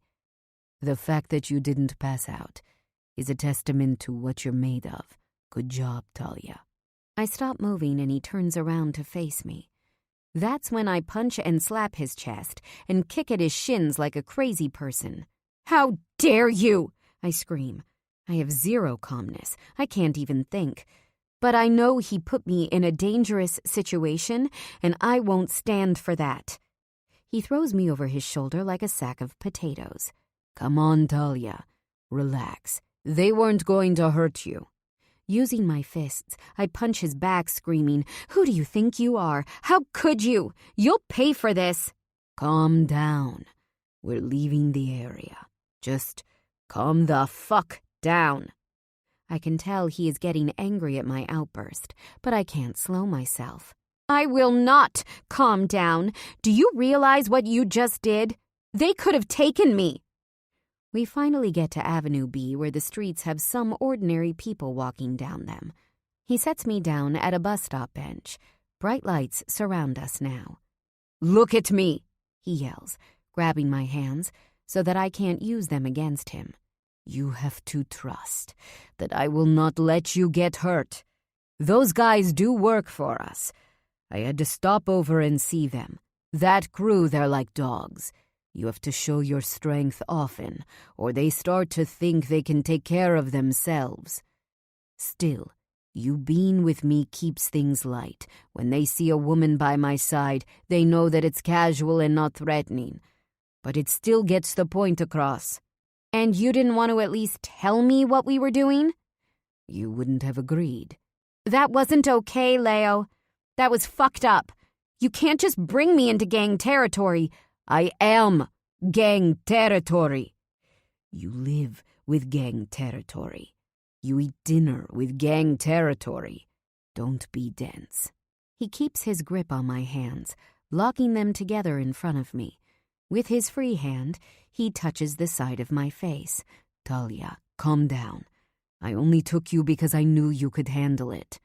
Just because I have a big mouth doesn't mean I can handle Carlos in the Blue Houses, I pant. Suddenly, Tears well up in my eyes. The reality of my life hits me hard. I'm married to a mafia man. Visiting gangbangers at the Blue Houses is part of his life, and apparently mine too. You can't put me in those situations without letting me know. I don't like being lied to. I refuse to accept that. You're right. I will tell you if I ever need you in that way. For what it's worth, I barely interact with losers like them, but sometimes it is what it is. With his thumb, he wipes beneath my eyes. I can feel wetness seeping, but I refuse to admit that they're tears. I don't cry. I'm not a crier. Nope. I like how strong you are. When I was standing there, it felt good to have a woman by my side who wasn't going to run away screaming. I won't ask you to use your Krav Maga skills on them, eh? Even if it did make you amazing. He gives me a genuine smile, and I find myself nodding. I can't laugh, but I understand that he's trying to take the heat level between us down a few notches. But still, I feel cold and clammy, the stress settling into my chest. He pulls me closer to him, warming me. When we're face to face, his thumb moves up my cheekbones, down to my lips. We're so close. A rush of heat blows through me as I stare into his blue eyes. I'm your new backup. My voice is breathier than I intended. Yeah. He nods, bringing his forehead to mine and swallowing me up in his arms. I can smell his breath, and I open my mouth to take him in. You were my second out there. I'm not used to having a woman hold her own. It was good. He moves back a few inches. We're still so close, and it feels so right. His hands, heavy and hot, are against my back. I settle my head on his chest, letting myself calm down. He's got me, and I'm okay. When I'm finally steady, I let him go and stand up. There is a lot unsaid between us, but for now, we're going to keep it cool. We spend the remainder of the walk talking about my parents who worked so hard and sacrificed everything to support my dreams of music. I tell him about taking a year off between high school and college, working at a music school to save money for my first year at NYU. He tells me about his amateur fighting career in the city, which isn't serious, but fun. Have you ever had any real injuries? Nah, not really. A cracked rib once, some stitches. I look up, noticing the bright lights. Oh, we're already here. A neon glow shines from above the building. Apotheek. To the left and to the right of the club, it's dark. We skip the entire line, and the bouncer says something in Albanian. The two men laugh and bang their fists together in the way guys do, and we walk straight inside. Perks of being with a man in the Shippa, I guess. The room is red and black, sultry in velvet. A tall woman in a red dress meets us at the front and brings us straight to a table in the back corner. Drinks are immediately brought out and set on our table. So, that's how we're doing it tonight? I lift my shot glass, not sure what's even in the thing. It's gray and smoky looking. You know it. No more fighting. Just some fun. Fighting? I put the drink to my nose, trying to smell it. And all this time, I thought it was foreplay. He laughs out loud, and we tap our glasses together before gulping the contents down. I might be an orchestra geek, but I know how to handle my alcohol. My eyes widen as my taste buds dance. The drink is absolutely delicious. Wow! Clapping begins, and I look around the room. Everyone eagerly angles their chairs toward the stage. I'm excited for the show. Yes, he nods. When it's over, the place turns into a club. He leans back into the plush couch, doing that king thing again. He just has this vibe about him, like he's very important, very rich, very powerful. 6 women begin to dance in a line. They look nearly identical in short blonde wigs, dancing in tandem in their black lacy lingerie. It's a fun song with a downtown beat. until the music stops and one woman steps in front of all of them. She's tall with long black hair that reaches her hips. She's holding a black whip. Suddenly, the music turns back on. It's dark and sexy in a language I can't place. The strip truly becomes a tease as she dances, twirling the whip in the air as she undoes a tie in the front of her bra. It opens, showcasing perky white breasts. From here, I can see the glint of rings through her nipples. My mouth dries. I'm turned on, my own nipples hardening to peaks beneath my silk top. I turn to Leo, assuming he's watching the stage, but he's not. He's watching me. A server walks to our table in a short red dress, whispering something in Leo's ear. He nods and she scurries away. I put my focus back on the dance, eyes widening as I see her seductively swirling her hips. I shouldn't be so surprised, considering what I see when I play at Wild Orchid. But these women are on another playing field from the girls who dance in cages at the club. They're a lot sexier and a lot more serious about dance. Steaminess aside, they're really talented. When the server comes back to the table with a bag in her hands, she gives it to Leo. "Dahlia," he whispers in my ear. His breath is so warm. "I have some gifts for you, and I would like you to wear them." He hands me the bag, and I look inside. "What's in here?" "Open it." I pull out the first box, my eyes widening when I see the brand. I whisper, "Cartier?" He nods. I undo the bow and open the box, only to find another smaller box inside. I want to be neat with the wrapping, but there is no dignity or sophistication right now. There are women dancing, basically nude, on stage, and the hottest man I've ever seen is in front of me with gifts. It is what it is. I open the box and then immediately shut it. What the fuck is this? Diamond earrings. I want to reply, but I can't. I have no idea how big they must be because I have no understanding of these types of things. The good life is one thing, but diamonds are a completely different level. I thought maybe he got me something simple, like a "welcome to my life" gift. But this isn't that. I decide I might as well see what's inside the other boxes first, before I yell at him for being so excessive. The next box is also from Cartier. I open the double box and see a diamond bangle. I want to touch it, but I can't. It's gold with round diamonds set evenly apart around the bracelet. The light in here is dark, but I swear the diamonds are sparkling. I might not know diamond sizes, but the Cartier love bracelet I know. He moves close to me, putting his lips to my ear. My wife should wear the best. No, I snap the box shut and stuff everything back into the bag it came in. These aren't for me. Actually, they are for you.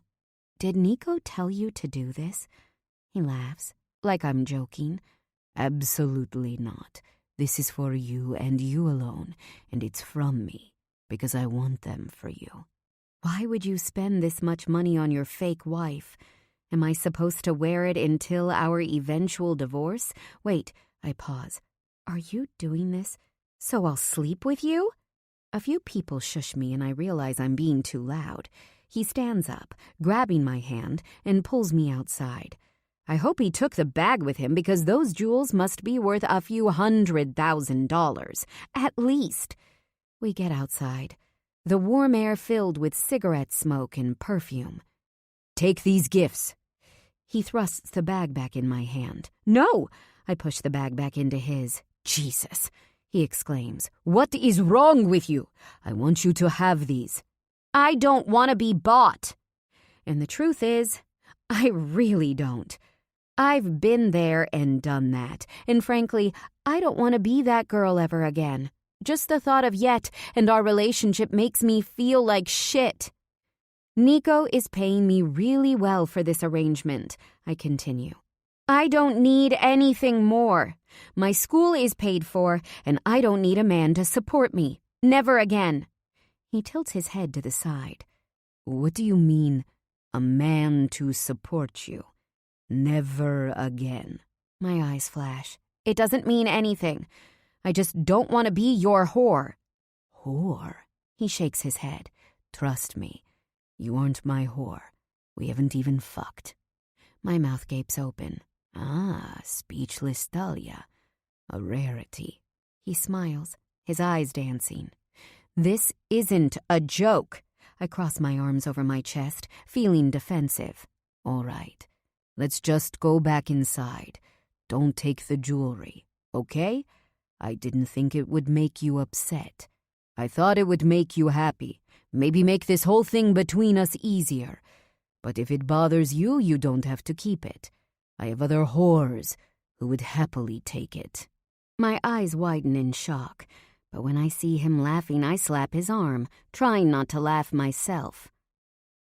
There is one thing, though, that I would like you to wear. From his back pocket, he takes out a small box. I open my mouth to say something, but he cuts me off. Don't worry. He flips it open. It's a yellow gold wedding band. There are no diamonds, just simple, thin, and clean. I wasn't sure what you would want as an engagement ring or what style, but you should look like you belong to me. I put out my hand, and he slides the ring onto my ring finger. It fits perfectly. How did you know my size? I noticed things about you. From the first time I saw you. Maybe it was even when I watched you play the cello at your practice, or at the club, when you played on stage with those violins. But I notice you, Talia. This time I'm stunned silent. I'm not sure he meant for our conversation to take this turn, but it has. The silence between us grows, but it's still not quiet. I want to tell him that I noticed him too. I want to tell him that I feel the same way. It's something in his eyes, but it's so much more than that. We've got a strong connection between us, and it's undeniable. But I know better than to just trust feelings. You know what? Feelings are bullshit. Is that right? He chuckles, rolling his eyes like I've ruined the moment. Yes, I'm serious. Feelings are full of random things, like hormones and excitement and lust. It wanes. It moves up and down. They aren't to be trusted. He takes out a pack of cigarettes from his back pocket, lighting one up. I watch as the smoke wafts around him, his full lips taking inhales and then slow exhales.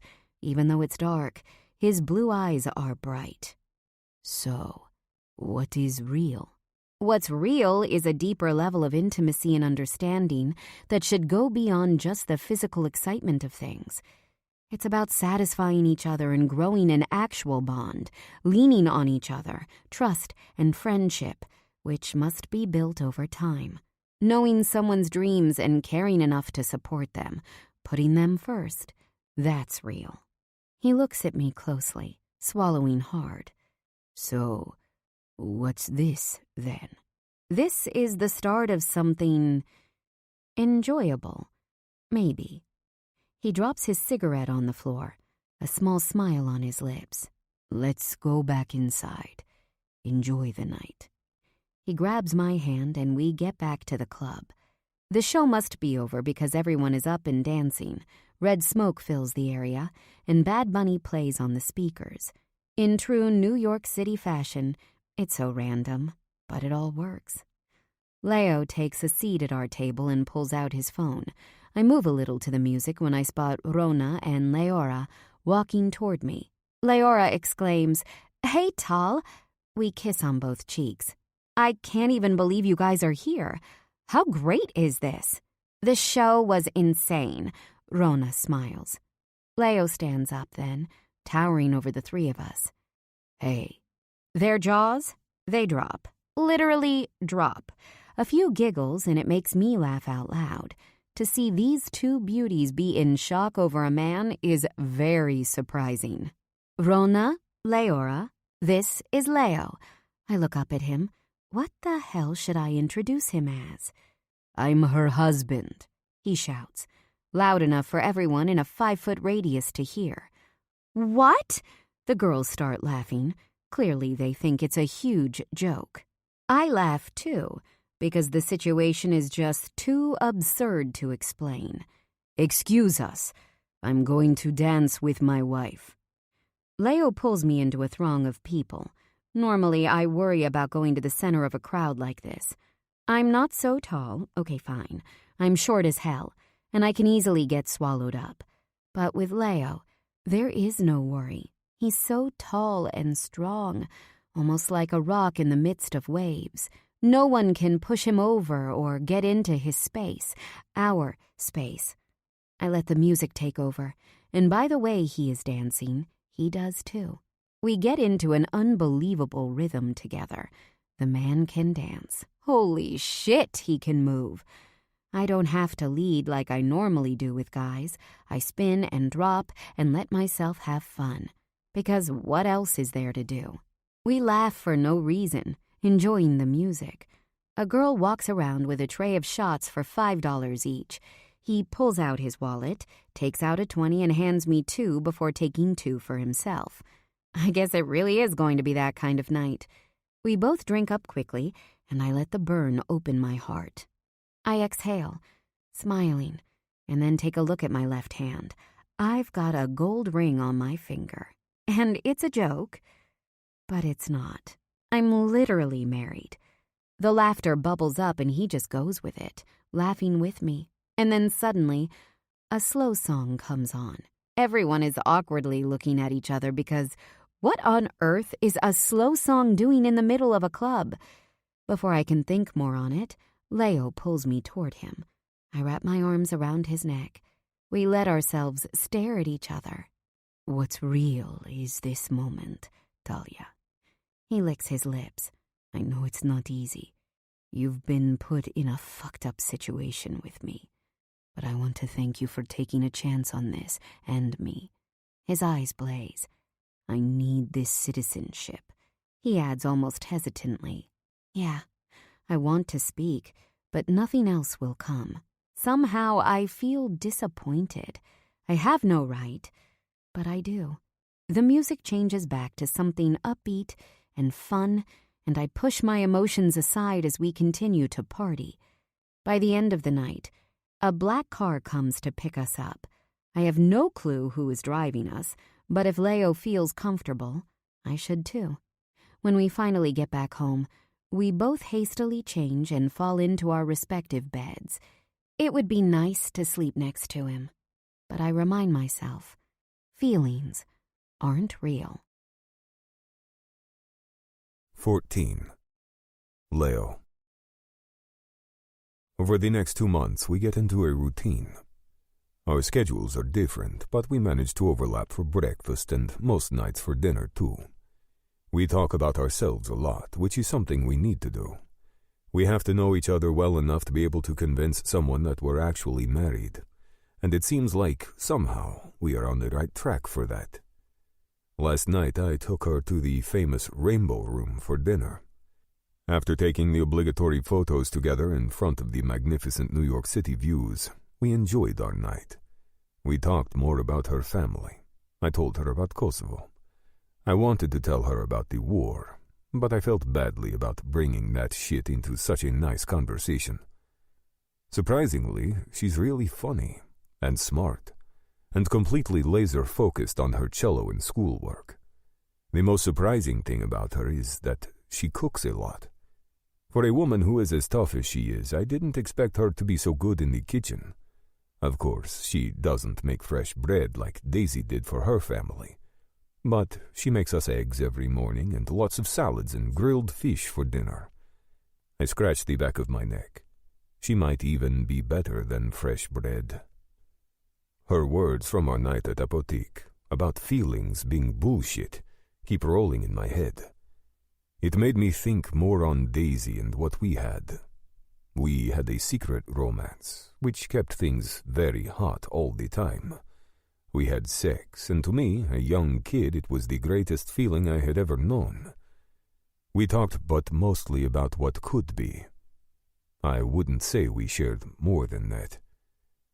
I'm a man now, in the Shipa. All of these Daisy has no idea about. What I felt about her was strong, but I was a child. I had no idea about what life would bring me. The fact that she turned out to be a gold digger, it was shocking. But maybe it's not. We never had a chance to be real together, out in the open. When everything is a secret, it's always charged. Not that I don't still despise her for what she did to me. Young or old, deception and lies are not tolerable. A few nights ago I made eggplant parmesan with loads of cheese sprinkled on top, just like I learned during my short time working at Familia. Talia laughed over how good it was before devouring it. She'd even picked up a 6-pack of Corona beer before dinner and taught me how to open the top using the side of the counter. I'm not used to seeing a woman this way, so laid back and unconcerned with her appearance. Talia looks gorgeous because she is gorgeous. Not a stitch of makeup, natural hair, clean, short nails. She's just herself. And that night we met with Carlos and his gang at the Blue Houses, I still can't believe how she held her own. I know she was scared as shit, but she did it. Until that moment, Talia and her beauty and toughness had been the center of lustful thoughts. She had been a woman I wanted to enjoy carnally, before it all ended. But that night, she showed me how much more lurked beneath the surface. I felt protective over her when Carlos walked toward us. And when we left the scene, I wanted to hold her. Then she surprised me when she refused the jewelry. I never imagined a woman could be this way. She is amazing. When I told Nico about the Carlos meet over lunch, he laughed out loud. Made of tough stuff, that girl. It was obvious he respected her. I asked him if they had any history together, and he said it was all arm's length. You have any plans for her within the Shipa, maybe? I leaned forward, wondering if there was more to this than I knew. Nothing in the works. I figured she'd do well by you. The girl is all business. You don't have to worry that she'll bloodsuck you. He folded his arms, leaning back into the chair. Just focus on your path. Get your citizenship and get your ass to Kosovo to kill that motherfucker. Yes, sir. He lit up a smoke before lifting his head to mine. Any feelings developing between the two of you? Without hesitation and with full confidence, I told him, no. My focus is on my work and getting to Kosovo. She's nothing to me. Good. He took out his phone and read something, seemingly serious. His brows were furrowed as he furiously typed something out, the cigarette hanging from the corner of his lips. I had lied, but Nico was too preoccupied to notice. Something big was happening between her and me, but I wasn't ready to bring it to his attention, not yet. He stood up, signaling that the conversation was over. We shook hands on that, and I left. With Nico, you take what he gives you. There is a lot of trust I put him in, but he deserves it all. His history speaks for itself. This morning I made coffee while Talia showers. I know that she prefers it black in her pink coffee mug that reads, "Cellos do it better."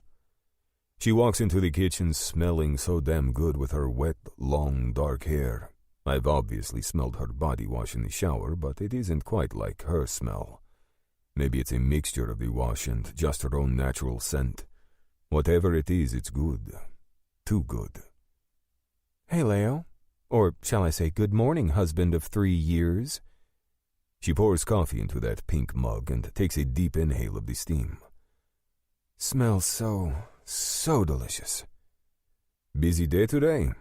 She shrugs. Sure. I've got school and rehearsal. You? Looking down at her phone, she scans her news app. Heading over to the job site. Lots of random shit happening today. Mm-hmm.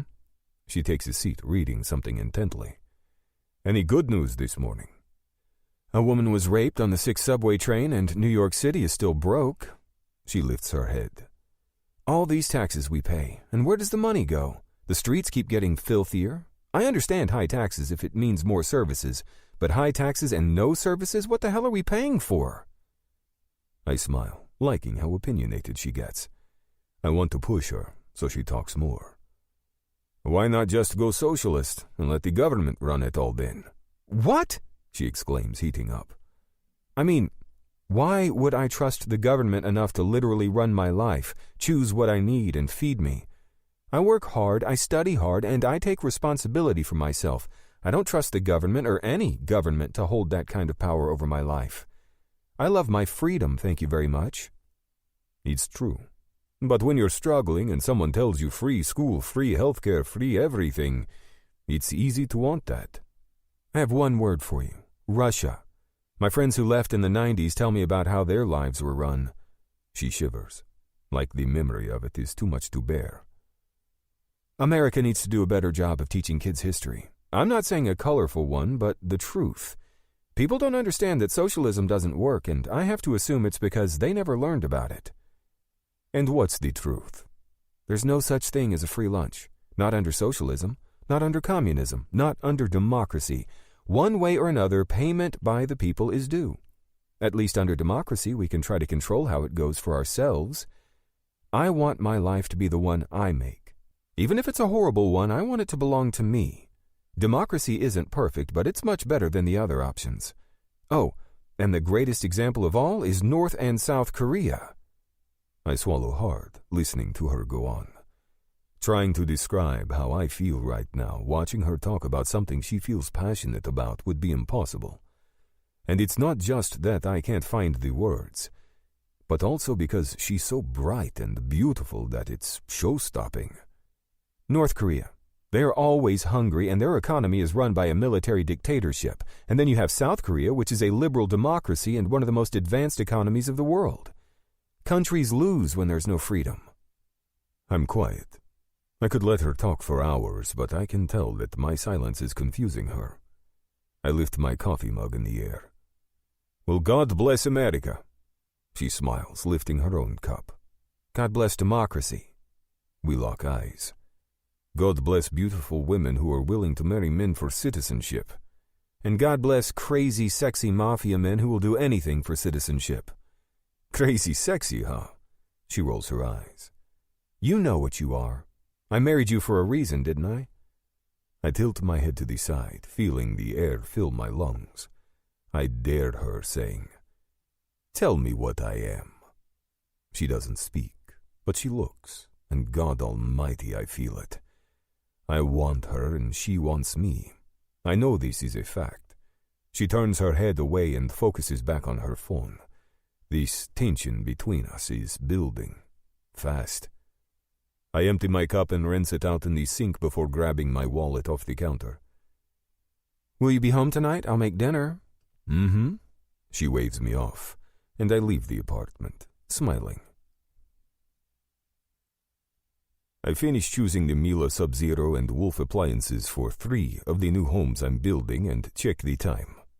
I've got about 2 hours to get home, wash up, change, and grab a bottle of wine from the liquor store on my block before getting some dinner ready. I'm learning quickly that the happier I keep Talia, the more likely I can reach my goal.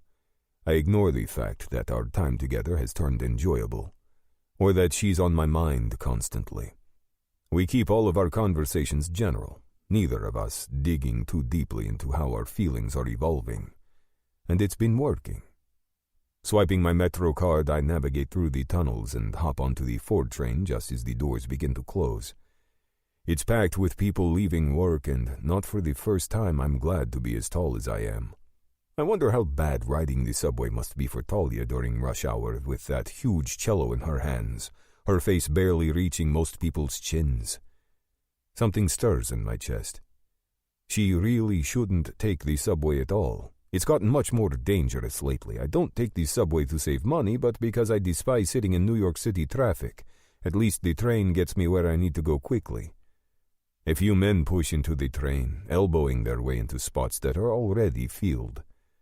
The result is a cluster of people packed like oiled fish, and barely any room to breathe. I look down, noticing a woman trying to twist her way around, likely in an attempt to get some air. She has a baby attached to her stomach in some sort of colorful blue and orange sling, a look of exhaustion and heat on her face. The baby starts to scream, and there is a collective groan of annoyance from the riders. I grab the mother's hand and pull her to where I stand. At first, she's shocked, but when she locks eyes with mine and notices that my spot is better than where she was, she calms. I enforce some room for her, and people try to keep their distance. She exhales, looking up, and whispers, "Thanks." I don't reply, just nod. Luckily, my stop comes, and I walk off as quickly as I can. The streets are not too busy, but I basically run back to my building. Up the stairs I climb until I reach my apartment. When I unlock the door, it swings open. I'm met by a scent. Not just any scent. It's Talia. She's actually taken over the space in more ways than one. There are white candles on the window. A few flowers sit in a vase on the coffee table. I pull off my shoes and set them beside her slippers. One thing we have in common is keeping a clean home. Both of us don't like to walk inside with dirty shoes, and she always switches to these little slippers with fur inside. They are ugly as hell, but I have to admit they look comfortable. I pick one up and look inside. Ugh. I put it back down and walk into the bathroom for a shower, trying to move as quickly as possible. 15 minutes later, I'm at the liquor store on my corner picking up a bottle of wine. I spot Talia's favorite red in the back, a Cabernet Sauvignon from Israel. Before I can get to the cashier, I notice a woman browsing the cold wines in the refrigerator. Long black hair reaches the center of her back, and the height, the shape, the way she sets a hand on the side of her hip. Could it be Daisy? I swallow hard, feeling beads of sweat rise on my forehead. What would I do if it were actually her? What would I say? A torrent of feelings swirls in my chest. If it were her, would it make me happy? I breathe in and out, trying to regain my control. She turns around, and I have no choice but to lean against one of the tables to keep myself straight. It's not her. I pay for the bottle of wine and get home, showering for a second time because I need to calm down. The moment the shampoo is in my hair, I can feel my anger rising. It's bad enough that Daisy did what she did, but for her face to now haunt me, fuck that. I want to move on from this. I need my revenge. I also refuse to ever let a woman have this kind of power over me again. Never. I make dinner, some grilled chicken and pasta with tomato sauce. I like to have salad, but I can't bring myself to chop any vegetables or wash lettuce that has apparently been washed 3 times already. My phone buzzes on the counter. It's Talia, and I hit accept. Hey, Leo, it's Talia. I have so much going on at school tonight, I just don't think I can leave. I have a paper due tomorrow in music theory. For some reason, her excuse sounds exaggerated. Could she be lying? Oh, come on, Tal. I left work early. I already bought the wine, and I've got food on the stove. I can't possibly leave. You know how important school is to me. Her tone pisses me off. Aside from the fact that I could have been the one with the same excuse had my life turned out differently, it's also disrespectful as hell. So, you're saying that you aren't coming back for dinner, even though I changed my whole schedule to get back here? Don't put it like that. I feel terrible about it, but school is school. It has to come first. I'm the one who should come first. My words spill from my mouth before I can stop them. She sasses, You? I don't think so, Leo. Every masculine cell in my body turns to fire. She must understand that my silence isn't positive because she quickly adds, I'll make it up to you somehow. Oh yeah? And how do you plan on doing that? I can sense her hesitation by the shortness of her breaths. She's silent, but I've got an inferno raging inside my chest. I hang up on her before she can get another word out and lean against the counter. Fuck this. I should have stayed late on the building site, and I would have if Talia hadn't told me she was coming back for dinner. I'm sure the electrician messed up some lighting, and I wasn't even there to deal with it. Clearly, Talia doesn't give a fuck about me and my time. I shoot off a text to Dren, seeing if he's around tonight to party. He says he is. I unceremoniously dump the food in the trash bin, There are plenty of bars and restaurants around New York City who know us and will serve us in more ways than one. It's time for me to have a little fun. She does what she wants to do, so I'm going to keep doing what I want to do. I'm not even sure what I thought was happening between us. She and I are fictionally married, nothing more. The back of Harry's Bar and Grill is a strip club. No one knows, unless they do. And the Sheepa definitely knows. I walk in and find Dren at the restaurant bar. We embrace before I take a seat next to him. Need a strong drink tonight and some decent food. Looks like we're in the right spot for that. The bartender steps over, smiling. Long time no see, handsome. McAllen 18-1 Rock? I smile back. That's right. Dren lets out a groan as he shifts in his seat. I tattooed her name on my ass last night. I can barely fucking sit. He slowly adjusts himself like an old man would. Whose? What do you mean, whose? Vesa's, obviously. Why the fuck would you do that? Vesa is his long-term woman. I know he loves her, but he's never been faithful either. It seems they have some kind of understanding, though, because he doesn't exactly hide it, and she is still around. I was drunk. She wanted a commitment. I wasn't about to propose, but I had to pacify her. But now you have her name tatted up on your ass. I laugh out loud, clapping, as if his life were a theater. He rolls his eyes, his heavy cheeks flushing with embarrassment. He grumbles, Should keep her quiet for a while at least. Well, I would hope so. I always knew you were a closet romantic. The bartender puts my drink in front of me. If you want anything else, after dinner, just ask for me. Might take you up on that. Thank you. She's sexy, and I know firsthand she can give head better than anyone else in New York City. But tonight, she just isn't for me. The hostess walks over in a short black dress, pretending to be shy. I've seen her many times before. She's one of these strange women who has a different hairstyle every time I see her. Sometimes it's short and black, other times long and blonde. Tonight it's wavy and brown. She brings us to the table, and Dren and I take our seats across from each other. As usual, he likes to face the front door. Some habits are hard to break. The waitress follows right behind her and takes out a small white pad of paper. Are you ready? She lifts a brow, and I don't miss the double meaning of her question. I immediately order a bone-in rib steak with mashed potatoes and spinach on the side, and Dren asks for the same. 2 more drinks, and we're ready to enjoy the meal before the meal. He's always been the one who loves to talk, so he tells me about the drama at the mechanic's shop, also owned by the Sheepa.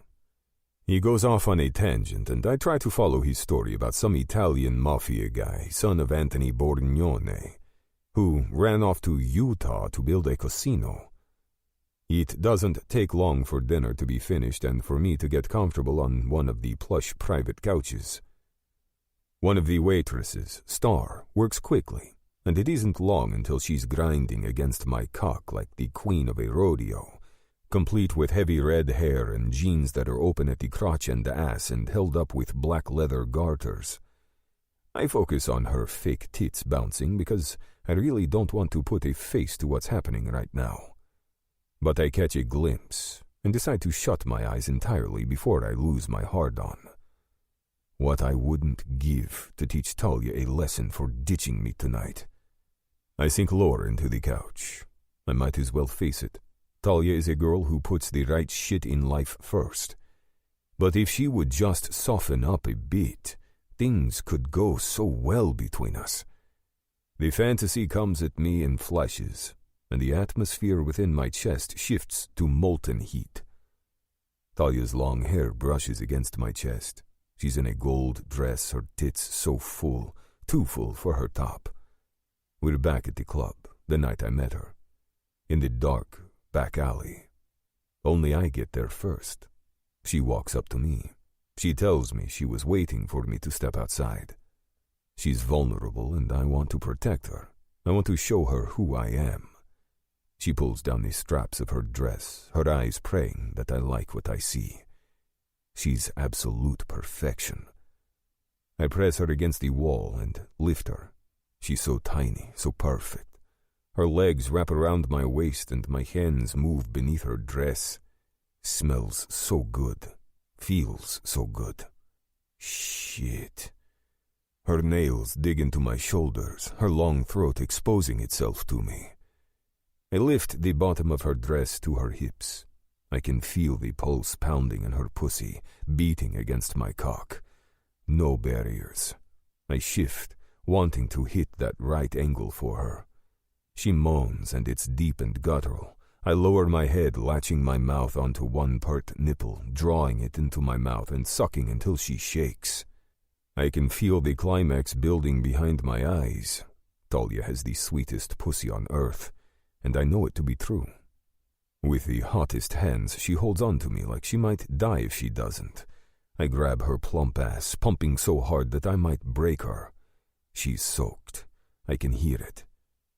I'm about to burst, sweat breaking out across my chest. I can feel and hear how close she is, as her pussy clenches me like a vice. I open my eyes. Oh, fuck. I pull Star off me and she squeals, but I keep my face away from hers. Thank God I didn't come in my pants. I just want to get out as quickly as possible. The feeling of guilt rises in my chest faster than I could have imagined. It was just a lap dance, and yet I know that if Talia knew what just happened, she'd fucking kill me. Nothing like Dren's woman, who looks the other way. And she's nothing like Daisy either, who clearly goes where the money is. Talia would never stand for such a thing. And if I were being honest with myself, I wouldn't want her to. 15. Talia. With a hot, large black coffee, I get my bagel scooped out and toasted with cream cheese, lox, tomato. Rachel is late, as usual. She and I have been friends since childhood. She studies at the Fashion Institute of Technology, learning fashion marketing. You see, the thing about Rachel is that she has a scholarship. A real one. As I wait, my mind drifts back to last night, or I should say this morning. It was intense. So intense that I'm not sure how to process my feelings. What happened between us makes me hot. Also, slightly disturbed and completely confused. I got back to the apartment around 1 a.m., dog-tired, with my eyes burning from staring at the computer screen for so long. It had been peaceful at the library when I was in my own cubicle. I'd written about the origins of human appreciation for rhythm and discussed how listening to your mother's heartbeat in the womb was your first understanding of music. Ba-boom, ba-boom, ba-boom. I came home, looking forward to sharing what I'd learned with Leo. I knew he was angry that I'd ditched him, but school is a hard line for me. I had gotten myself into this mess because of my dreams, and the only way to play for the New York Philharmonic after I graduated is to finish at the top of my class. So sue me.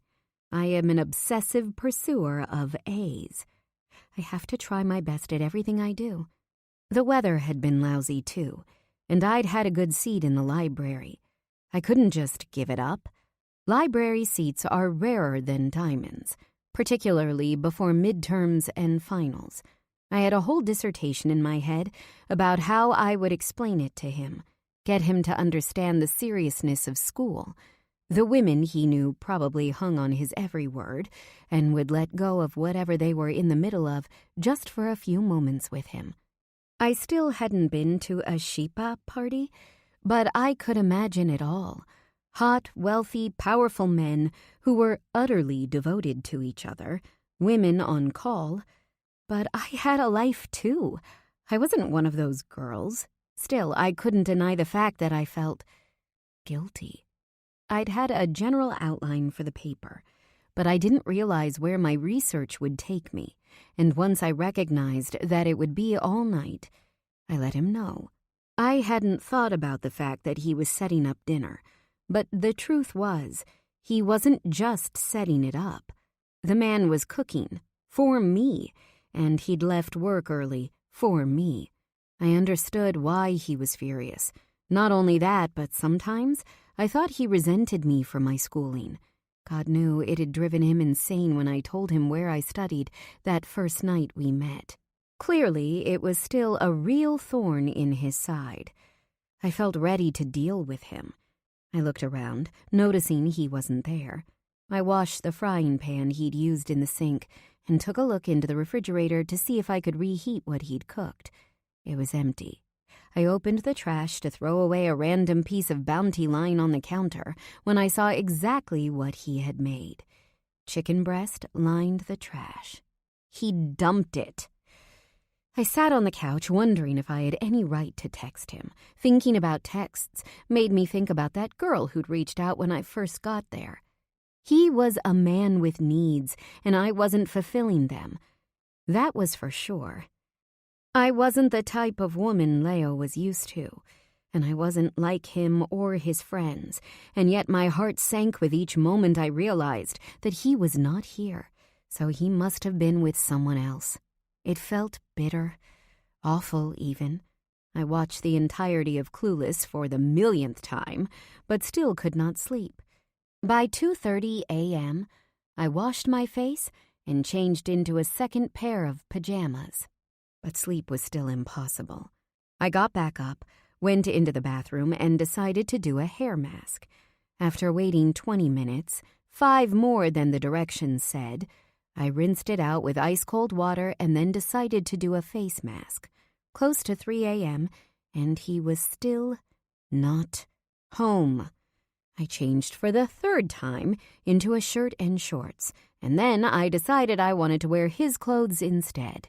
I rummaged through his neat drawers, making a mess, and picked a pair of boxers and a white Hanes t-shirt. And then I realized that he was going to think I was a psycho because why would I be wearing his clothes? Oh, fuck that. So what if he thinks I'm crazy?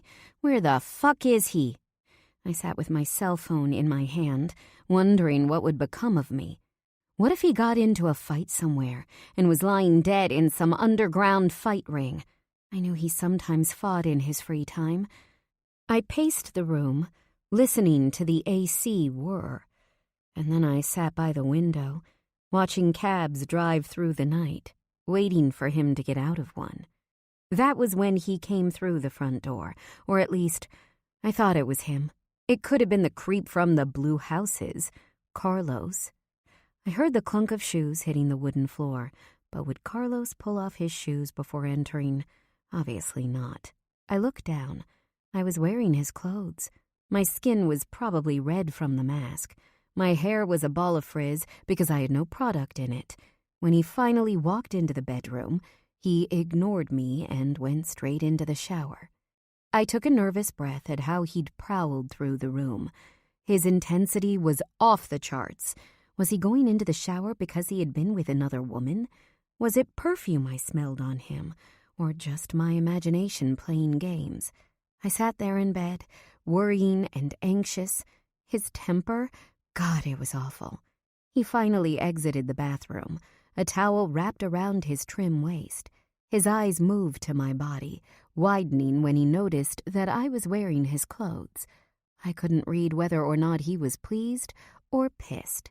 When he came to the side of my bed, I could feel the heat radiating off his body, droplets of water dripping down his chest, the scruff on his beard dark and harsh. Bending down, he removed my shorts, his shorts from my legs. I was shaking so hard that I was sure he'd noticed, but that was nothing compared to what happened next. His palm, so hot and rough, went straight to my pussy. I clenched in surprise, and then liquefied, legs spread. I held on to his wide back as he fingered me until I shook, pulled off my shirt, sucked on my nipples so hard that I thought I would die from the pleasure. One finger turned into 2. I shut my eyes tightly, trying not to shudder. Just the memory alone has my mouth drying out. When I came, I moaned so long and hard.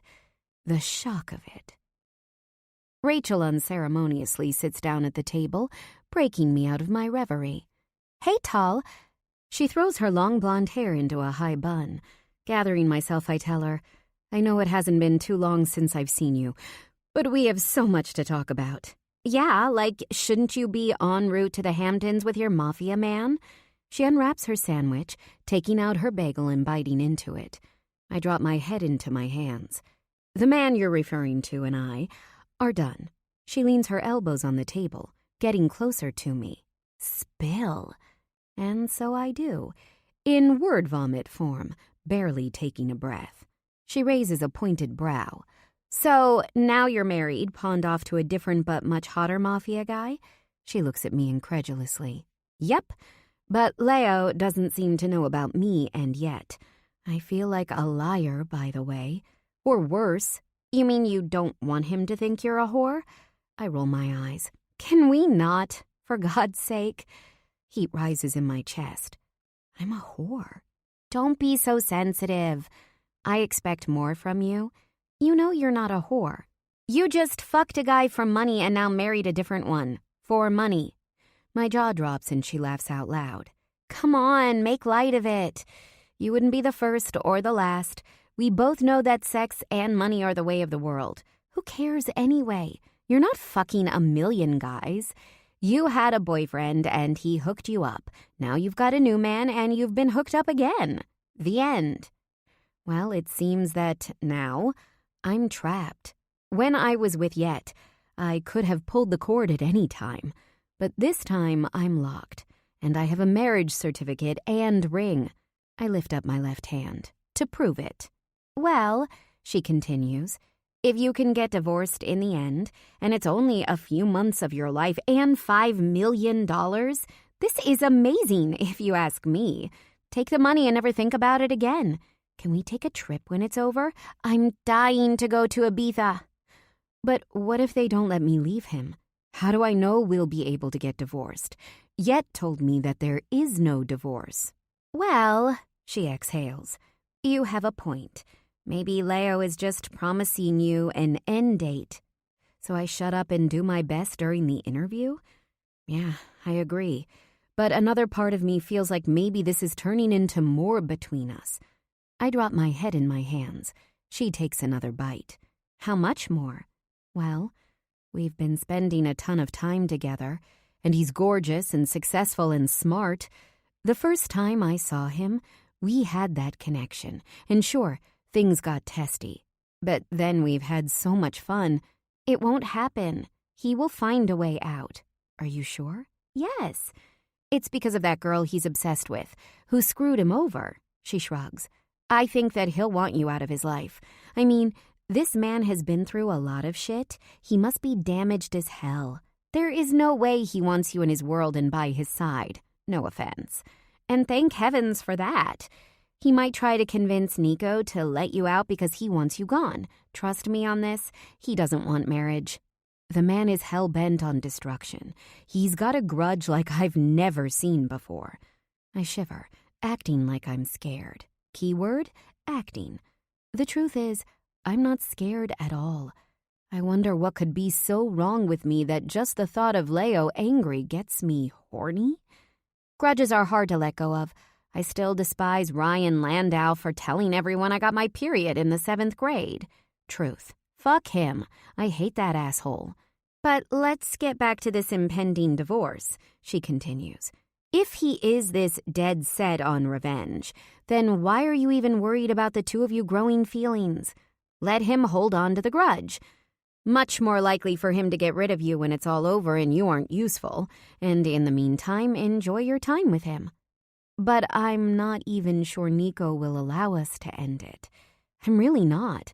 That man is like Big Brother. He knows and sees everything, no matter what. And who knows what his plans are or why he chose me to marry Leo. I look around the store, wondering if one of their thugs is following me. I want to get married for real. I want kids. And love. I can't be stuck with Leo for life. You should talk to him. Nico, I mean. Have a dinner. Find out the deal from his mouth. Not Yet's, and definitely not Leo's. Just ask. You do realize who he is. right? Nico is the head of the Albanian Mafia. The man is a killer. I whisper yell. Sure, but he won't hurt you. She tilts her head to the side. Well, at least I think he won't. He chose you for Leo, didn't he? He wants you for some reason. Maybe it's as Yet said, that you are okay with the life and you can hold your own. She shrugs. Someone once said that the simplest explanation is usually the right one. She raises her head to the ceiling, trying to recall the name. I put up my finger. I am not okay with the life. Well, you did live it, and you happily took the money. She raises a brow, quickly lifting her hands in front of her chest. Not that I blame you. I groan. Go and find out what it is. It sounds like Leo is a very good-looking guy. I'm sure many women would have married him without the drama. Don't these guys have all those hang-around girls who would marry them? Exactly, I nod. Anyway, she takes another large bite of her bagel. Let's recap our conversation. Nico chose you, and now you're married. Leo and you are enjoying your time, right? So have fun, and stop overthinking everything. Maybe you're right. I am definitely right. Be happy and relax. It will work out in the end. She crumbles her tinfoil over her bagel and stands up. Sorry to have to leave so quickly, but I've got class in half an hour. Love ya! She struts off, slinging her bag over her shoulder. A guy, college-aged by the looks of it, taps my shoulder. Are you almost done? If not, can I join you? He gestures to the empty seat as if he's hoping we can sit together. I stand up, shaking my head. The last thing I need right now is another complication. It's all yours. On my way out, I decide that I'm going to let this thing between Leo and me run its course. There is no end other than him leaving back to Kosovo for his revenge. So why not enjoy whatever it is we have for however long we have? I'm smart enough to keep everything in check. I can have sex and leave my feelings at bay. I'm not a girl who can't keep track of what's what in a relationship. If anyone can draw a firm line, it's me. I do some early food shopping and schlep it all back to the apartment. By the time I get through the front door, I'm panting. The steps to get up here aren't a big deal on their own, but add a load of weight, and it's like the Stairmaster on steroids. Leo is sitting at the kitchen table, a laptop open, along with what looks like sets of home plans. The sheets of paper are enormous, almost as long as my body, and spread along the table and the floor. Hey, I drop the groceries on the floor and take off my shoes before sliding on my Ugg slippers. I wonder if it's going to be weird, seeing him after our night. He stands from his chair and takes the groceries from the floor. You don't need to pick these up. I actually have a credit card for you to use for everything home-related. But no. This is the home I provide. And in this home, anything we buy comes from my work. It's how I am. I've been meaning to tell you this since you got here, but I know it's not easy for you to let me take control. I should argue, because feminism. The problem is, I can tell that I have no choice but to say okay right now. Beneath his relatively calm exterior, there is restrained dominance. I've seen pieces of it, and sure, I have seen him rupture, but the truth is, I know that I've barely cracked the surface. If I push too hard, he could likely unleash a serious force on me. The way he's breathing, his muscles are so tense. I guess that I have to give in, sometimes. I look into his resolute face. Okay. Okay. Yes. Okay. I shrug, feeling strangely vulnerable. I let my eyes roam from his legs upward. He's wearing soft blue jeans and a black t-shirt that hugs his perfect chest. Without another word, he takes my hand, running it across his length over his pants. I should be shocked, but instead, I'm melting. Everything about this moment feels right. Another thing you should know. I don't mind your feisty mouth, but when we're intimate, I'm in charge. No negotiation. Do you understand? Yes, I whisper. His alpha personality is non-negotiable. It radiates off of him, and maybe it's something I noticed from the start. With this man, I'm not the one driving. I don't call the shots, and somehow in this setting, I love it. He's so thick, hard, and long. I want to feel him without the pants. He takes my hand and we walk to the couch. He unbuttons his jeans before he sits down, legs spread, and I kneel before him. I hold the top of his jeans with my hands, silently asking permission. He lifts his lower body up and slides his jeans down, his underwear with it. Holy shit. It's so big. I'm dazed by it. Dizzy. I wrap my fingers around his dick, saying a silent prayer I do this right. Although something tells me God doesn't want to get involved in this moment, I need his support right now. I let out a shaky breath. He groans deeply. You are so beautiful. The veins in his neck and forearms strain as he clenches his fists, trying to stay under control as I finally move both of my hands up and down. I almost never feel like this, unless I'm in the ring, ready to brawl. This is how crazy you make me, Talia. Since the moment I saw you, you've been driving me fucking insane. Those are the last words I hear before I purse my lips and take him into my mouth. Oh, fuck. I feel no fear. Nope. I feel powerful, alive, strong. He's shaking now, completely at my mercy. I move up and down on him, enjoying this moment more than I thought possible. He's delicious. I'm getting close. So close. His words are a prayer, and he chants them over and over again. I don't let up on him. I continue to suck, rolling my hands up and down. I gasp as he gets even bigger down my throat. He finishes with a roar until I feel his vibrations in my core. Take off your shirt, he pants. I need to see you naked. I release him, my lips feeling wet and puffy. Without hesitation, I pull my shirt up and off and unzip my jeans, kicking them onto the floor. I let him take his fill of my body. Take everything off, Talia. I take my panties off, not wanting to blush, but it's impossible. It's in the way he's looking at me. I know I'm a damn good cello player, but I also know that I have a lot of physical imperfections. I'm too short, and I have big breasts and an even bigger ass. Well, what the fuck ever. I'm in this and he's in this, and if he likes what he sees, who am I to argue? I unhook my bra and toss it into the pile. He swallows hard, eyes darkening as they rove around my body. You are a vision. I never thought you'd be this perfect. From the moment I saw you on that stage, I wanted you, and I still want you. I sit on his lap, facing him, with my legs spread, straddling his, and then he kisses me.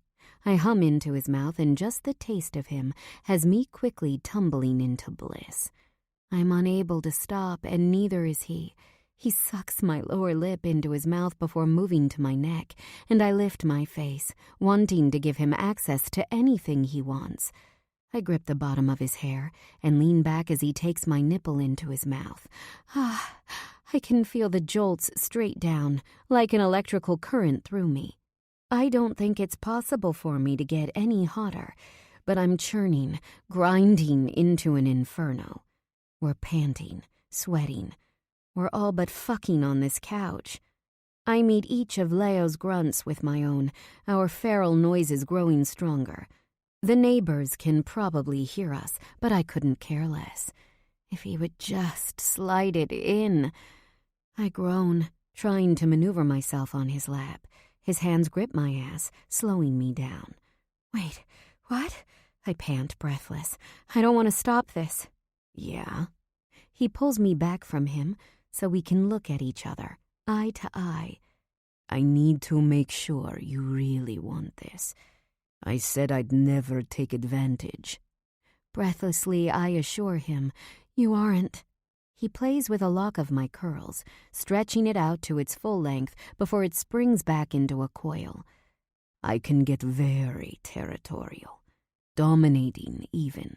His face is straight as he explains himself. After everything I've been through, or maybe even before that, I'm the type of man who needs you to understand that I'm the one in charge. When we're fucking, it's my way. Understand?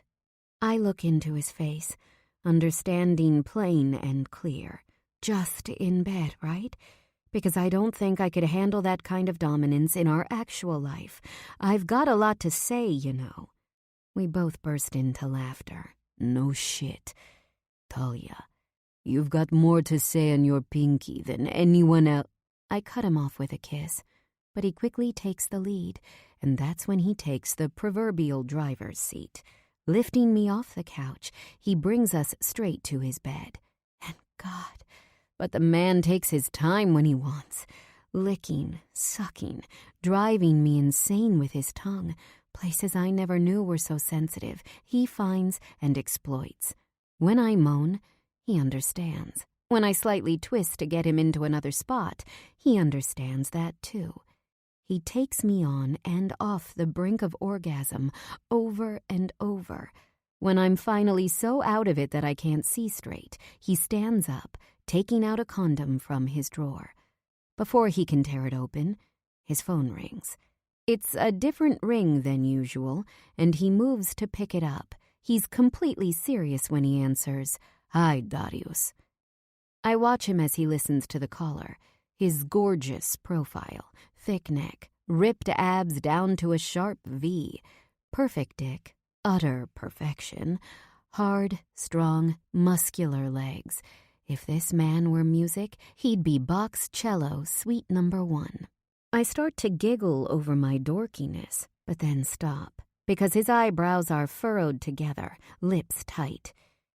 Be right there. He hits end and puts the phone down before opening the closet, presumably to dress. "Leo?" I pop up from the bed. Sorry, Tal. I have some business I need to deal with. He throws on a pair of jeans, no underwear, before opening his side table drawer and pulling out 2 small black handguns. Holy shit. Let's get one thing straight. I'm not from the South, where guns are as common as underwear. I'm not from the ghetto, either. I'm a nice girl who grew up in middle-class New York. I play the cello, for God's sake.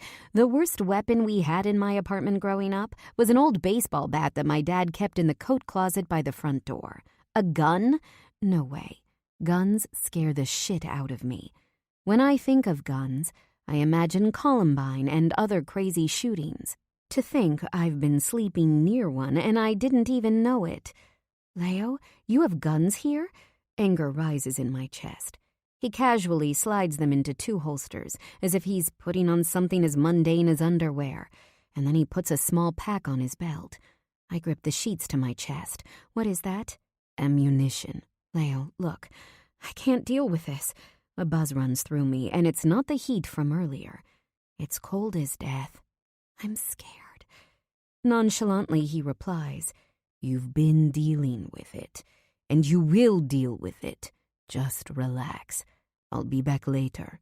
"But..." "No buts." He kisses my head. "Emotions of steel, but afraid of a gun." "Look, it's not fear exactly." Uh-huh. He shakes his head like he knows I'm lying.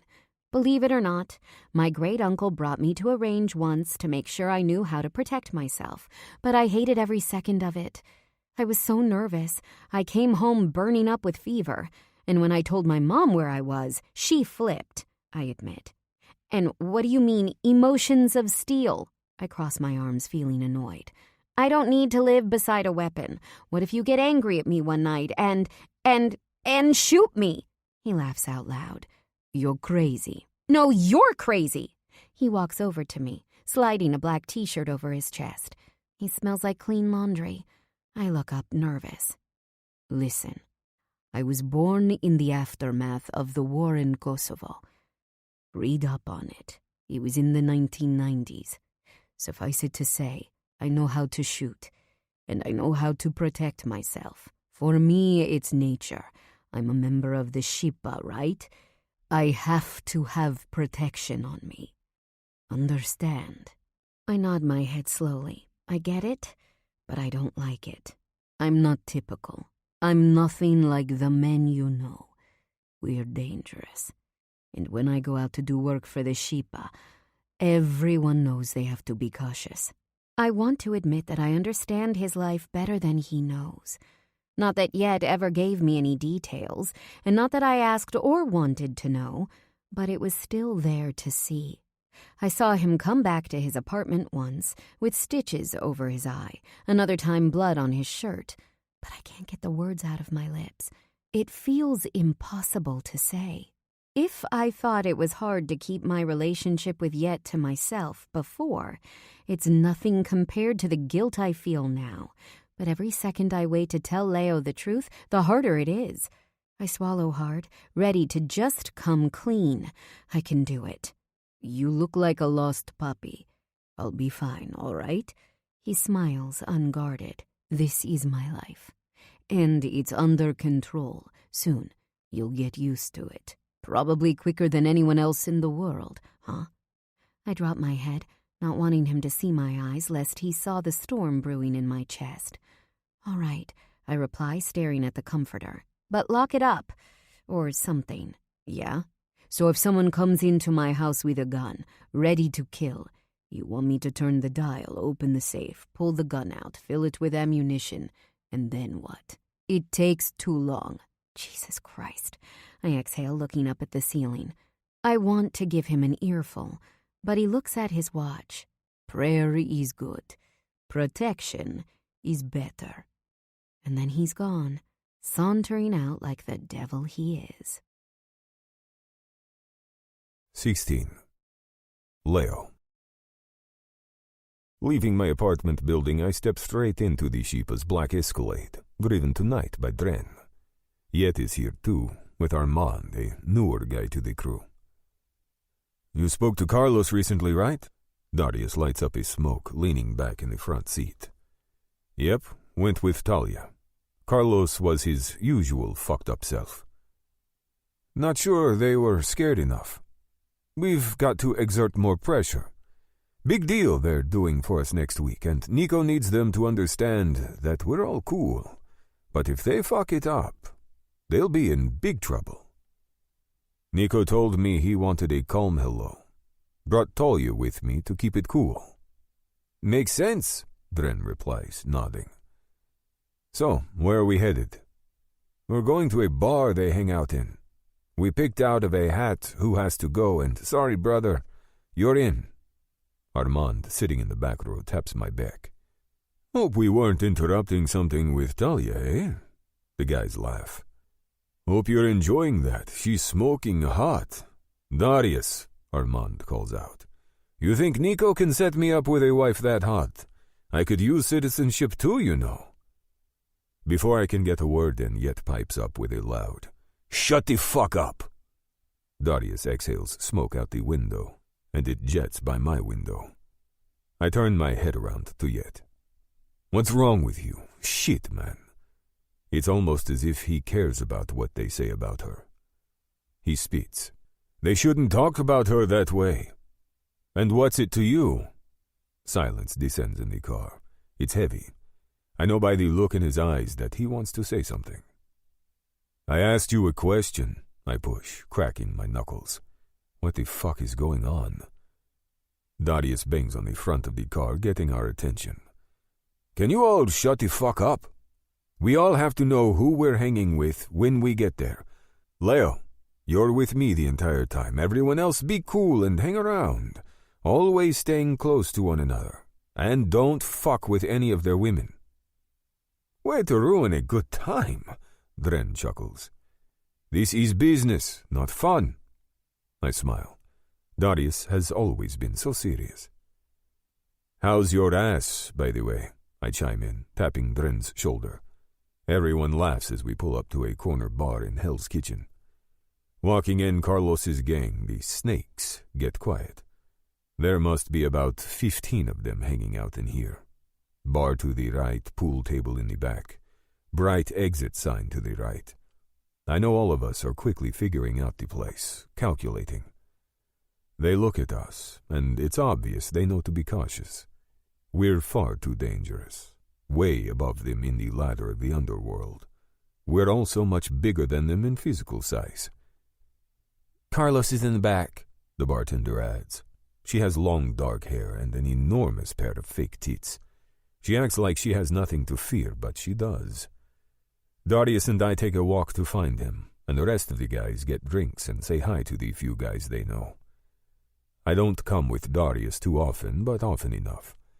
The truth is, we're a good team when we go places together. We have to make a serious statement, Leo. Let's get him praying on his knees that he runs the drugs through the night without a hitch, because if he steps in the wrong place at the wrong time, he'll be walking into the edge of my knife. There is a door at the back, and someone opens it for us. He's small, probably one of their newer members. We enter, and I let Darius step up. He's the talker, and I'm the muscle here. Darius is more than able to take care of himself, but the sheeple would never let him go into a full-blown meet like this alone. Carlos is sitting behind the desk. The fact that he's trying to make himself look legitimate is laughable. He's nothing but a bottom-rung drug dealer, king of his shitty blue houses castle. Frankly, he's so beneath us that it makes me sick. No wonder Nico never comes to see him. Just want to make sure you boys are ready for tomorrow night. We're ready. Why do you always have to fucking babysit us, huh, I say? You're sending Leo to us with his woman? Now you all come together? Darius loses his patience, this time faster than usual. He grabs Carlos by the neck. Are you blind? You think we will ever trust scum like you? You're our dogs, our snakes, eh? Do the dirty work, and then we throw you back in the cage you belong in. Carlos turns red with anger. I will never hesitate to fucking kill you, ese. Darius spits the word back at him. We have no affiliation. This is a drug deal that you're helping us with for a price. If you fuck with our money, we will kill you and all of your men. And Leo here will bury you under concrete. Maybe he'll get his woman to help, huh? Fire runs through me and I let it roar. When Carlos looks at me, he knows that there is zero hesitation in my face. Darius is my brother, and I take my loyalty very, very seriously. When he seems to understand, Darius gives me a head nod, and we head out. I itch to check my phone to see if Talia has messaged me, but I have to always have my focus when we're doing business like this. I glare at the guys hanging out. One by one, my crew jumps behind us, and we leave the place. Should we go out tonight? Party? Dren asks excitedly. Darius replies. Gotta get home to my woman. Maybe Leo does too, huh? Home for me too. Talia and I were in the middle of something, and I'd like to get back to it as soon as possible. I turn to Yet, and he's fuming through the ears. Yes, let's go out, our club. What about you, Leo, huh? Looking forward to seeing your wife? He spits out wife like a curse, and straight up, I'm getting sick and tired of his attitude. What the fuck is up with you, man? With me? What the fuck is up with you? I never thought you were the type to take seconds. Cut this shit, Darius yells. I have no idea what he's talking about, but now isn't the time to ask. 10 minutes later, I'm back in front of my building. I get upstairs hoping that Talia is still awake. When I open the door, she's relaxing on the couch watching a home makeover show on HGTV. She's wearing my boxers and a t-shirt, which makes me laugh. It's cute how she's been doing that. It's also hot as hell. Hey, she greets, smiling. Hey, back. Oh, wait. Can you take the guns off your body first, please?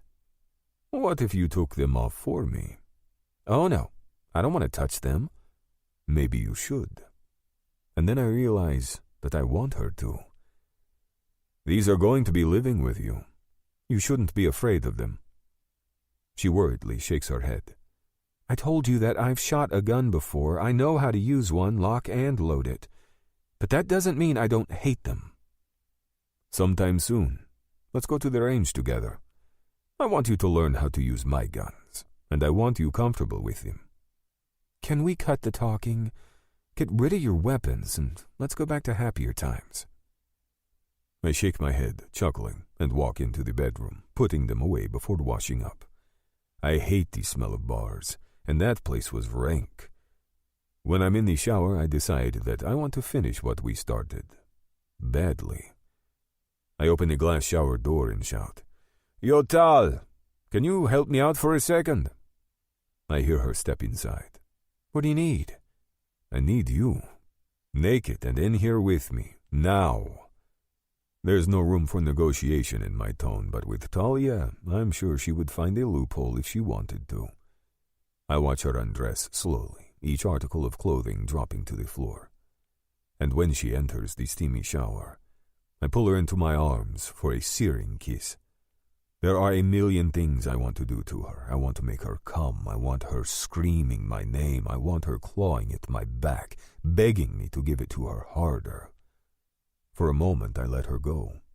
We're breathing heavily, steam billowing around us. Her eyes look wild. I let my fingers trail down her sides, feeling her wet skin and the goosebumps pebbling on her flesh. My hand finds her pussy. It clenches and floods with heat. "Not here. I'm afraid I'll pass out," she whispers. I turn off the water and lift her into my arms. Pushing the shower door open with my free hand, adrenaline shoots through my veins. I set her warm and wet body down on the bed, ready to feast. I let 2 fingers slide in deep and thrust, curling upward. I want this woman so primed for me. Covering her mouth with mine, I swallow her moans. My hands move around her as my cock presses between her legs, wanting to enter. I force myself to slow down as I make my way across her body. I lick and suck until she's begging for it. With a ridiculous amount of strength, she pulls at my back. I lift my face to her. "Fuck me already. I can't take this." I make my way up, licking my lips. "You want it so bad, huh?" My dick rubs against her clit, and she gives me a low moan. I grab a condom from the bedside table and slide it on before raising myself up on my hands. I focus all of my energy on slowly entering her. Do I want to fuck her brains out? Yes. But I also want to make this last. And I want to make her mine. I ease in all the way, pull back, and then slam in deep. Talia cries out, and it does nothing but spur me on. After a few moments, I pull out, lift her legs, and flip her around to her stomach. Pinning her thighs together, I thrust back inside. I pound her hard, my hips hammering as I find her clit with my hand. I keep the pace until she's melting, her pussy clenching so violently that it spurs on my own climax. When we're both sated and sweating, I can hear her swallow. "You're really, really good." "How hard was that for you to admit?" I turn a bit to the side to be able to see her. She's flushed and still trembling. She doesn't reply. Instead, she flips over and pulls me to her lips. Her hands touch my face as she entwines her legs with mine. When our kiss finally breaks apart, she exhales. "A lot easier to admit than I thought it would be." That night, we ordered 2 boxes of pizza and a 6-pack of Corona Extra. What's extra about it, neither of us is sure, but we drink and eat and laugh. Have sex a second and third time. Listen to Leonard Cohen's Alleluia, and agree it's one of the greatest songs of all time. And at the end of the night, she delves into a textbook for one of her classes, sitting at the desk I made for her. I ask if I can borrow one of her books. She gives me advanced orchestration, screen scoring. I sit up comfortably in my bed and start from the very first page. I want to focus on it, but it's boring as hell. I look at her instead. Living with Talia is good. I've been trying to keep focus on her despite the chaos I'm always feeling inside me. But if I'm being honest with myself, having her with me in my home has been a solace. Somehow, even with our forced marriage and her big mouth, her tough nature and sharp wit, and despite the fact that she is literally nothing like what I thought I liked in a woman, she makes me happy. I also love her body. She shuts her book. What the fuck, Leo? Stop staring at me. I laugh at her. You want to go outside for some air? She presses her lips together. I have work to do. You can do it later. She exhales, scratching her neck. Some air might be good. She puts on one of my sweatshirts and a pair of old sneakers, and I do the same. I lead her down the stairwell, her small hand in mine. We walk through the streets, talking and laughing about everything and nothing. I can feel the outline of my ring on her hand. She's been wearing it ever since I gave it to her, and even though it shouldn't, it means something to me. You know, she starts, looking up at me. We've got our interview next week. Is it really that soon? We pause at a red light between Houston and Worcester, no one else on the corner with us. Yeah, I guess so. Her eyes fill with question. When I don't reply, she keeps going. You know, you used to tell me how dangerous you are, but I don't think you're so bad. No? I smile. No. I think you're afraid to be vulnerable after what you went through. And maybe you're a guy who does some shady things, but you're a good man, Leo. I don't respond. Her sincerity washes over me in a way I never could have imagined. It also fills me up when I didn't even realize I was empty. 17. Talia. I invited Brian over today to study for our oral comp in Music 4. We were supposed to study together at the school library, but every single study room was taken. We even went to NYU's law school, but there were no rooms available there either. When we got back to my apartment, I ordered some Chinese food off of Grubhub before quickly changing into comfortable sweats. Without any small talk, we immediately got to work, spreading our textbooks in front of us and our printed notes in our hands. We have studied together countless times throughout our 3.5 years at school, and we have a good thing going. We basically study on our own, and then we ask each other questions we have. By explaining things, we solidify what we know, and by asking the other questions, we learn the things we don't. After we read through the first half of the notes, Brian turns on the music so we can listen to recordings, identify the different musical forms, and try to hear the overtones. When the front door opens, both of us are surprised. Leo is happy, but then he sees Brian. His face goes from light to dark. Oh, shit. Hey, Leo, I greet, trying to keep things cool. This is Brian. We're studying together for our final. He walks toward us, not even taking off his heavy brown work boots. His faded jeans are stained with dirt, and his white t-shirt isn't exactly clean either. He smells like sweat and sun. When was the last time he shaved? Scruff lines his jaw. He prowls to where we sit with the energy of a caged animal. Brian stands up, his fear palpable along with his utter confusion. Who the hell is this? He pleads with his eyes. Leo crosses his enormous tan arms over his chest. His tattoos bulge on his forearms. Not for the first time, it hits me that Leo is huge. He looks even bigger standing next to Brian, and with his boots on, he must be close to 6'5". Sorry to interrupt you guys. Studying. He eyes our books. Doll, get me a glass of ice water, would you? I move my ass into the kitchen and fill the tallest cup we have with ice. Grabbing a bottle of Poland Spring from the fridge, I pour it into the cup. Leo calls out, Aren't you going to introduce us? I thought I just did. I laugh shakily and hand him the water. He wouldn't actually hurt Brian, right? Brian plays the drums.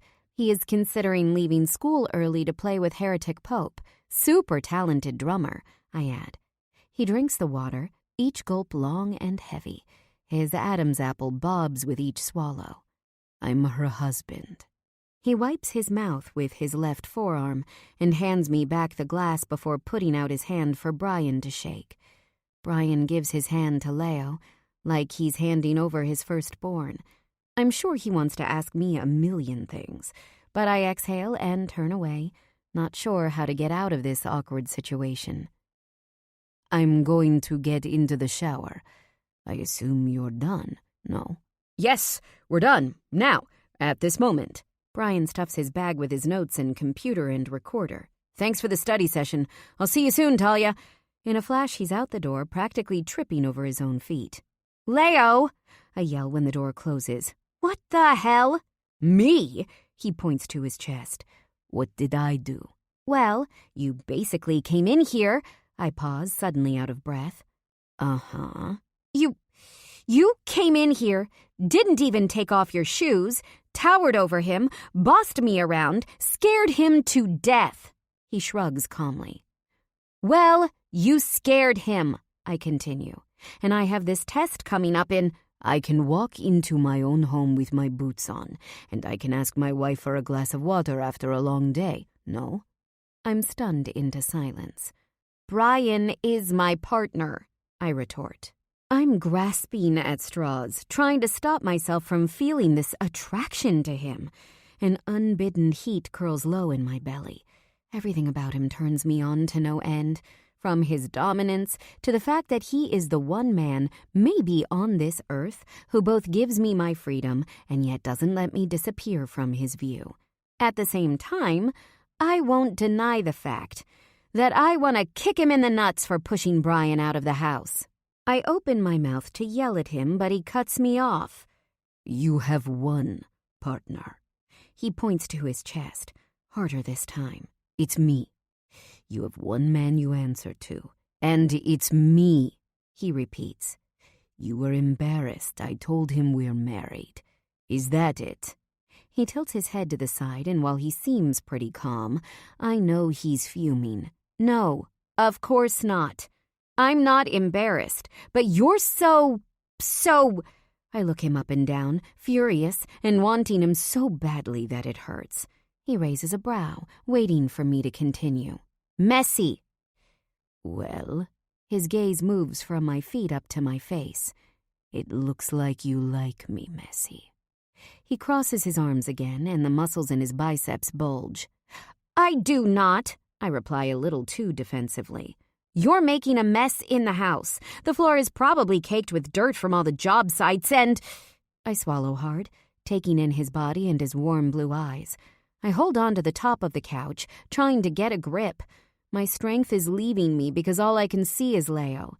His smile spreads across his face.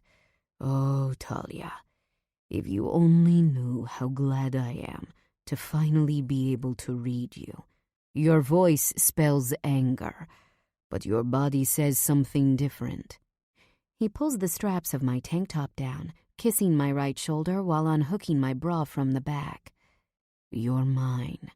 You live in my house. You wear my clothes to bed. You study at the desk I made, sleep in the bed I provide. And you love spreading your legs for me. You're my wife. Do you hear me?" I want to speak, but God help me, no words come.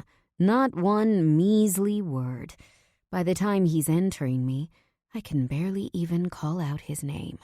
All I can do is pant. The interview is today, and then we have a party with the crew later on. It's Illyra's birthday. I haven't seen any of those guys since I met Leo. Not that he hasn't asked. But between schoolwork and spending one-on-one time with him, I guess the right moment just hasn't presented itself. There's also the issue of Yet, who I have been hoping to avoid. Earlier in the week, I bought a green photo album, filling it with photos of Leo and me. It chronicles everything from our relationship. It's amazing how many memories we've made over the last few months. Dinners, both at home and at restaurants. One with me smiling as I show off my cucumber tomato salad. A few with Leo and his famous baked ziti and other Italian dishes. A bunch of photos on the dance floor at Apatique that night we went out. And of course from 2 nights ago when I went to play at Wild Orchid. Leo hung out at the bar, watching me up on stage, undressing me with his eyes. And it wasn't that different from the first time we'd knowingly laid eyes on each other. Except this time, the charge was higher. I played for the entire crowd. but we both knew it was all just for him. I even wore my gold lame dress that drives him so crazy. When I was finished with my set, we danced and drank together, barely noticing there was anyone else at the club. And when we got back to our apartment, he insisted on fucking me hard but slow, no matter how much I begged for more. My dress was still on, and I came with an intensity I'd never known existed on this earth. I shake from the thought, my insides clenching from the memory, and photos of some walks we took in the evenings, down in South Street Seaport and around our neighborhood. I can't take another photo. I'm done with the constant pictures. As this quiet moment unfolds, let the soft music guide your thoughts into a calmer space before the story returns.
He turned his head away. Just smile.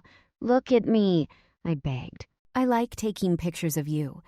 He crossed his arms, pulling out a cigarette from his back pocket. I'm not looking at you. He lights up. The waiter setting menus in front of us. Look how the tables have turned. 2 months ago, you had to drag me into a picture. Now you're the one who is getting annoyed. He turned to face me, cheeks sucked in, smoke wafting around his face, and I snapped. Got ya! He leaned across the table to grab the phone and spilled water instead. I stood up, laughing loudly, my crotch soaked with water. Happy now? Very. He smiled, wagging his brows. Let's go home and get you out of those shorts. He wrapped a heavy arm over my shoulders as we walked back to the apartment. I swallow hard before opening the green tube of Great Lengths mascara. It doesn't even matter anymore, right? because once we pass this interview, he's leaving for Kosovo. My hand trembles as I coat my lashes 1, 2, 3 times. More than ever, I need to look like the kind of woman that Leo would marry. I even removed my nose ring. My tattoo is covered with a short-sleeved white sweater. I'm wearing a bra with a pad inside to give me that round shape the Victoria's Secret models have. I look sexy, but in a different way, mature. The way a wife of a handsome, successful man should look. I stare at myself harder. The real me isn't what he wants. This is probably what Daisy looks like. And who knew that I would fall for him as I have? He's so smart and hard-working, hilarious. He sees me, really, truly sees me. And not only do I see him, but I love what I see. I close the mascara tube, feeling furious at my sudden drop in confidence. I hate how he has this power over me. I like who I am. I like how I dress, damn it. But what will happen now? You'll finish school and have a huge amount of money in your bank account, my conscience reminds me. What about after that? You'll play for the New York Philharmonic and have an enormous bank account? But what about Leo? I'm falling for... Put him out of your mind. You'll forget him in time. Men are disposable. God, I really am a tough bitch. The decent part of me wants to get louder, but I don't let another word come out of her mouth. It is what it is. My stomach? It sinks. I put the tube away, realizing that there are a few logistics I've overlooked. I have to find somewhere to live. I guess I can stay here in the apartment while he's gone, but when he gets back, I should be moved out. I swallow hard, imagining his future. Is he going to bring Daisy back here? What if she sees him and how successful he is and wants him back? What if he changes his mind and decides to stay there? Leo opens the bathroom door, looking clean-shaven and smelling perfect. Ready? To the mirror, I reply, uh-huh. I want to beg him to notice how good we look together. He is so big behind me, bright blue eyes and tan skin. We're opposites physically, but we also fit so well. Look at you, all prim and proper. Is that the term Americans use? He ribs me and smiles, tilting his head to the side in that way of his. Yeah, that's it. I want to joke back with him, but I can't manage it. He taps the side of my nose. Put your ring back in, please. But I won't look as... When I look at you during the interview, I want to see you, not a fake version of you. His tone is no nonsense, and I nod my head, happy to oblige, for once. I open the drawer and pull my ring out. On my tippy toes, so I can lean closer to the mirror, I slide it back through my nose. I look at myself in the mirror and nod. This is me. He bends his head for a moment before placing a necklace around my neck. It's a heart-shaped diamond on a shimmering gold chain. I'm in shock as I see it sparkling on my skin. I never thought that diamonds would suit me, but this one does. I saw this and thought of you. He closes the clasp, and I adjust it so that the stone sits right beneath my clavicle. It's beautiful. No, the necklace is just pretty. You're the one who is beautiful. He pulls a few errant curls stuck beneath the chain. I turn to face him. I want to ask, what are we doing? Why are you still leaving for Kosovo when you have me here? Why can't you choose me over destroying them? But I don't say a word. I can't force him to pick me. We are silent on our drive to the naturalization interview, located at the United States Citizen and Immigration Services Office. We enter the building and head up to the 5th floor. There are 4 rows of black chairs filled with applicants, but we find 2 together at the end of the 2nd row. Leo's leg won't stop bouncing, and I put my headphones on, listening to music. They call his name and we rise. Taken to a small cubicle in the back, we sit down. An officer asks Leo to raise his right hand and swear to tell the truth during the interview. Of course, he does it easily. The officer reviews Leo's N-400 form, the application for naturalization. He goes on to ask Leo several questions about his application and all of the supporting documents. Leo has been reviewing every detail of his application for weeks. Messing up an answer or having any inconsistencies would jeopardize his citizenship. Some people might be nervous, but Leo is absolutely calm and collected. Since he filed on the basis of marriage to a U.S. citizen, I also had to bring proof of my own citizenship, as well as leases with both of our names, tax returns, bank statements, and, of course, the photo album. They ask us to show our apartment keys, and we both take them out, mine from my purse, him from his pocket. It doesn't stop there. They ask about each photo, where we went, when it was. They ask what each of us likes to drink in the morning. Frankly, I shock myself with how much we know about each other. It's an act, but it's also all truth. I try not to laugh when the officer tests Leo's ability to read, write, and speak English, only because I know how smart and competent he is. I know English is a hard language, but Leo is at the point where he dreams in English. Luckily, he answers all of the questions with flying colors. All he has to do now is pass the written exam, and he can finally get sworn in. The officer commends Leo. "Your English is excellent." "Thank you, sir." That's when he walks into another room to take his citizenship exam. I make my way into the waiting area, hoping that he passes. Maybe I should want him to fail so that he can't leave me. But I don't. I can't. I want him to be happy. He walks back into the waiting room, smiling. "Everything is approved. I just said the Pledge of Allegiance. It's done, Tal. I'm an American." He lifts me into his arms and spins me around. I'm so thrilled. I find myself laughing. "Let's go out for an early dinner to celebrate." "Yes, I'm going to text the crew. Let them know that the party tonight should be extra good. Citizenship. Tal, we did it." He pulls out his phone and smiles as he messages the Shippa. I'm so sad, but I'm also extremely proud. Still, I'm losing him. One of the Shippa hang-arounds is waiting for us in a long black Escalade with tinted windows. He drives us to the best Italian restaurant on the Upper East Side of New York City, Elio's. Leo opens my car door and I ask, "Do we have a reservation?" "Of course not." He winks. We walk inside and are immediately hit with noise. A tall woman swings her black Chanel bag, and Leo bats it away like a fly, stopping it from smacking me in the face. He's about to have words with her, but he looks at me first. We both look furious before bursting out in laughter at the absurdity of it. I need to wear higher heels. My height is a liability. "I like you this way." He bends down, pressing a delicious kiss on my lips. I follow him through the crowd to get to the maitre d', standing behind a small wooden podium. Leo shares a few choice words with the stuffy, suit-wearing Italian, and within minutes, we're sitting at the star table in the front of the restaurant, by the window facing 2nd Avenue.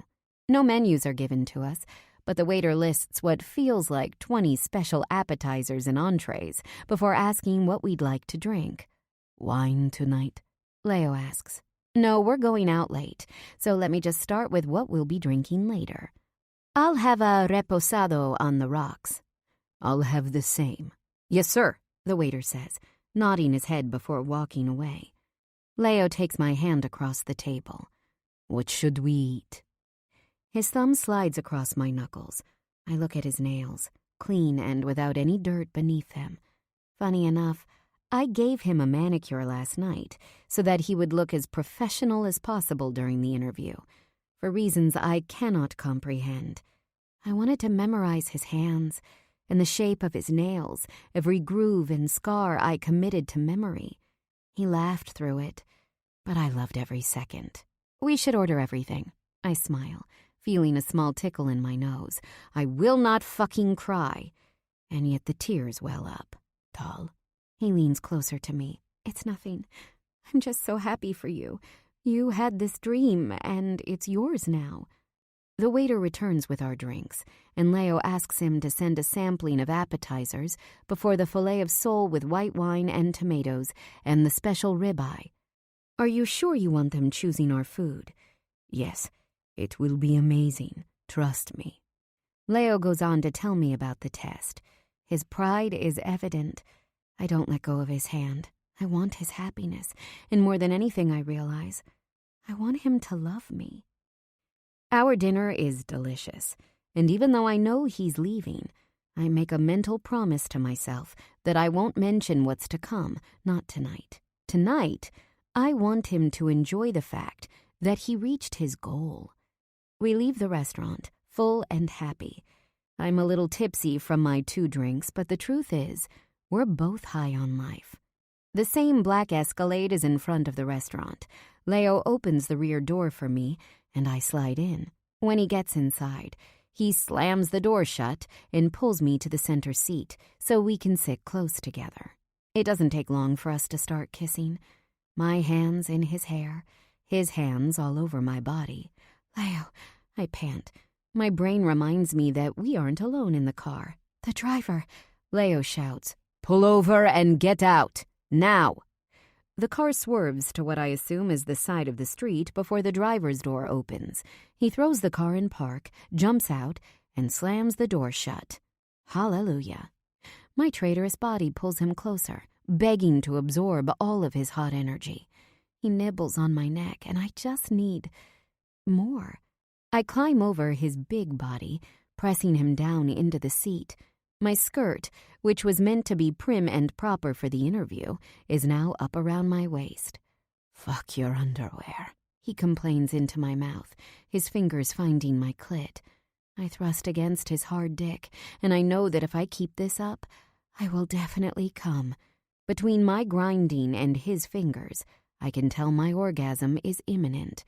Maybe we should turn around. Go home. He doesn't reply.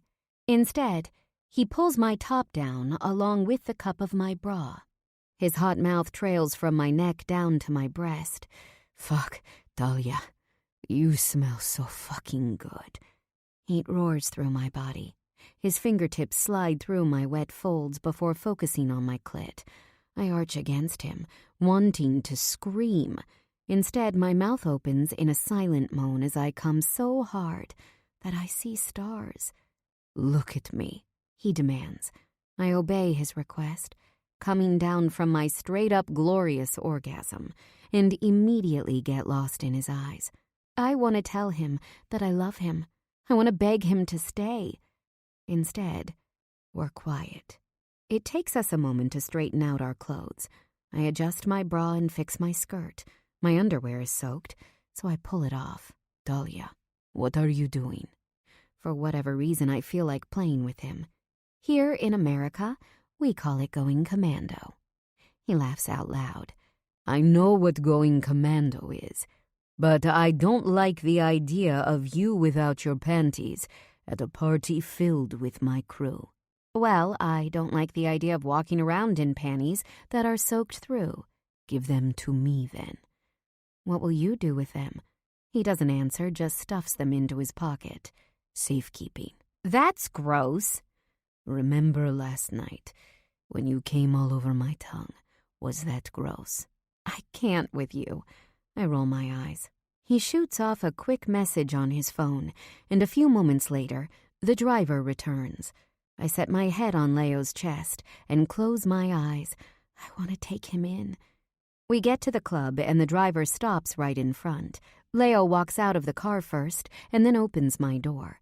We walk to the door of the bar just as the bouncer tells a bunch of guys that the place is shut down tonight for a private party. Leo and he do a fist bump, and we walk inside. Before we enter, I'm not sure what to expect. Maybe a party filled with Albanian men doing cocaine on glass tables with hookers of the Eastern European variety as arm candy. Look, I'm not saying all Russian girls are hookers, but I know the type these men like, and it's them. Well, I am glad to say that I was wrong. The bar has been transformed into a black, white, and red wonderland, with low tables filled with candles and red roses and bottles of fancy vodka and tequila in large silver tins.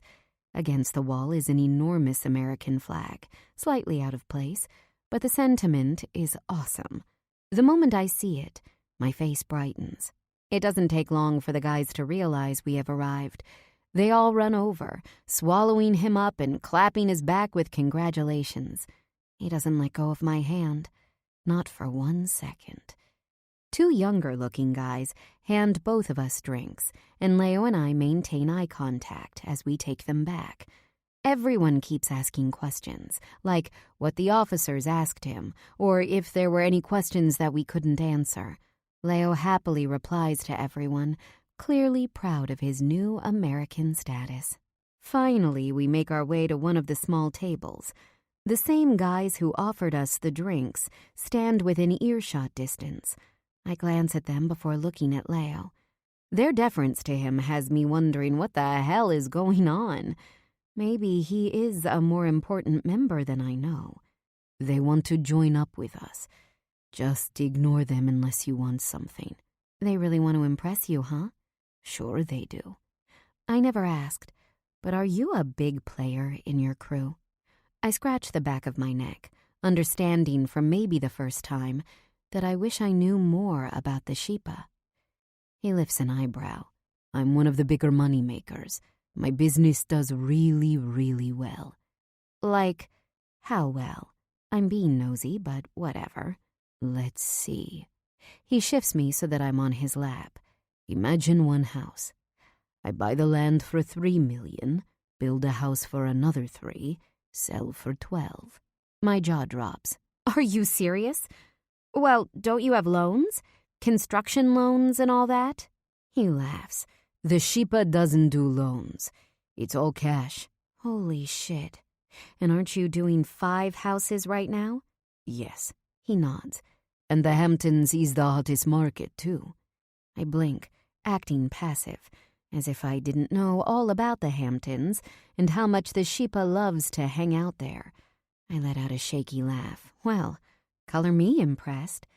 I have to bring you sometime to see what I'm building. Yes, I exclaim excitedly. You know, I watch all the shows on TV when they build and design. I feel like I could do it. I know you do. He chuckles. I bet you would be good at it. Maybe for the next house, you can help me choose finishes. Before I can reply, his hand starts moving under my skirt. I throw my palm on top of his, stopping him from moving up any farther. Into my ear, he whispers, "Let them all know that we're together. This isn't a game, Talia. Let them know you belong to me." My heart thumps. There is so much I want to tell you. His warm breath in my ear has my mouth drying out. But it can wait for tomorrow, right? Right, I whisper back, leaning my head on his chest and letting his hands take their fill. I want to laugh, because the old me would never have allowed a man to declare me in this way. But Leo makes me do crazy things. Alira and Nico must come in because the entire place erupts again. Everyone jumps up to stand, not kissing or touching her, but welcoming her and wishing her a happy birthday. She is nothing like some of the other women in here. She is the queen. My attention is quickly averted when I feel Leo's cock grow under my ass. This is wrong. We are in public, for God's sake. And yet my body begs for it. Yes, again. I wiggle myself downward and he groans, letting my butt tease him. A big guy with bulging muscles walks up to us. "Dren," Leo says. "Hey," I smile, a lot more nicely than I did the first time we met. Leo has mentioned him a few times, and I know that of all the guys in the Sheepa, they are the closest. Dren takes a seat beside us, and the two of them shoot the shit, mostly ignoring me. His hand is still roaming beneath my skirt, but it's harmless now. Some other guys walk over to us, speaking in Albanian, none of which I understand. I should have Leo teach me because otherwise I'm totally out of the conversation. I don't want to just sit here in the dark. I need to be able to converse in his life. Seeing as I can't understand a word out of anyone's mouth, I take the time to scan the crowd. There must be about 50 people in here now. The women are dressed like slutty models, and the guys range from greasy and tough to clean and smart-looking. A girl in a short black dress walks up to us with a tray of shots. I take only one and hand it to Leo.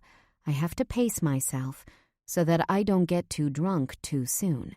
He takes a sip and then hands it to me. Finish it. I shouldn't.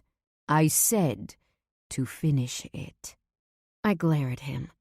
He knows I hate doing what he says. We stare at each other, facing off. His eyes glance around the room, and I understand that he wants to piss on me in front of everyone. Normal me wouldn't allow this, but drunken horny me apparently doesn't mind. Fine, I reply, smiling into his eyes. I love this man so hard. It's unbelievable. I touch the side of his hair, loving the feel of it. He looks back at me, his hand touching mine, his eyes melting into me. A scratchy voice calls out, "Looks like you've tamed the beast, eh?" Both of us look up. My jaw drops. It's Yet, and he's glaring. He looks between us, a fire burning in his gaze that I never, ever saw within him, not in the time we were together. He looks lethal and furious. And me? I just want to die. It's like when you're in a dream and you know something awful is about to happen, but you are literally frozen to the spot and powerless. From deep in his chest, Leo asks, "What the fuck is that supposed to mean?" His grip on my thigh tightens. I jump up, feeling both self-conscious and utterly miserable. I look at Yet, my lips suddenly fused together. I want to yell at him. But then what? Leo looks between us, knowing something is going on. But what should I say? And how can I explain myself now, in the middle of this party? I open and shut my mouth, wanting to fix this impending disaster, but not knowing what to do. I plead with my eyes, but as Leo sees the distress in my face, he seems to understand that something is wrong. Really, really wrong. Yet smiles smugly, and I want to murder him. I also wish I could push pause on this moment and redo the evening, never showing up here. How stupid could I have been? I was so dazed and in love and happy for Leo that I wasn't thinking straight. "You're a real bitch, you know that?" Yet points his finger in my face. "I knew you were always in it for the money and your stupid fucking cello.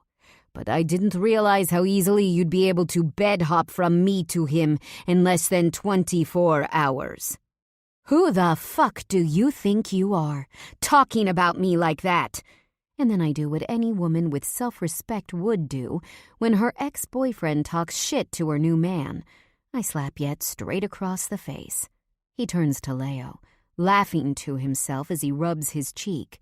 "She's good, isn't she? Loves it when I put my dick in her Leo grabs Yet by the neck, and they're on each other in seconds. I want to get Leo out of this, but he is definitely the winner. Not only is he way younger, but he's also so much stronger. He gets maybe 5 major punches in when Dren finally uses his muscle to pull Leo off of him. I know that Leo likes to fight in underground bouts, but since we've been together, he's been clean of that. Clearly the man hasn't lost his touch. Yet is on the floor, bloody and lying in the fetal position. His eyes are already swelling shut, his lips sliced and bloody. It's gross, and I'm mortified. Arguments ensue between a bunch of the guys until eventually Yet is dragged into the back room, presumably to wait for some medical attention. Leo, on the other hand, is fine, except for the sheen of sweat over his face and blood on his knuckles. He's sitting back on a chair, Dren whispering something in his ear. He's clenching and then unclenching his fists, nodding. I step forward to go to him, and he raises his eyes to me, stopping me dead in my tracks. His stare is glacial. My stomach falls to the floor. No, Leo, it's not what you're thinking. With his teeth gritted together, he says, "Don't come near me." One of the guys hands him a cup of ice water. Or maybe alcohol. Who knows? He takes a big gulp. No! I step over anyway, putting my hands on his sweaty, firm chest. He grabs my wrists and pushes me away with considerable force. "Don't touch me!" "You were with him?" I can't speak. I look around the room and see people staring at me.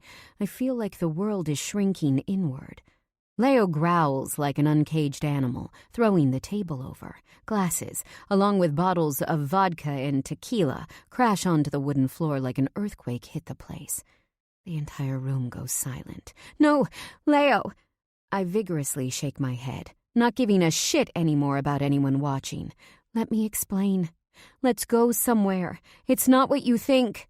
"Don't come near me." He throws his hands into the air. "Ever again. I promised you an ending to this fake marriage. Well, you got it. We are done now. Finished. Get out of my face." His body is so rigid. It's as though I'm staring at a different man from the one I know. He turns away, strutting out of the bar. I go to chase him when Dren grabs me by the upper arm. "No, Talia, you're not going back there tonight. I've got a place for you to crash, and it's cool. My woman's apartment, here in the city. Vesa. She's got a spare room. Stay there until you get yourself set up." "No, I've got all my stuff at our place. My books, my cello. I have finals coming, and I need Leo to—" "I'll make sure you get your stuff," he interrupts. "But I can't let you go back there." I find myself nodding as my limbs buzz. "This is a misunderstanding," I explain. "He doesn't know about my past. I should have told him, but it's complicated. I need to go to him." "I won't let you out of my sight. He won't see you. Not now, and maybe not ever." "Can I at least walk outside to get some air? Or am I stuck in this bar for life?" I put a hand on my hip, wishing I had a knife. "Fuck Dren for trying to stop me." He grabs my arm again and walks me like I'm his errant dog to the front door. When we get outside, I shake myself free of him and pull out my phone, tears streaming down my face. I call Leo 1, 2, 10, 100 times. Who the fuck even knows how many times I dial? My voicemails go from mildly collected, with begging, to absolute desperation. Finally, I decide, fuck this. I'm going to him. The moment I step out of Dren's line of sight, he jumps out at me. "You aren't to see him," he yells. "Don't make me force you, or threaten you. You're smarter than that." I look to my left and right, knowing that I can't escape Dren. I need someone else to help me. I tap my foot on the ground, thinking, I need someone whose word is law. "I need Nico, then." He laughs, like I'm joking. I'm serious. Nico got me into this mess. Tell him I need to speak with him. With as much strength as I can muster, I add, "Now." He shakes his head. "So, here's the tough girl Leo told me about. It's your death wish," Dren mumbles. Back into the bar we go. I wait against a wall, my stance protective, as Dren speaks to Nico at a table in the corner. Finally, Dren walks back to me. "He'll meet you in the back room." I follow him through a throng of people. He's a rolling boulder, and I'm trying not to tumble in his wake. My heart feels like it's breaking, and it's not even for me. Fuck me and my feelings. It's because Leo is out there in pain. I know he is, and I caused it. I need to explain and fix this. We wait for Nico in a small windowless room with a wooden desk and black chair. I couldn't tell you the color on the walls. All I see in my mind's eye is Leo's face, shattering from the realization that I'm a whore and a liar. What? It's the truth. It's what my actions have deemed me to be. Finally, Nico enters. "Dren, wait outside. Thanks." "Yes, sir." He leaves the room, shutting the door behind him. Nico leans against the front of the desk. He's wearing a dark suit and crisp white shirt, And frankly, he looks angry as hell to be here. Why did you lie to Leo and not tell him about me and yet? Cut right to the chase, eh? No pleasantries. No happy birthday to your wife. What a beautiful party you've thrown for her. No, I need you to help me fix this. You brought me into this life. I don't want to lose it. He clicks his tongue. So, you think the fake marriage turned into something real, huh? Yes, that's exactly what happened. I agree. I'm sorry to hear that you feel this way. But if you care about Leo so much, why didn't you fill him in on your history with Yet? You expected me to tell him? Of course I couldn't. You didn't tell him, so why should I have been the one to say anything? Aren't you guys brothers? He chuckles, laughing at my attempt to blame him. Yes. And why should I have told him about your status? I told him I'd found him a woman who would help him pass, and I did just that. You fucking Yet for money before marrying Leo had no bearing on your ability to get him citizenship. My jaw drops at his audacity, and yet shame hits me so hard that it's debilitating. I couldn't tell him. I wasn't exactly proud of it. I did what I had to do at that time. I swallow hard, my hands shaking so violently that I have to cross my arms over my chest. He stays silent, waiting for me to continue. I'm not a whore, Nico, I scream.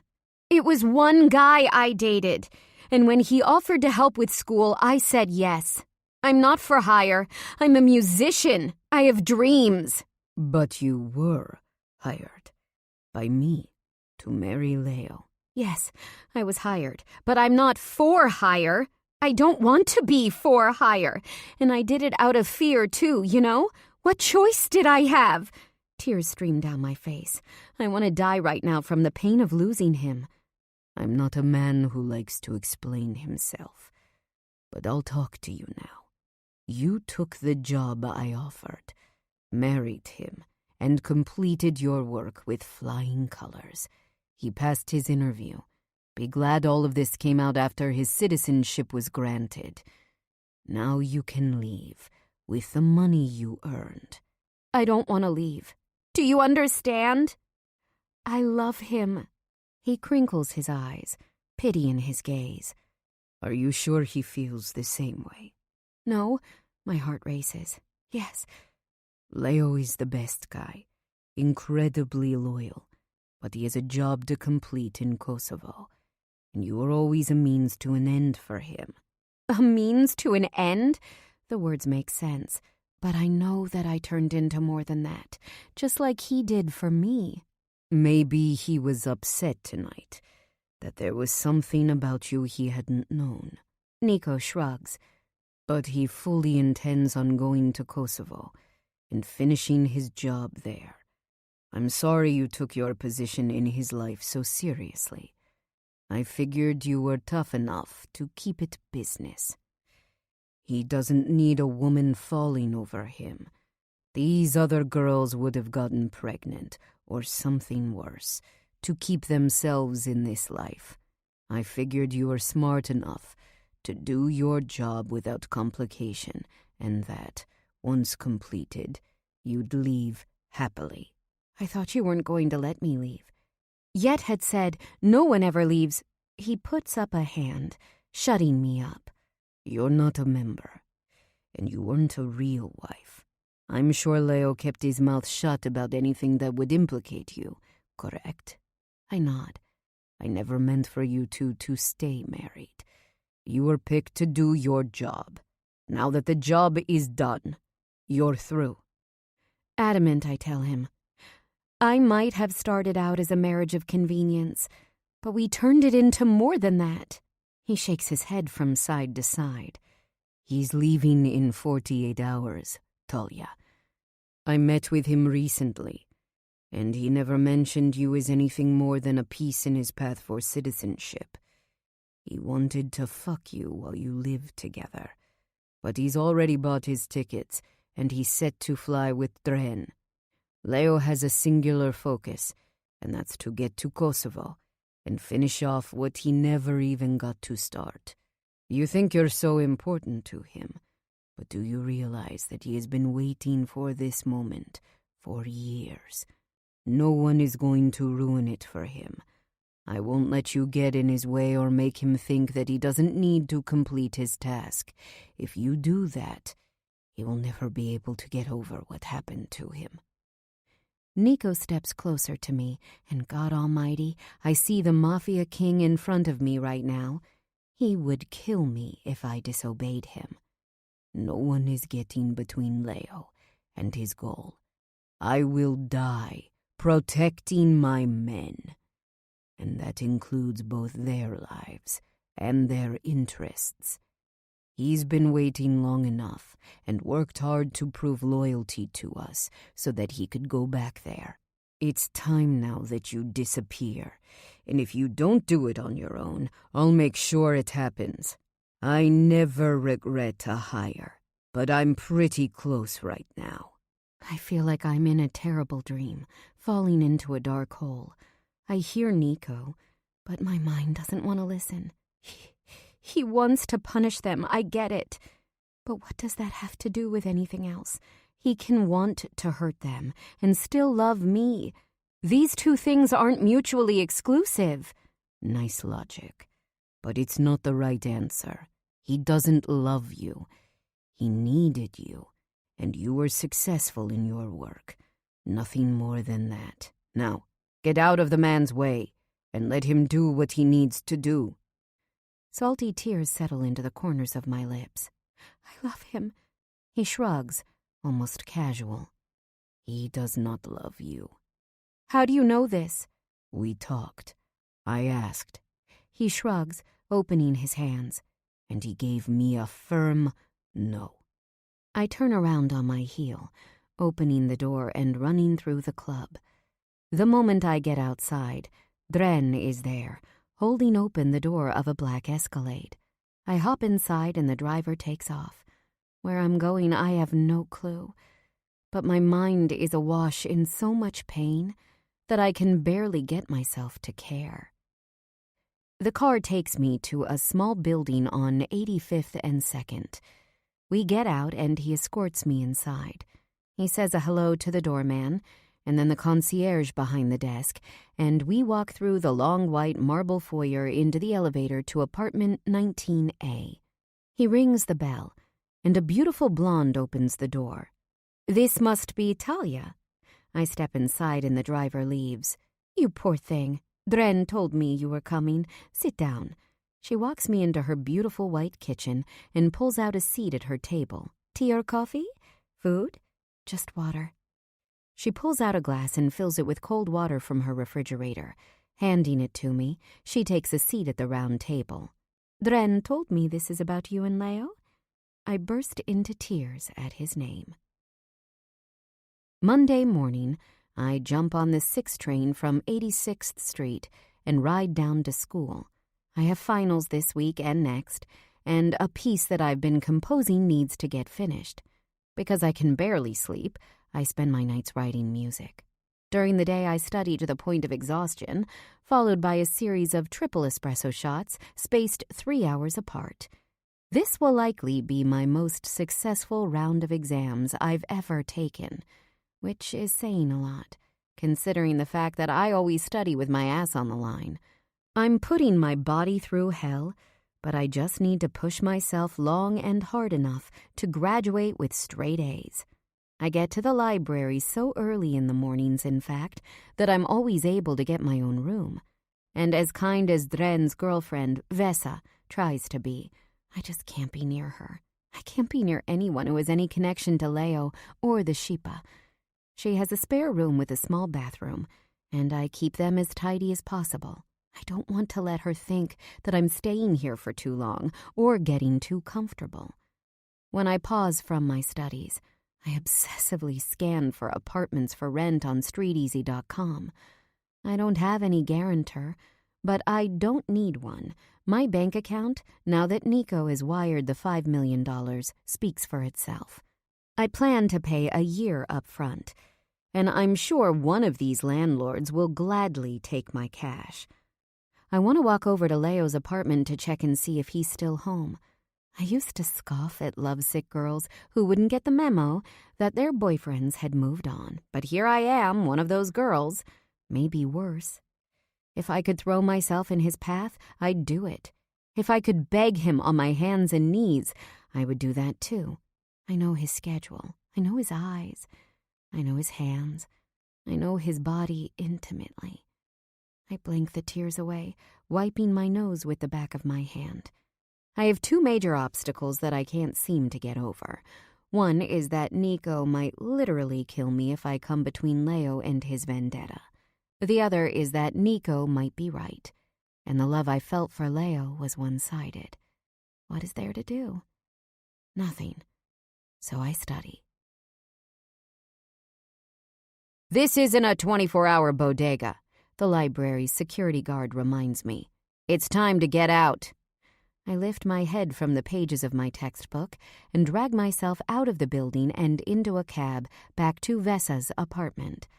I would have taken the subway, but it's shady as hell this late at night, and hey, I'm no longer poor.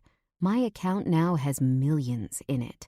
Nico even sent me a receipt for the $5 million cello piece I wrote for him.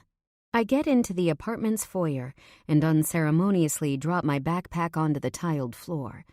Before I can even take off my shoes, I hear some laughter coming from the living room. I take a few tentative steps inside. "Rachel?" I exclaim, shocked to see her.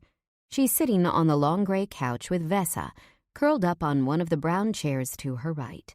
They're holding wine glasses, seemingly mid-laugh. I look at my watch. It's already after 11. What is she doing here? Rachel stands up after setting her wine glass on the coffee table. "Get your ass over here. I've been calling you nonstop. Finally tracked you." "Tracked me?" "Yes. Find my phone, remember?" I slowly nod. When we both moved into the city, we decided to track each other in case of emergencies. "I found you here last night, but it was too late to show up. I knocked on the door about an hour ago and met Vessa. She opened up a bottle of wine, and we've been waiting for you." Loudly, as though to make sure Vessa hears, she adds, "She's great, by the way. Works at Saks. You think she can get us discounts?" "Probably," I shrug. I know she's trying to lighten the mood, but I don't feel like talking. "Did she fill you in on my whereabouts?" I walk into the kitchen, washing my hands with soap. Even without taking the subway, I still feel gross every time I get home. The city can get so grimy. "No. All she said was there was a fight between you and Leo, and Dren dropped you off here. She has instructions to keep you comfortable until you find your own place." "You should have called me." "I couldn't." I pump more soap into my hand. "I have had a crazy week, and my last exam is tomorrow. Dren dropped all my shit off here last week, and I couldn't deal with moving everything again in the middle of finals, and..." I swallow hard, and then harder. I don't want to cry. I don't want to see anyone who will ask me to talk. I just want to finish my test and focus on graduation and applying for auditions. "Okay, I get it." She puts her hand on my arm. "Now, stop washing your hands. You're going to turn your fingers raw." Turning off the faucet, she hands me a piece of Bounty. "I can't discuss anything now." I wring my hands with the paper towel. I can't even get into it. I have so much to do, so much work to do for my last test. She leads me into the living room, holding my arm like she's afraid I'll either break or bolt. Vessa is there, standing tall with a fresh, full glass of wine in her hand. Her blonde hair is perfectly straight and long, and for the first time, I notice that her makeup is amazing too. She gives the glass to me and I take it. I don't miss the look of sadness on her beautiful face. "Well, Talia," Rachel starts, "this is an intervention." She takes her seat back on the couch. "I don't need that right now.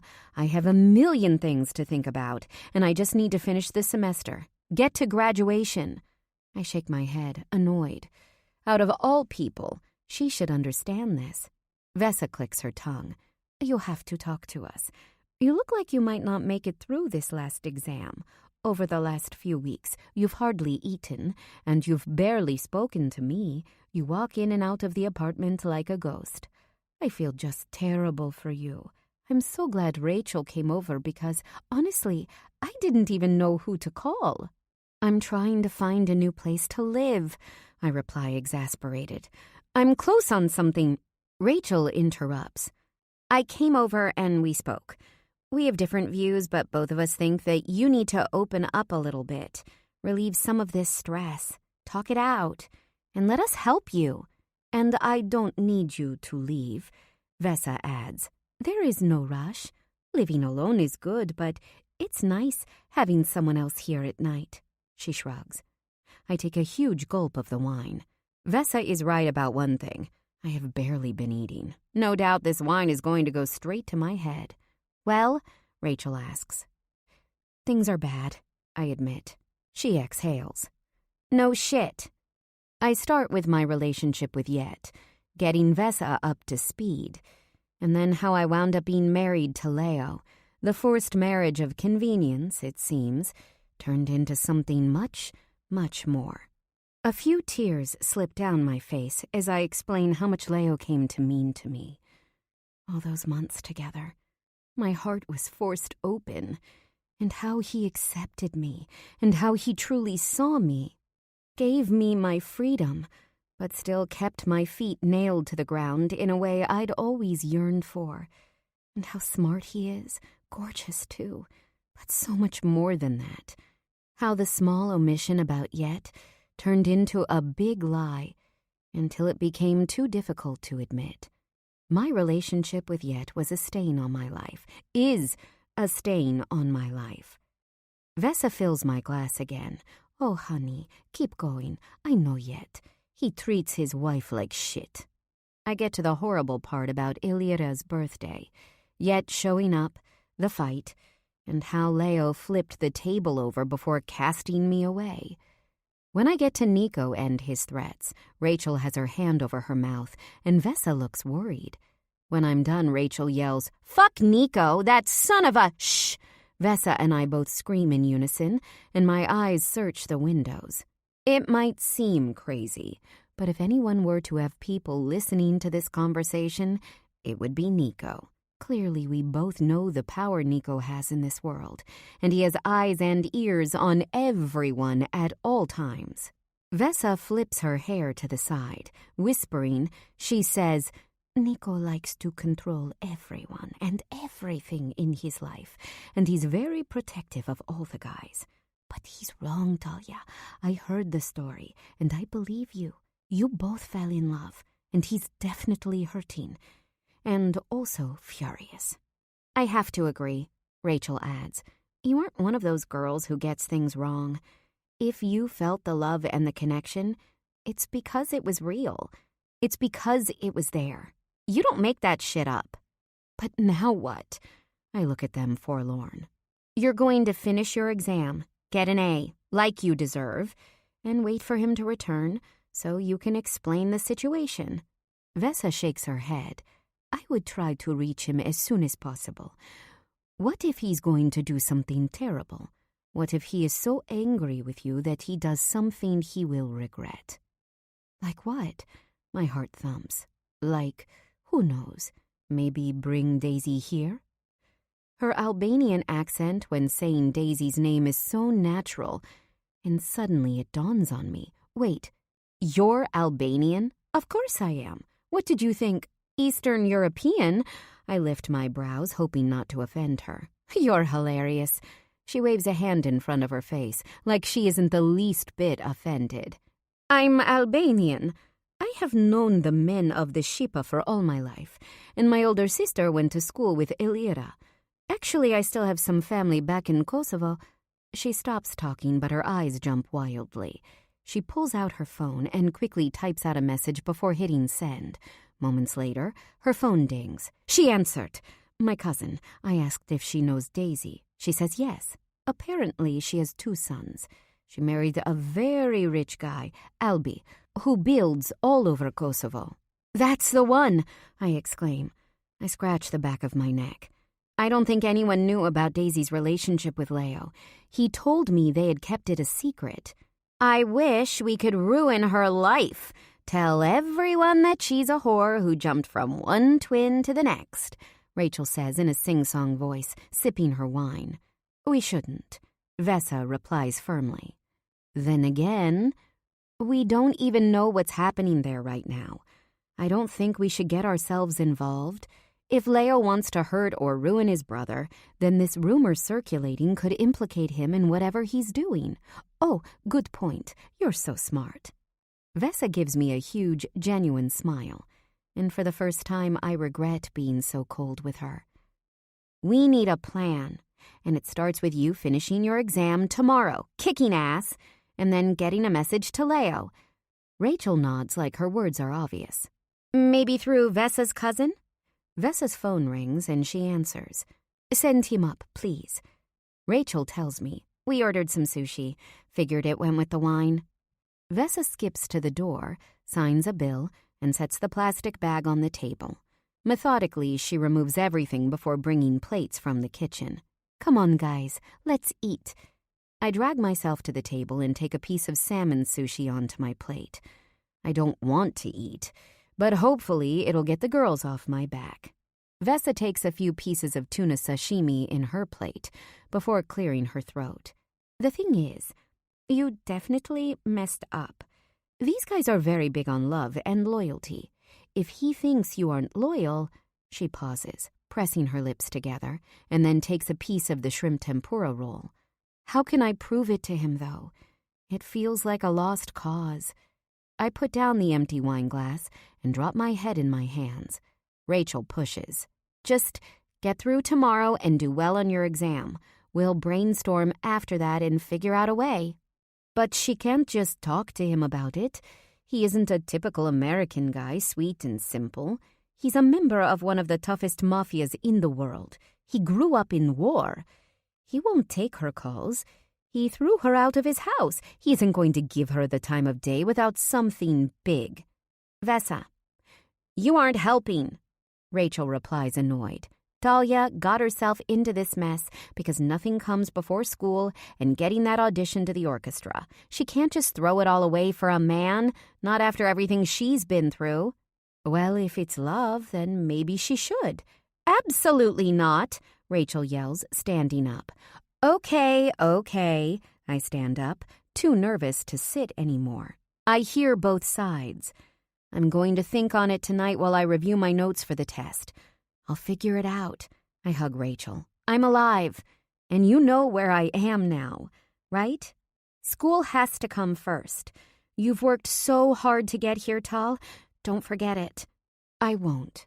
Thanks for the food and wine, Vesa. I've got an early class and I need to leave. I'll see you guys soon. And with those parting words, she picks up her purse and walks out the door.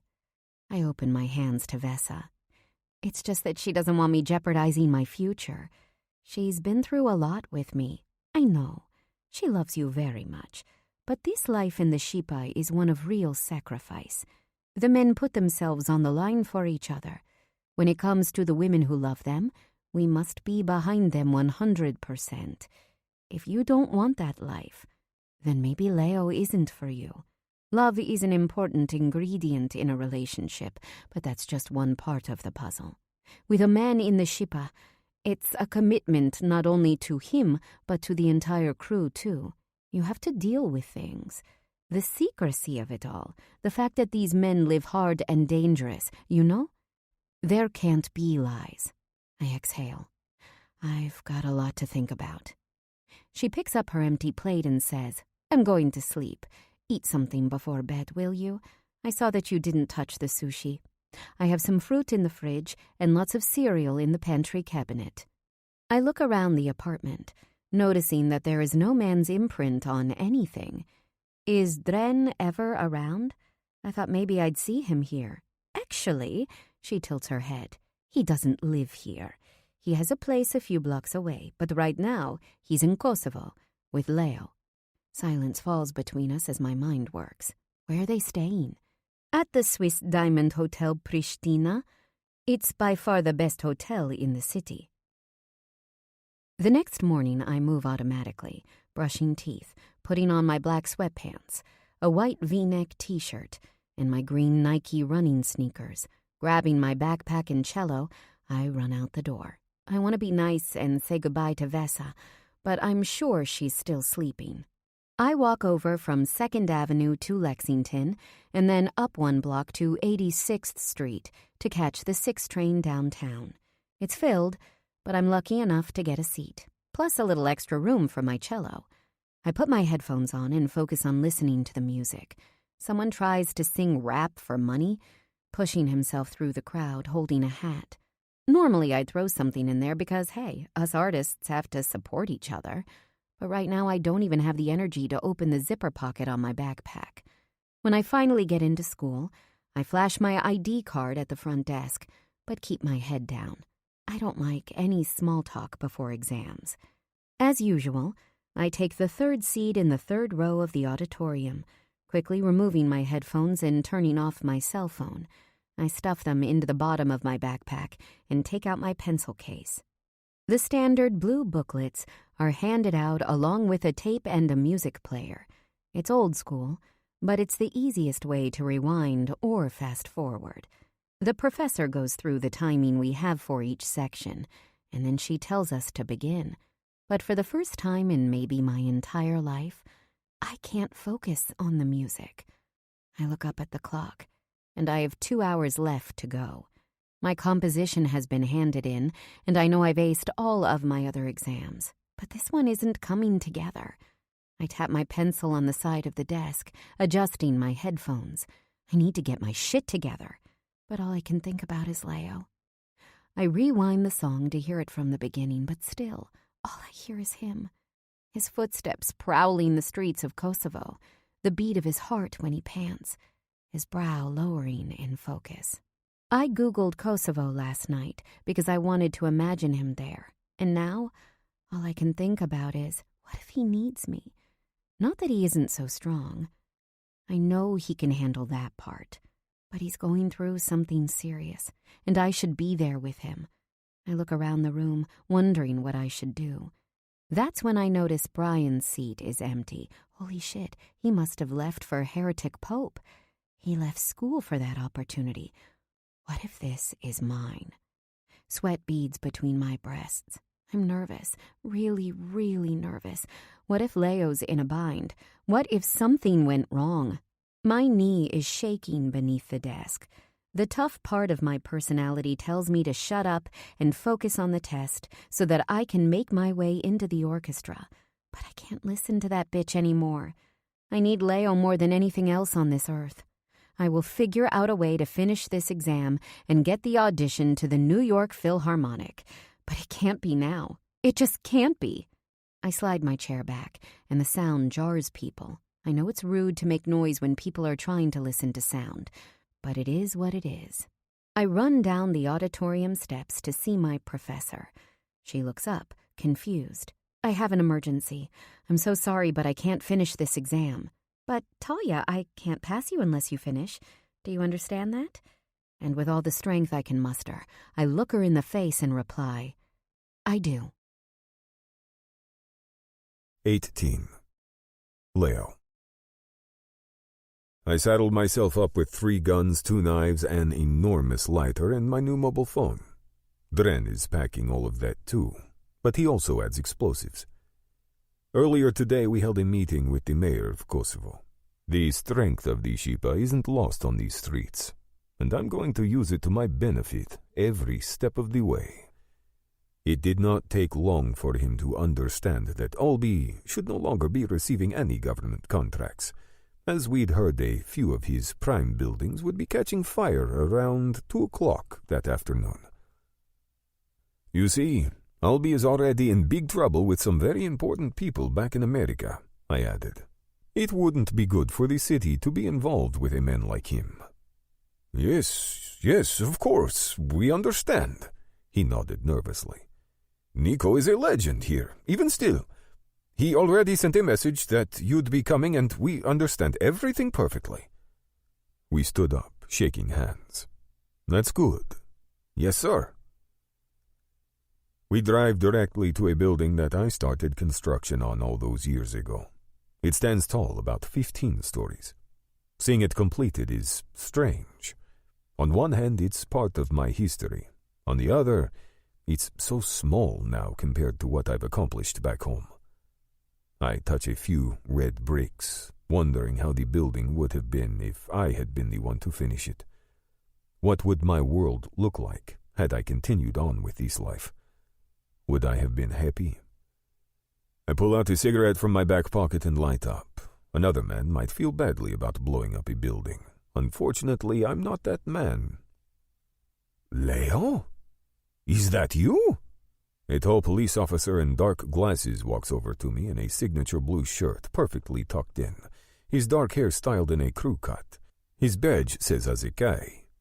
We don't speak but assess each other. Something about his name seems familiar. Do I know him? Our glances turn into shock when he pulls the frames from his eyes, and we confirm who the other is. Wow, man, I exclaim. How are you? We embrace, and he claps me on the back. He looks very much the same as he did in high school. Ezekiel is still tall and lean, with sunburned features. I hear you're important in America, huh? Rolling with the sheep? Clearly, he still radiates the same good nature. You know, just doing what I do. We both start to laugh in that way when you see an old friend. Nothing is funny, but we're happy to see each other doing well. So, I continue, a police officer, huh? I thought you'd go pro football. I was planning on it, but got injured. You know how these things go. But it's all good now. He pulls out his phone and shows me a photo. My family. I hear some movement behind me and know that I need to move this along. It's good to see you, but I'm pretty busy here now, huh? I take out $100 in U.S. currency from my back pocket and discreetly hand it to him. He looks at it, nodding in understanding.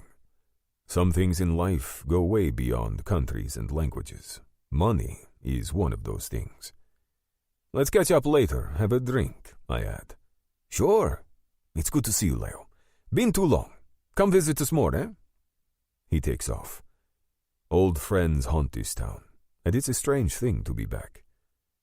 Dren joins me at the western corner of the building. He told people there was an electrical issue and they needed to leave right away. We see businessmen exiting the building one by one, walking quickly with bags and files in their hands. Dren does one more walkthrough before telling me it's empty. I drop the explosives in the corners and then jog around, lighting them up. We exit just as the entire building goes up in flames. We continue this for 3 more buildings. Yes, it's fucked up to ruin the city like this, but it's on Albie, not me. He filled up my gun with ammunition, and I just pulled the trigger. With dirt and sweat lining his face, Dren tells me, "Let's sit and eat before we go visit Brother Dearest, eh?" Sure. I wouldn't mind washing my hands first, either. I look up, hearing the sound of roaring sirens and seeing smoke in the air. We head into a beautiful restaurant, painted blue. Imagine my shock when I see my old friend Leary walking toward us by the hostess desk. "Leo!" he shouts, and I stand up, hugging him. We went to school and played football together. "Is this your restaurant?" I look around. The tables are full and the space looks beautiful. "Yes, of course it is. After you left to America, I didn't think I would see you again. What brings you back into town?" "My brother has found himself in some trouble, and I'm here to check on him." I smile, keeping things simple. "Well, sit down and relax. I'm going to send food over to you. Come, my best table." He claps my back, and we follow him to the left, to a corner table by a large bay window that faces a flower garden. We sit down, and he runs off, presumably to take care of restaurant business. "Let me use the restroom." I excuse myself and find it on the other end of the restaurant. The moment I lock the restroom door, I wash my face and hands. Gripping the side of the sink, I wonder how Talia is doing. Did she finish her exams? Then I look at myself in the mirror and tell myself to shut the fuck up. I'm here for a job, and she's a liar. My feelings are wounded. But wasn't she the one who said that feelings aren't real? What's real is the fact that she lied to me about fucking one of my brothers. I stalk back to our table, cleaner but also angrier. As soon as I take a seat, Dren leaves to wash up. There is a cup of ice water in front of me, and I immediately drink it all down. When we are finally both clean and seated, two waiters set large white plates down at our table. It doesn't take long for Leary to fulfill his promise. I think he ordered the entire menu for us. The table gets so overwhelmed with food, the servers have to bring over a second table to set more food down. Dren and I eat with absolute relish, dipping the warm bread into the various spreads.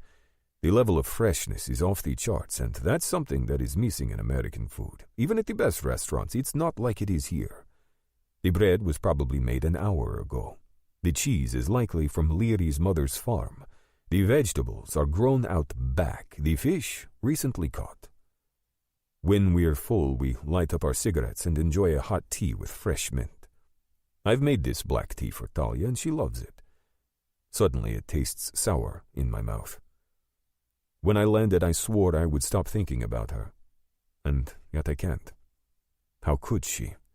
After everything she knew I had been through. And now it's time to focus on my revenge. I've been waiting for years for this moment. And all I can do is think about Talia. Dren burps. What are you thinking about? Don't tell me you're having second thoughts. No, of course not. I put out my smoke into the small silver tray and lift my phone. So, what is it? Talia? I light up another cigarette. Yes. I can't believe I didn't know about her yet. I can't believe Nico kept it from me. I spoke to Nico about it before we left. He says Yet didn't want to bring her around everyone. You know him, he's a weird fuck. Likes to keep certain things separate from other things. Yeah, I add. Haven't even seen his wife or kids in years. Dren takes a sip of tea. But Nico had met Talia and liked her for you. He thought she'd keep it all serious business, and when it was done, she'd leave easily. Remember what happened with Noel? He married that hang-around for citizenship, but then she got herself knocked up. Those girls all want to be wives. I guess Nico thought that Talia wouldn't. True, I exhale. It's actually correct. She wanted out the minute she was forced in. Look, I hate to throw myself into your business. His eyes sparkle and I can't help but laugh. Dren loves butting into my life. But Talia lied to you.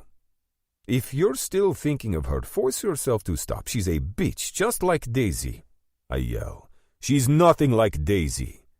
I slam my fist on the wooden table, sending our plates an inch into the air. She's an amazing woman, dedicated to school, and she was dedicated to me. I point to my chest. He squints his eyes in confusion. So? What do you think happened then? He presses. I don't fucking know. She had a past with him, obviously, and decided to keep it from me. He tilts his head to the side, as if in understanding. When should she have told you? When you guys met, maybe she figured you already knew. And by the time she learned that you had no idea, maybe she was scared to tell you. Seems possible. We were together non-stop for months. I press my lips together, fuming. But beneath my anger is an ache.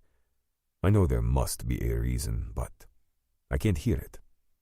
The betrayal is too heavy, and it's taken up too much space within me. All I feel and see is poison. Dren glances around the restaurant, shifting in his seat. Haven't been back in Kosovo since I was a kid. I never came out to restaurants. There was too much war. He gets that faraway look in his eyes. I know that the Serbs hung his father in the village square before raping his sisters and killing them too. When he found his way to America, the Shipa took him in. You'd never know that Kosovo had been through so much, so recently. The tables of the restaurant are full, and the women are incredibly beautiful. Life goes on, even after devastating war. I'm ready to go. He waves his hand to get the waiter's attention. The waiter comes running over. No money. It is only house. I shake my head to Dren. Of course we're paying. I spot Leary by the register and walk over to him. The food was incredible, thank you. I hand him a wad of cash. Maybe we'll come back tomorrow. Oh, no, I can't take your money, Leo. We go back and forth a few times about him accepting payment, but of course he eventually relents. We might have been friends as kids, but this is his livelihood. We get back into our car, Dren buckling his belt in the driver's seat. Ready? He turns the car on, but keeps it in park. I've been ready for years, and the truth is I have. I have thought about what I will do. I have thought about how I will end his life, how I will ruin him. And now the day has finally come to put all of my plans into action. We pull up to a white stucco mansion with green shutters, a large wraparound porch and flower beds in front of balconies. There is a garden in the front. 2 children run out playing. His sons. I swallow hard. A woman walks out behind them wearing white pants and a matching shirt. She's older, likely the nanny. I get out of the car and Dren tells me he'll come inside in 10 minutes. I nod and stand in the driveway, taking in the scene. I dig into my stomach, wanting to pull out the pain of my past. I remind myself that Albie is now in this magnificent house that should have been mine. 2 children also should have been mine. I wonder what my kids would have looked like had Talia and I gotten that far. The thought of her pregnant has my mouth drying. I wish I'd gotten to see it. No, not Talia. I look up at the sky. Daisy. I walk over to where the kids play, clenching my fists. Hello, I tell them in Albanian. I want to see their faces. They look up. One has eyes as blue as mine, and the other is a carbon copy of Daisy. Twins? I ask the nanny, making small talk to keep her comfortable. No, they have 1 year of difference. She smiles at them fondly. The best boys. I hope they are hard-working, I tell her. One spoiled, the other tough. I laugh at the irony. Is Albie or Daisy home? Yes, they just sat for lunch. Without any ceremony, I walk to the front door and open it. Daisy is by the sink drinking a glass of water, and a man is sitting at the table, his back to me. She turns her head for a moment, opening her mouth to speak, but she sees me instead and freezes. The cup she is holding falls to the floor, shattering against the white tiles. Albie stands up angrily, as though he's about to yell at her for breaking the glass until he turns around and sees me.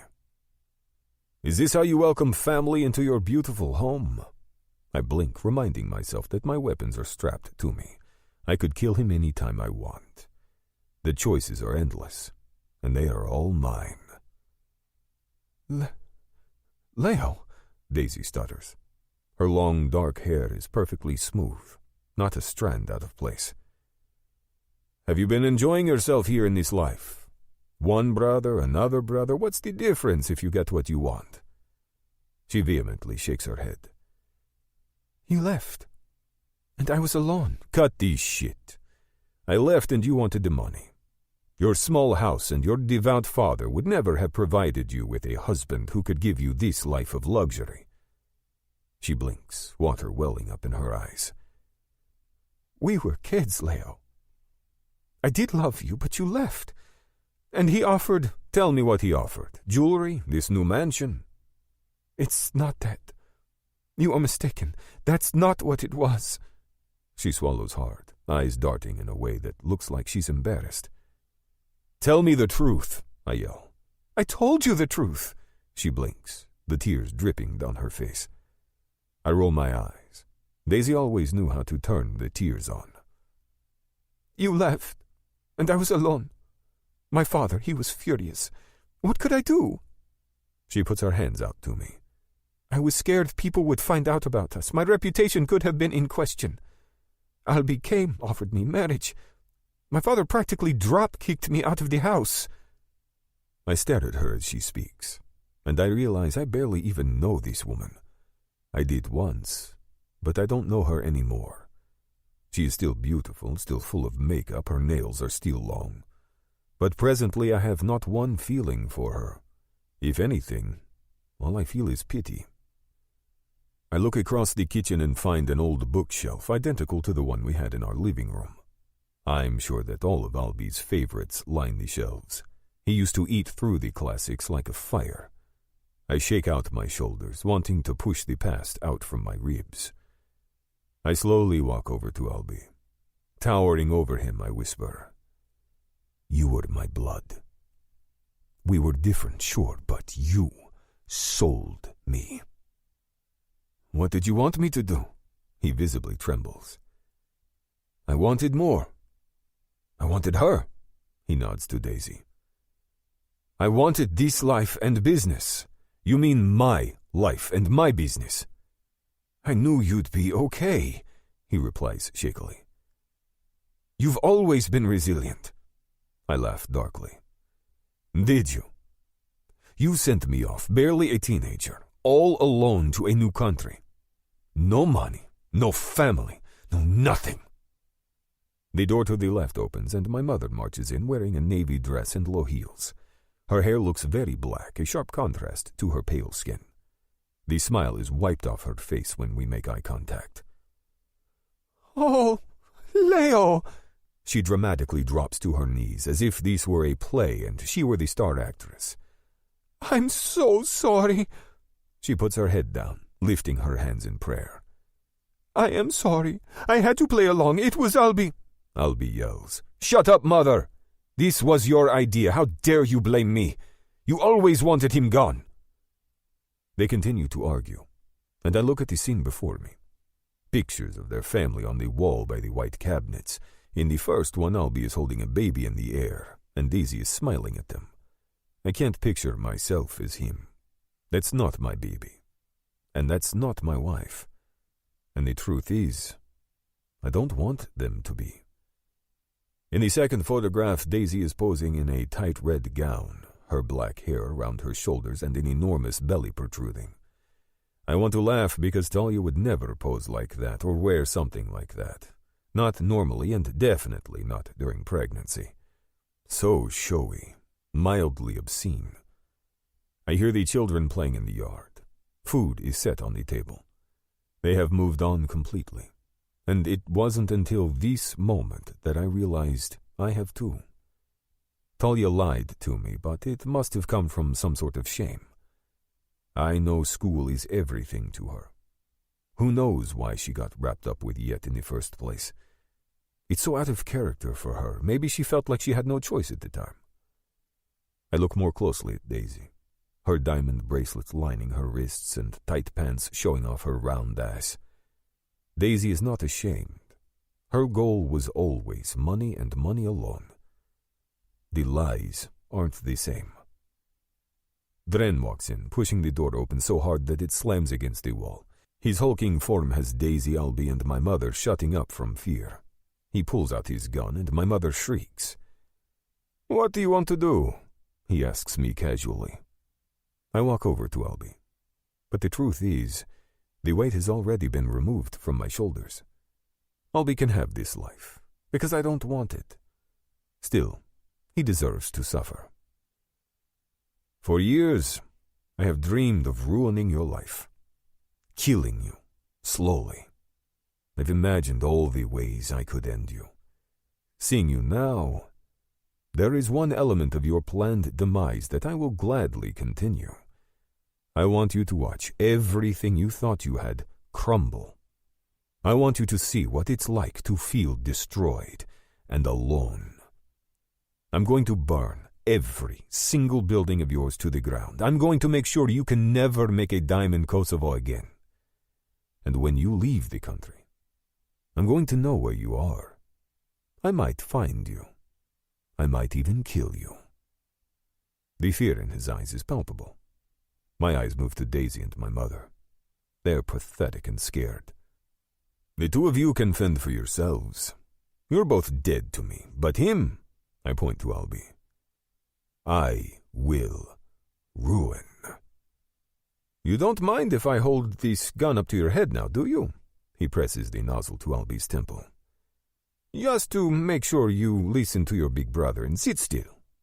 Dren smiles maniacally as I walk around the kitchen, dropping explosives in the corner. Daisy jumps up, teetering in her heels before begging us to wait. I have to get the children's things. Please, give me time to gather. She bolts upstairs, crying loudly as she goes. My mother tries to appeal to me. Leo, you've always been hot-headed. Maybe now in your older age you can understand reasonableness. We've all moved on, and it seems that you have too. Her eyes glance from my feet up to my eyes. You really have always been so handsome. You're even bigger now, much, much bigger. You should... I grab her arm so hard that she screams. I wish it were her throat, but I can't take it that far. Once upon a time, this woman carried me in her womb. She fed me when I was born and took care of me. And while I wish I could shoot her dead, my conscience won't allow it. Still, my anger is a raging fire. You are the scum of the earth, and I don't want you worrying about me, okay, Mother?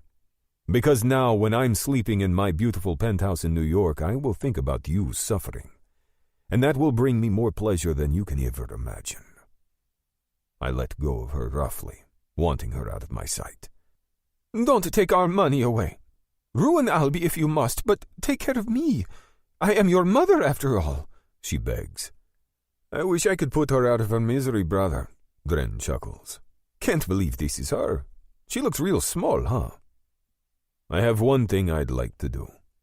I open up my wallet and take out an envelope filled with $500. I punch Albie, and he drops onto the floor. Weak. This is how much you gave me before you sent me out. I'm a fair man, so I'll do the same for you.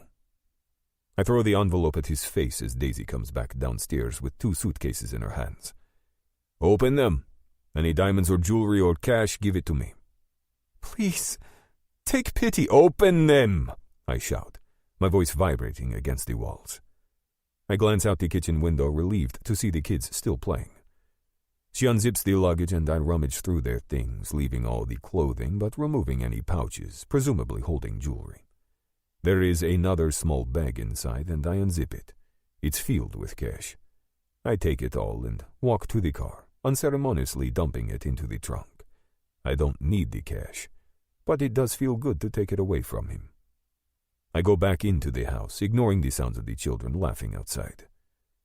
You can close the bags, I tell her. She does, her hands shaking, diamond bracelets jingling as they clang together.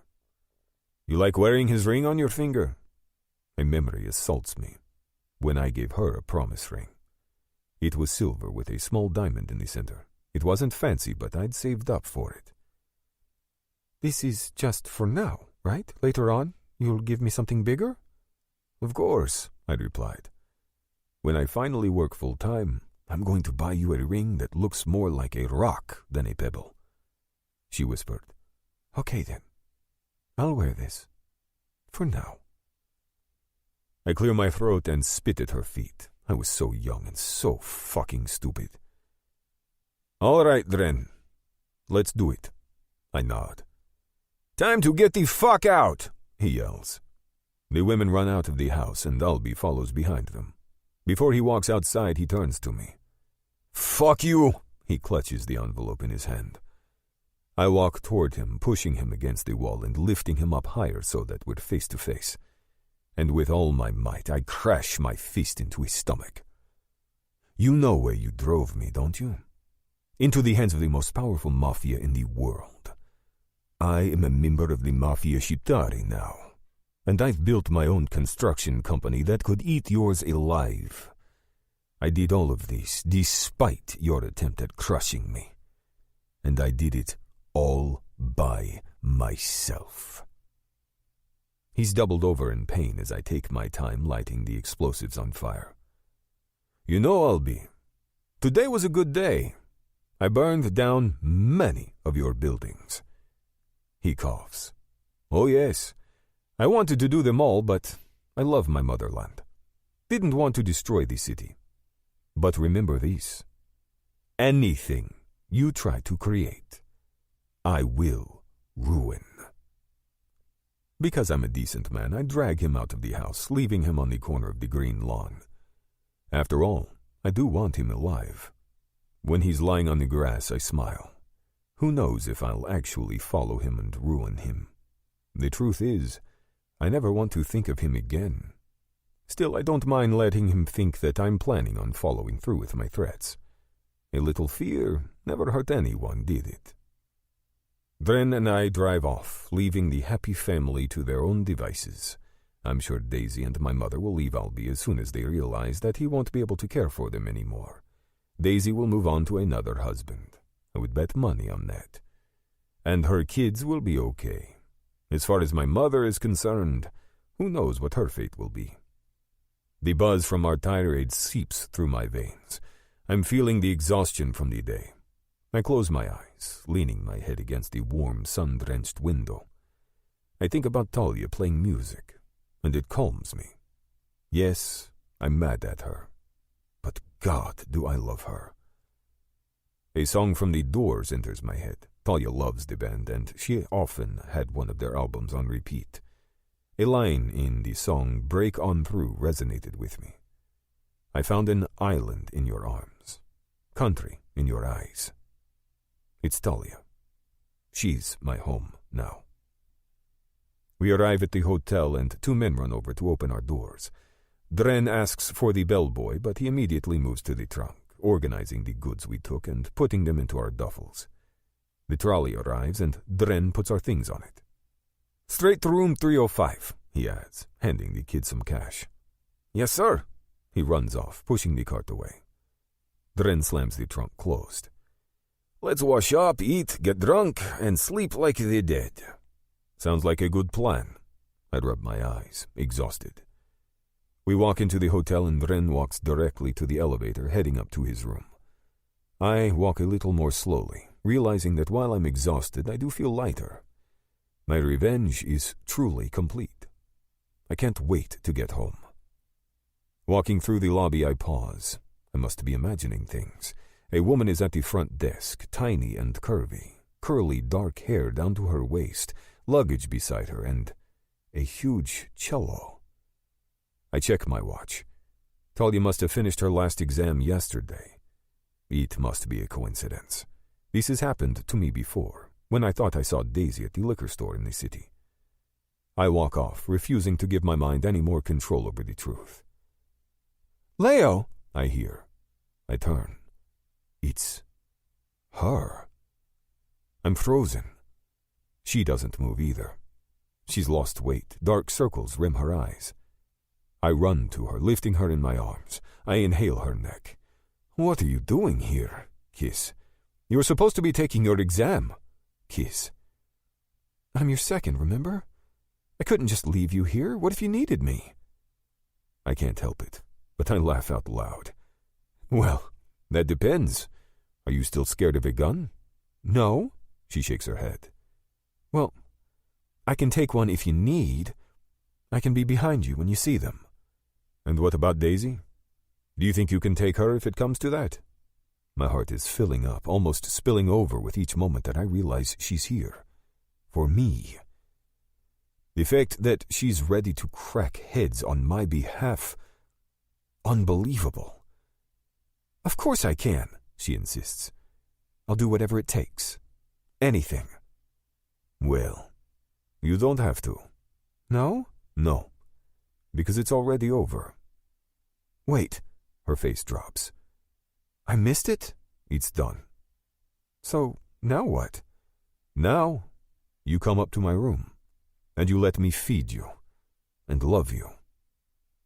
Without processing my words, she says, "But I have so much I need to say." "You'll say it all. But first, privacy." I take her hand, and we walk straight down the marble hallway to the elevator. We're silent as it takes us up. I walk us to the room. Entering, I pull open the shades before picking up the phone and asking room service to deliver a steak and seafood dinner in 1 hour. As I'm talking, I hear the shower turn on. I know she needs to clean up after her trip, but there are few things I like more than cleaning Talia head to toe. I can't help myself. I undress quickly and walk into the bathroom, pushing aside the heavy shower curtain.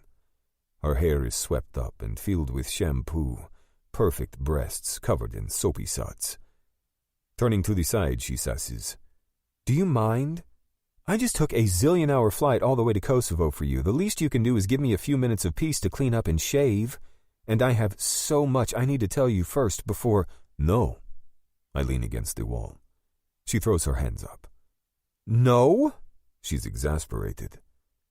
You came all the way here, yes. But before we talk, I'm going to have every single inch of you. I want to add that I've been through some craziness today, and I want to find solace within her. I stare into her eyes, and they're a little different than usual, darker with a spray of amber around the pupil. My words won't come. I guess I'll have to show her then. I'll show her my anger and my disappointment, but also that I don't care about her past. I love her regardless. Voice raspy, she tells me. Come in. She steps back, and I'm dizzy from her. The steam blurs her nudity, but not her eyes. I know for a fact that I want her more than I want my brother's doom. I step inside the shower. Sliding my tongue between her lips, I decide that I don't give a shit about anything except her mouth. At first, we're slow, kissing, tongues dragging against each other, my hands roaming over her perfect hips and small waist. It doesn't take long for me to remember that we have time for lovemaking. Right now, I want to claim every inch of her. When we leave this room, I want every single man to know that she belongs to me, and only me. Slow is not an option. I shut off the shower and lift her into my arms. I didn't even get to condition her yet, she yells, laughing. I walk back into the room, the water from our bodies soaking the carpet beneath us. I sit on the edge of the bed. Get on my lap. She lets out a full body shiver, pebbles rising on her arms and stomach. She sits down facing me and puts her small hands around my neck.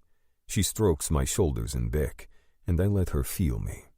I pull her closer so our stomachs touch, and I feel her heavy breasts massaging and sucking on her nipples.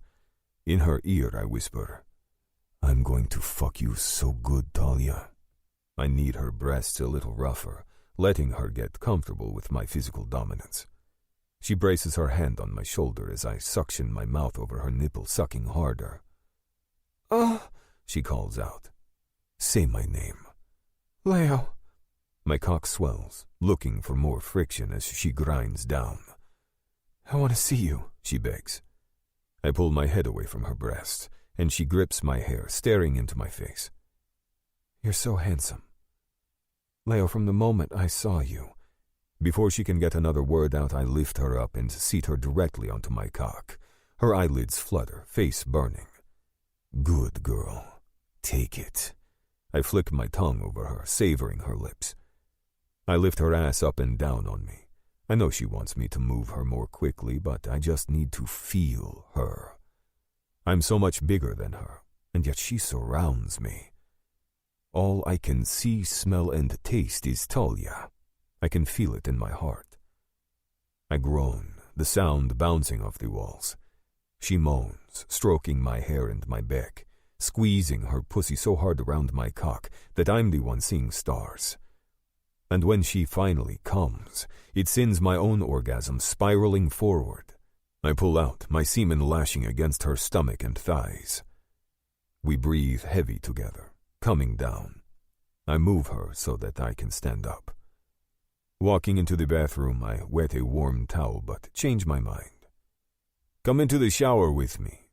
Let me clean you up. I turn on the water and she walks sleepily to me.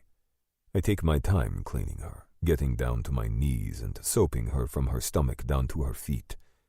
Never in my life have I wanted to get on my knees for a woman, and yet here I am. If anyone has been tamed, it's me. When we're finished, I wrap her in a towel before putting one around my waist. We get back into the bed, where she flips to her stomach. Leo, I have to explain myself. You don't need to. But I do. Now, sit up so that I know you hear me. I do as she said, lifting the pillow so that it's behind me. I don't want to hear the explanation. The truth is, I wish what happened at the club would just disappear. But I can't. I have to let her have this. I never told you about yet. She swallows hard and looks up at the ceiling before facing me straight on. Along with an enormous student loan, I had to work like crazy to pay for college. It was a pace I couldn't sustain, not with my practice schedule and classes. One night at the club, I met Yet. At first, I had no idea who he was. He was a nice guy, and he was obviously very well connected. He asked me out, and we had some great dinners. Our dates continued to get more exciting. It was clear he had a lot of money, but I liked it. It felt good having someone take care of me between all the work I was doing trying to stay afloat. And when I was with him, I wasn't eating ramen. One night before he dropped me off in my shitty walk-up, he handed me an envelope. There was $6,000 inside. He drove off and I had it in my hand. I wanted to give it back. At first I was outraged, but then I realized how much it would help me. The next semester had started, and now I had money for my books. I wish she'd stop. Her voice trembles. The cash kept coming. Once a week he'd hand me that envelope, and I would take it. She drops her head. And after a few months, he told me he wanted to pay for my school. And after that, he told me he didn't feel comfortable with me staying in that crappy apartment with my weird roommate, and he wanted to make sure I was more comfortable. I took those things. I was so ashamed, and I still am, but because of his financial help, I finally got to study. My quiet apartment helped me too. My grades went up. I'm embarrassed to say it, but it relieved me. Yes, I knew he was married. He told me about his family, but I blocked that out. She's shuddering. I want to touch her and tell her it's okay, that I don't need this. But she won't stop until she finishes her piece. And when I met you, I was freaking out. Nico had hired me, but he'd also threatened me. But I want you to know that I'm not a whore. I never meant to keep it from you. But the lie became bigger as we became closer. I never thought this would happen between us. I thought I would help you become a citizen and then I'd be free, but then I fell in love with you, Leo. But the lie was still there. I know I fucked up. She's crying in earnest now. I was taking my last exam and left in the middle. I had to come to you and I couldn't wait. I did everything for school, but in the end, you were more important. More important than anything else. Talia. I take her hands in mine. I failed my last exam. She puts her head on my shoulder, and I can feel the wetness from her tears on my skin. But I would fail again and again if it meant having you in my life.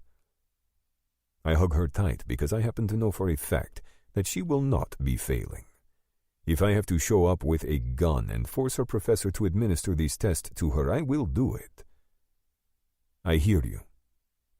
And I want us to put it away now. Can we? Can you ever forgive me? Yes. When I saw you downstairs in the lobby, I forgot everything. Because, Talia, I love you too.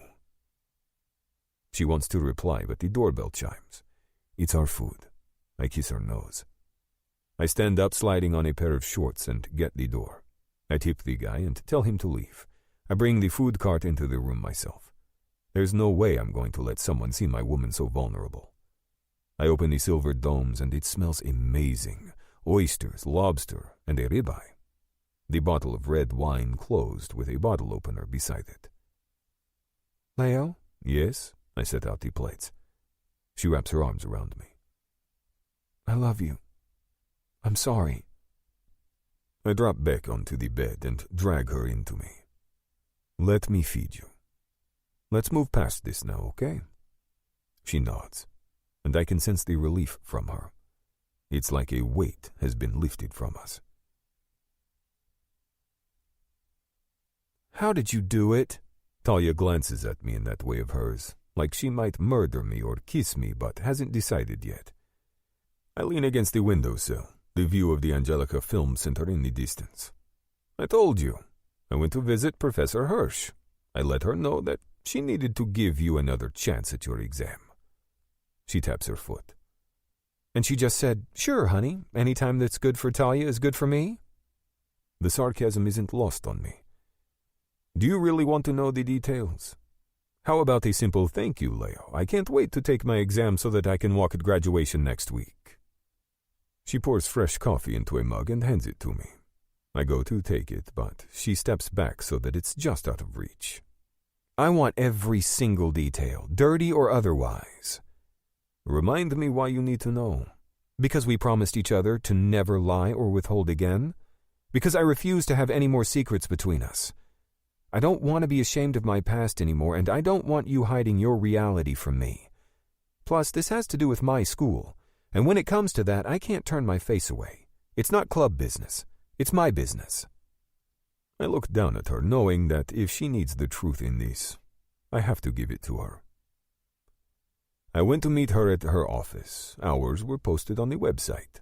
I went inside and kindly let her know that I was there on behalf of my wife. I explained the situation. Leo, cut the shit. She's tough as nails, makes me look like sunshine. You're right. But I didn't want to put a gun to her head. Well, at least not at first. So I started rationally and with the truth. I explained that I had gone to Kosovo and you were worried about my safety and chose that over school. And that no one had ever worked as hard as you. I told her how much you love the music. Keep going, she says, a small smile playing on her lips. She turned it around and asked me where I went to school. And I let her know that through some unfortunate circumstances I wasn't able to study at NYU like I had originally planned. My classes at Baruch were touch and go. One thing led to the next, and she told me that she would let you retake your exam and graduate, so long as I promised to meet with the head of architecture at NYU. What? She screams, jumping into my arms. So you're finally going to matriculate at NYU? We'll have to see. I still have to work, you know. I have a wife I want to spoil. 19. Talia. 5 months later. I open up my mailbox in our condo's lobby and pause when I see the envelope from the New York Philharmonic. After graduating, yes, I took my last exam and passed with flying colors, I immediately asked 3 of my professors for recommendations to add to my applications to various orchestras. I auditioned for my top choices, but I've been crossing my fingers to get the coveted 4th-seat cello for the New York Philharmonic. I've been checking the mail nonstop for weeks, and here it is. I say a quick, "Please God, tell me I got the seat," before moving my fingers to the corner of the letter, ready to tear it open. I blink a few times, trying to focus my vision. That's when I realize it's blurry, because I'm crying. I want to open it, but I want Leo next to me when I do. I never thought it would be possible, but my dream is no longer simply playing for the orchestra. It's playing for the orchestra with Leo by my side. And it's not weakness, it's love. I walk to the elevator, and it opens immediately. Up to the 18th floor I go, clutching the envelope like a lifeline. Leo surprised me with a 2-bedroom condo on the Upper West Side of New York City for my graduation gift, with an elevator in the building. Yes, it's excessive, but the man makes a ton of money, and he was living way below his means for too long. He works his ass off, and he deserves this. I wish he were here right now so I could show him the envelope, but I'll just have to wait for tonight. I pull out my mini orange suitcase from the back of my closet and pack a beautiful negligee for after the party tonight, and a pair of skinny jeans and a white tank top for tomorrow. My toiletries go in next, all organized in their own small bag. I place my cello beside my suitcase and slide the envelope into the small zipper pocket on the cello's case. My gown and shoes have already been delivered, and there's nothing more to do but go. The Uber drops me off at the Plaza Hotel, and I spot Rachel and Vesa waiting for me by the concierge desk beneath an enormous crystal chandelier. I walk in, my smile almost breaking my face. I want to call for them, but I also want to take it all in. When Leo asked me where we should host everyone for the party, we went back and forth about a small ceremony in Central Park or a lavish affair at a 5-star hotel. He insisted on spoiling me for the special day, and I caved, but only because his logic was sound. We've got the money, so we might as well enjoy it. For so long, I was struggling, and for even longer, he refused to spend a dime. But we're over all that now, and it's time to live life. And if that makes us nouveau riche, well, c'est la vie. I look down at my 5-carat emerald-cut diamond and try not to scream. It's just so beautiful. Arguably, ridiculously so, but it does look amazing, especially when I play my cello. The girls spot me before I let them know I'm here, and they run over screaming. "Today's your day," Rachel hugs me, "and it's finally real." We laugh, and Vesa grabs my mini suitcase. "We got the key to your suite, and hair and makeup will be here soon." A bellboy comes beside us. "Let me take this from you, miss. I'll gladly show you ladies to your suite." We walk through the hotel, oohing and awing at the antique lighting and furniture. It almost feels like we're in Paris. Well, at least what I imagine Paris would be like. Glamorous, elegant, and perfect are a few adjectives that come to mind. A large restaurant sits in the lobby, and it's filled with people eating small tea sandwiches and drinking coffee out of ornate-looking cups. "So fancy," Rachel whispers, as a pair of women wearing large Birkin bags sashay past us. We follow him to the elevator and go to the 10th floor. Walking down a red-carpeted corridor, he stops at room 1008. He scans the key and the light turns green. We enter the room, and all of us gasp. A beautiful white living room is on one side and a bedroom on the other. All the windows face 5th Avenue. "Welcome to the Plaza Hotel, ladies." He steps inside and turns on the lamps, illuminating the room. I know he wants to give us more information about the hotel's amenities, but we're too excited to listen. I pull a $10 bill from my wallet and hand it to him. "Thank you." The moment he leaves, we jump onto the queen-size bed with a large white canopy above it. I can't believe this is finally happening. The bell rings, and Vesa moves to open the door. It's the hair and makeup crew. Behind them is room service. We spend the next 4 hours primping and getting beautiful. It's my wedding day, after all. My gown is long and white. I chose a silk, slightly A-line silhouette with small cap sleeves, a deep V-neck, and a nice slit up the back that will let me spread my legs. For the cello. I have a beautiful piece to play for Leo tonight, after the party is over. I want it to be for him and him alone. I spin around a few times before checking my phone. My mom texted me that she's relaxing in her room and that I should let her know when to come into mine. On my way to Kosovo, I called my parents and told them about my debacle. Well, not the whole truth, obviously, but the important parts. I married a friend of a friend for citizenship, and in return he paid my tuition. We fell in love in the process, but got into a massive fight, and now he's back in Kosovo. They urged me to go get him and not let him go. "You'll find a way to finish school," my mother said. My dad grunted, "And when you bring him back, we expect to meet him." After Leo and I returned to America, the 4 of us had dinner. I was nervous before our dinner, maybe more nervous than I had been in a long time. Not because I was worried they wouldn't like him, because I was sure that they would.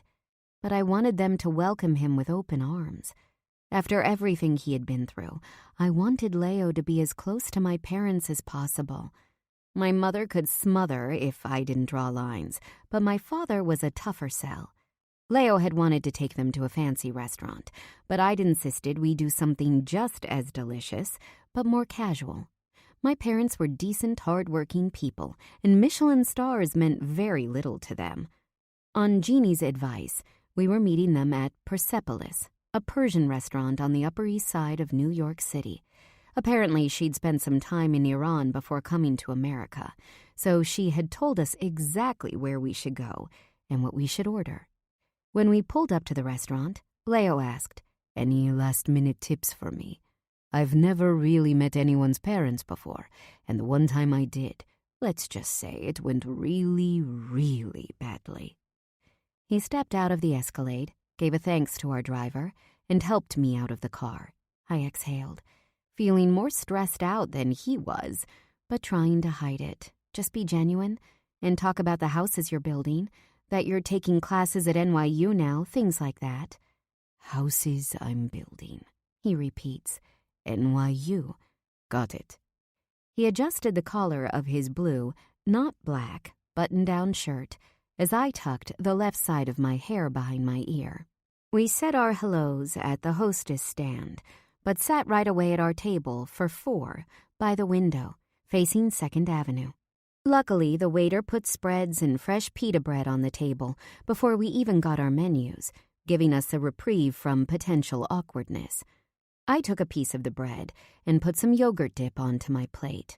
I hear the food here is delicious. We engaged in some small talk and discussed my options for different seats in various orchestras.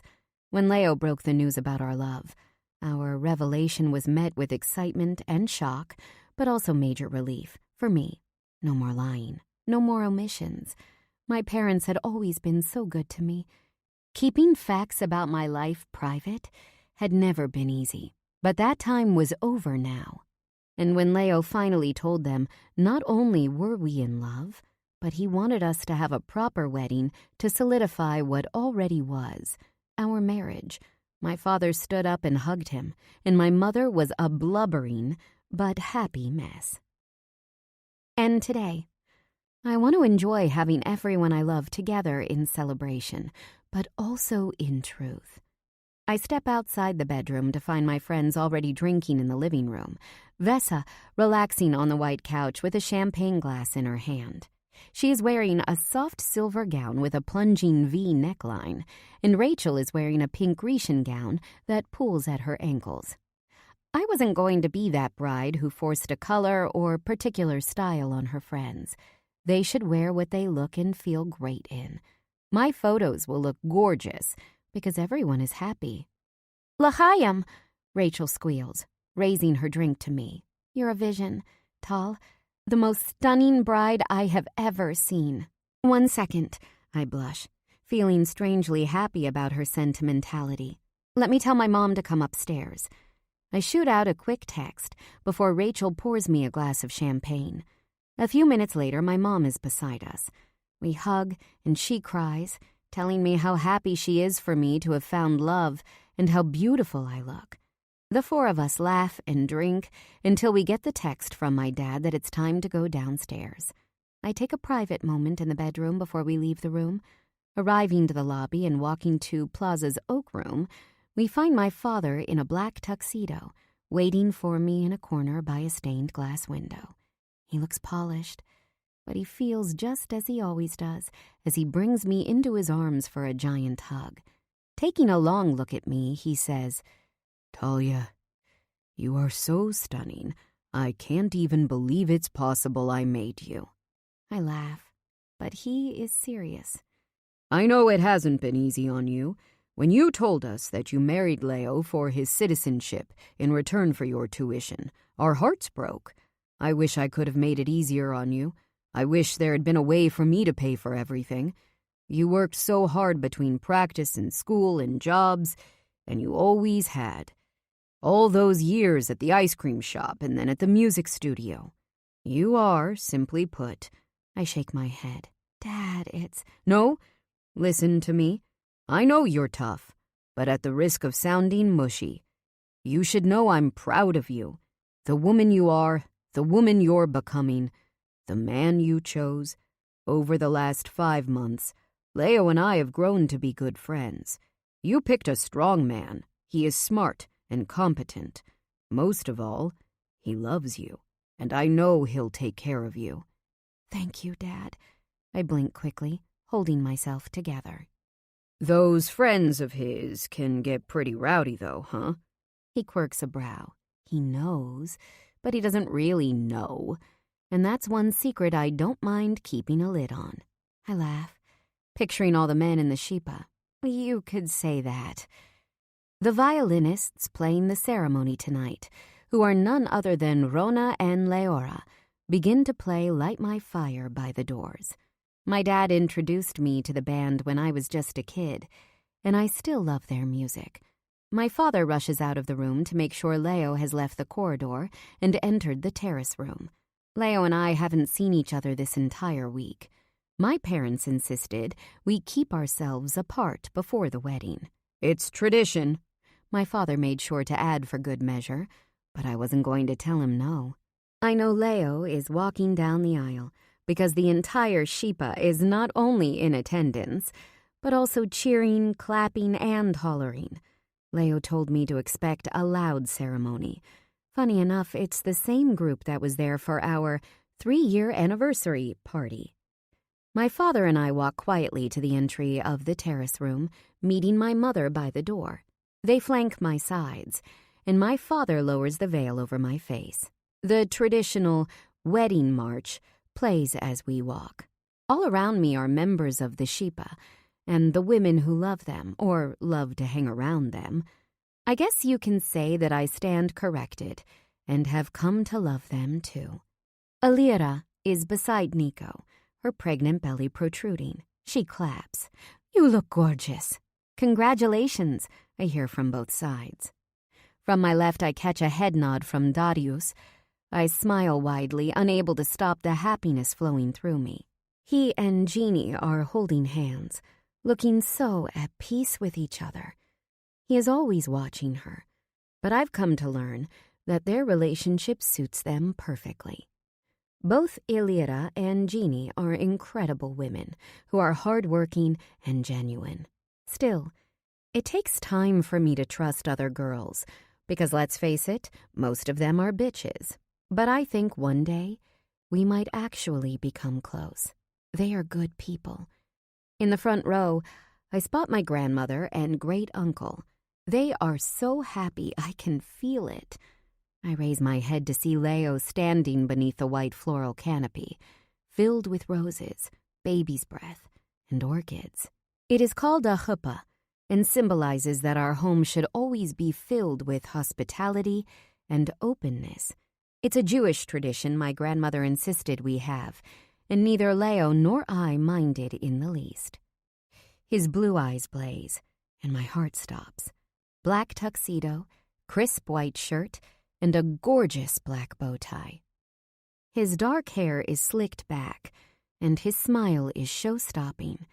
He moves to straighten his jacket, and I can see black satin suspenders over his shirt. The three of us stop walking, and Leo strides to where I stand, hugging and kissing my mother and father. They walk away tearfully, and he lifts my veil. "You're mine now, to care for and love." He kisses my palms, first the right, and then the left, before we walk up to the canopy together, where Veton stands. Despite the fact that Veton is not a member of the Shippa, he and Leo have maintained their friendship for years. In honor of our wedding, he became a justice of the peace. Veton begins the ceremony by welcoming everyone to our wedding. After straightening his tie, he hands Leo's ring to me. "Leo," I start, blinking quickly. "With this ring, you are made holy to me, for I love you as my soul. You are now my husband." I slide the solid gold ring on his left ring finger. Veton hands my ring to Leo. "With this ring," Leo smiles, lifting the gold band in front of him, "you are made holy to me, for I love you as my soul. You are now my wife." He places it on my index finger so that it's more easily seen. It's another Jewish tradition I promised my grandmother to keep. I will move it to my ring finger after the ceremony.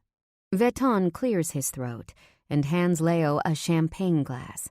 Before I can ask what on earth is happening, Leo sets it down by his feet and stomps on it. I hear the crack and turn my head to see my family screaming their cheers. Even my grandmother has stood up, and I'm in such shock and utter happiness that he surprised me with this tradition. I laugh out loud. Veton clears his throat. "By the power vested in me, you are now husband and wife." Leo takes me in his arms, and we kiss. The room erupts in noise and cheer, and the men rush up to where we stand. They grab Leo and jump up and down in a circle with their arms wrapped around each other, singing in Albanian. Into the party they go, like a traveling mosh pit. And I trail behind with all the wives and girlfriends, including Rachel, Vesa, and my mother. I enter the grand ballroom, blowing out a breath, so full of joy and happiness. The round tables surround the dance floor, filled with low vases of white roses and golden candles. It's stunning. The men are at the bar, drinking and getting rowdy. I can easily spot Leo among them. I smile as I pick up another glass of champagne from our table, feeling happier than I ever have. The physical letter from the New York Philharmonic is still upstairs, but right before I came down for the ceremony, I took a private moment in the bedroom. I unzipped the small compartment in the front of my cello case and tore the letter open. I figured if I didn't get the seat, the wedding would erase the pain. And if I did get it, I could walk down the aisle with all the pride in the world. Don't judge me. I might be in love, but I haven't gotten a lobotomy. I'd been waiting all my life, and the suspense was literally killing me. Leo finally breaks away from his friends as our song comes on, Hallelujah, by Leonard Cohen. In his arms I sway, and into his ear I whisper, "What if I didn't get a cello seat?" He holds me closer, and I can feel the tension in his arms. "Then you will re-audition. Another opportunity will come up." He squints his eyes, trying to see what I am getting at. "Dahlia, you deserve that seat. You're the best cellist in America. If they don't accept you, then fuck them. I'll make them regret it." I laugh. Well, this best cellist in America is officially seat 4 of the New York Philharmonic. He twirls me around and runs up to the stage, grabbing the microphone from the band's singer. "My wife is the new cellist for the New York Philharmonic." All of our friends whoop, and I straighten with pride. I give the biggest smile my face can manage to Leo, my real husband, in-law, and reality. This concludes Break On Through by Jessica Ruben, narrated by Aidan Snow and C.J. Bloom. Copyright 2021 by Jessica Ruben. This unabridged audiobook is published by arrangement with Jessica Ruben and was produced in the year 2024 by Tantor Media Incorporated, a division of Recorded Books which holds the copyright thereto.